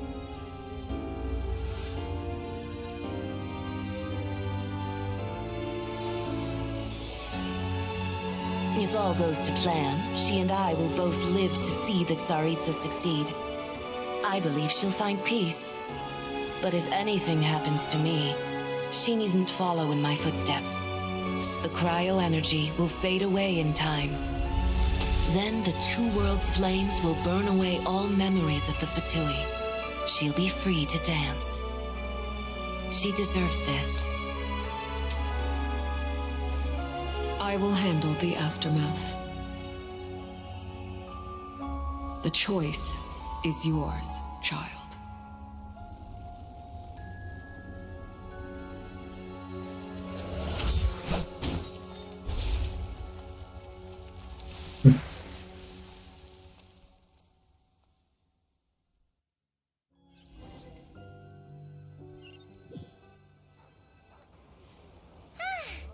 Fresh air at last! Paimon's head isn't spinning anymore, and the fever's all gone. Paimon's finally free to fly again! Oh, it's nice to finally know where Paimon came from, too. It did make Paimon a little nervous at first, but it's such a relief now. Like, who cares if Paimon's a creation of Celestia? She's probably not anyone that important. Probably just the fairy of food and fun or something.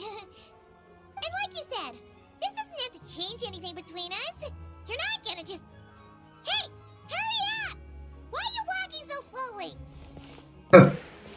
You've spent the last few days lying in bed and stuffing your face. I didn't think you'd be able to fly this fast. Says who? Paimon's as agile as ever. They don't call her White Floaty for nothing. Paimon originally wanted to check out the bookstores in Snezhnograd, but she's more in the mood for flying around right now, so let's save that for later. Wait, they've got light novels from Yai Publishing House here too. Huh? And this is Paimon's favorite mystery story from Fontaine!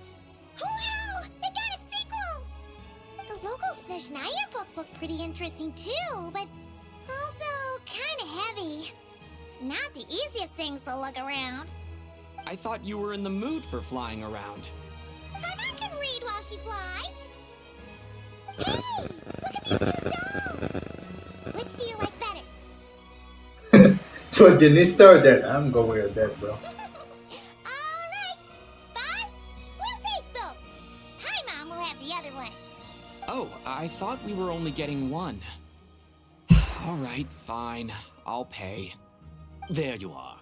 Thanks for visiting. Paimon will grab this and then... Huh? Huh?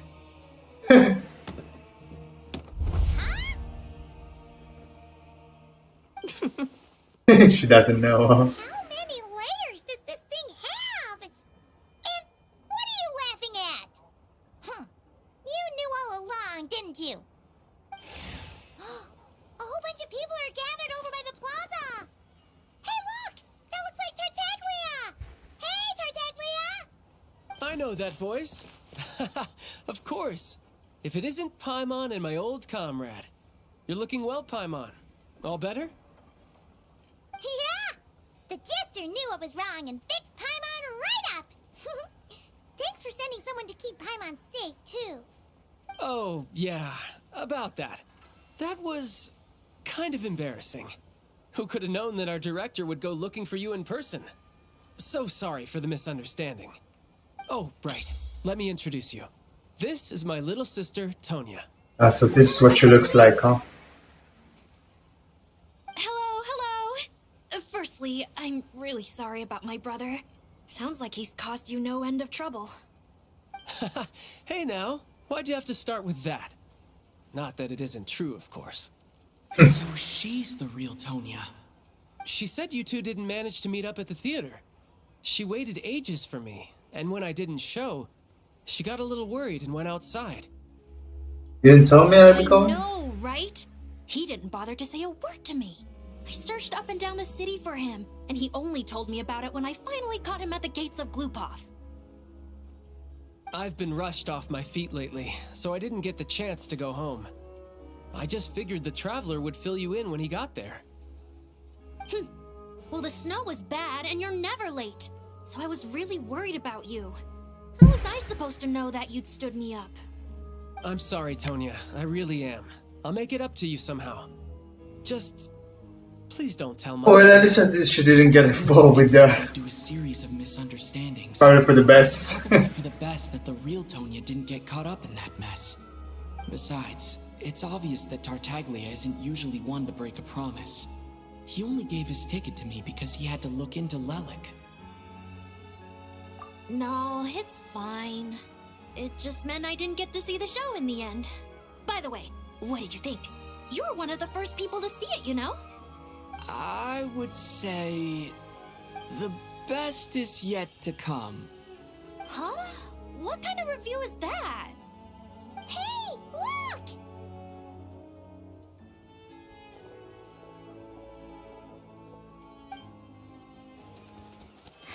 What's this? Oh, is Saritsa's back? Are they back? Oh, she's back, alright.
Holy! And she didn't even say a word, bro.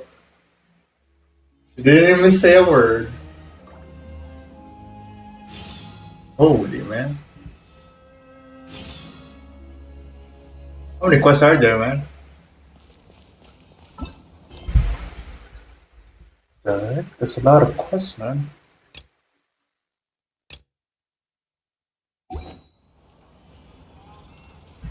Wow.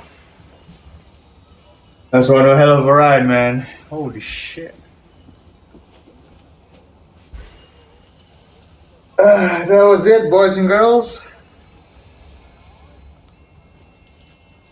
And that's Naya. Act 1 and Act 2. More like Act 2. Didn't expect that I, kind of predicted the concept of the Act 2. With the thumbnail, I guess. I don't know, man. We still have love, though. So.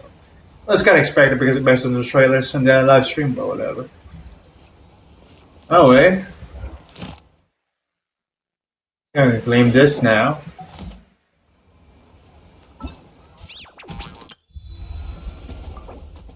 Ooh, I want this.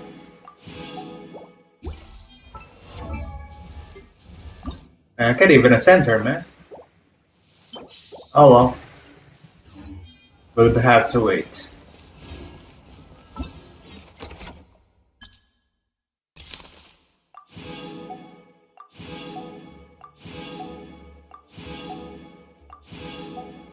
Wow. We got a couple of world quests to do. Yada yada. Yeah, we also have Notcry back then, so we got stuff to do. And also Mondstadt, this one. I should do this too, We got this one,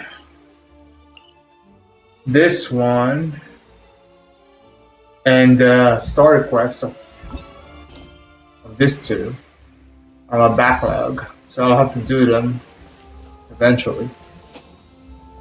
That was a good run. One hell of a quest, man. I still don't understand where this one is coming from. Yeah, I don't know where this one is located, man. Is it underground or something? Probably. Yeah, it's underground, alright. Oh, it's under the train station, whatever. Yeah. Okay. Well, I guess that's about it, folks. Oh, we can claim some of this then.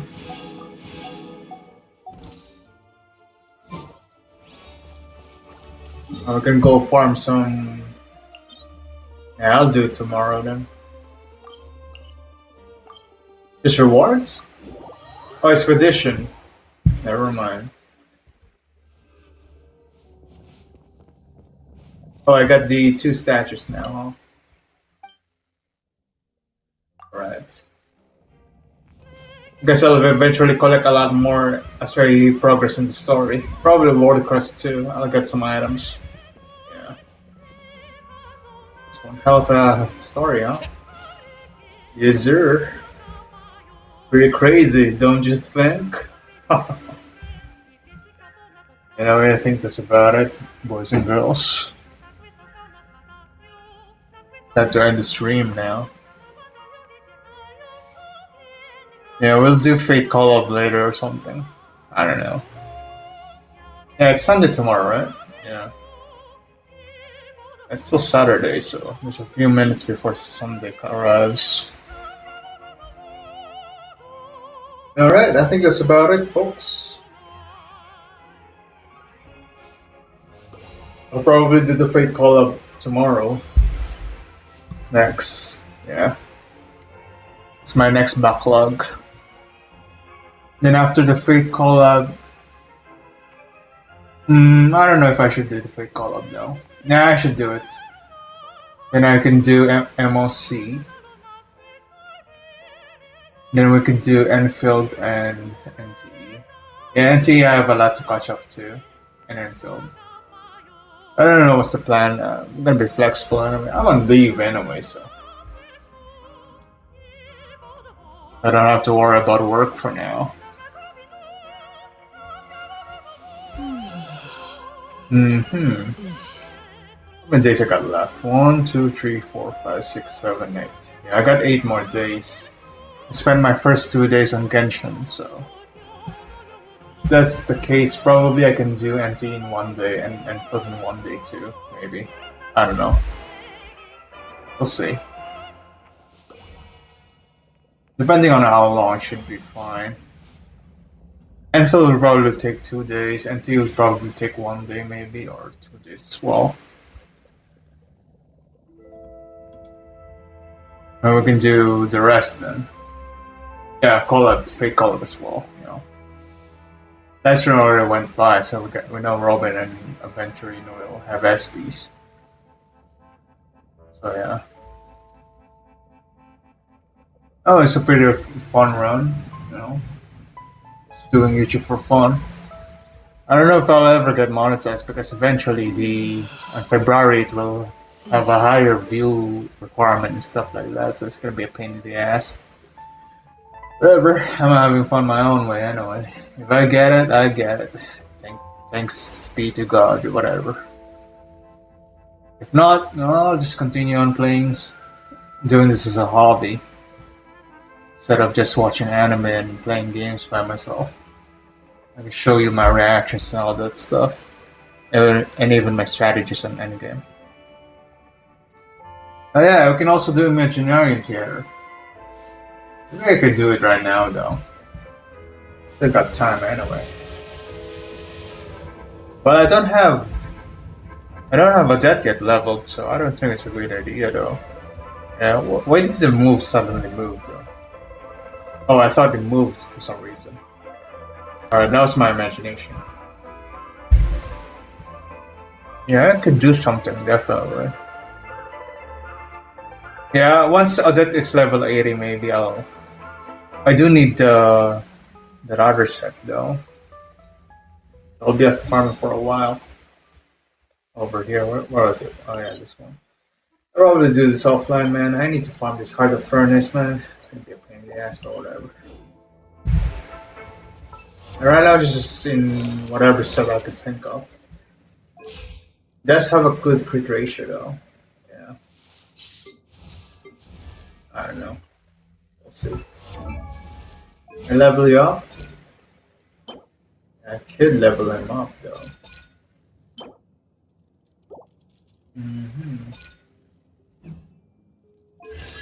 Whatever, man.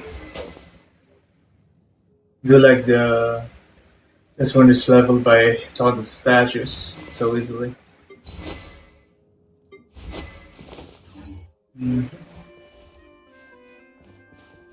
Beware of crucial fish. What the heck are you doing?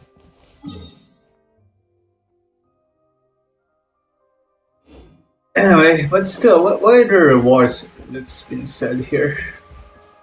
Should I stop here or something? Oh, there's Valiant. I think this is the rewards one, right? Oh, we got a new frame now? Zara! Okay. That's interesting.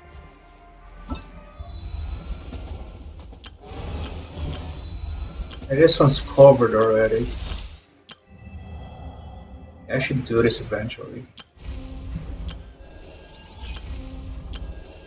I don't know, I'm pretty much lazy when it comes to exploration, but we might need it because we're gonna save posts for Suritsa. So I'm gonna do it. Maybe I can do it on stream and just talk wherever, man. I'll just put 100% in whatever. Yeah, I could do that. And just talk about whatever. Yeah, it's more incentivized to stream when I'm trying to explore something. I might have to do a lot of alt tabs though, because I'm gonna look for a guide. Yeah, I'm too lazy to do it myself now. That's a pretty good run, alright. Anything else I need to do though? Probably not. Yeah, I guess we could take a rest now. I don't know what to do next, maybe. Maybe I'll take a break and take a nap or something. Yeah. I did drink some coffee, so pretty much awake the whole time. Oh, that's really fun though. Anyway, thank you for watching, folks. I'll see you in the next stream.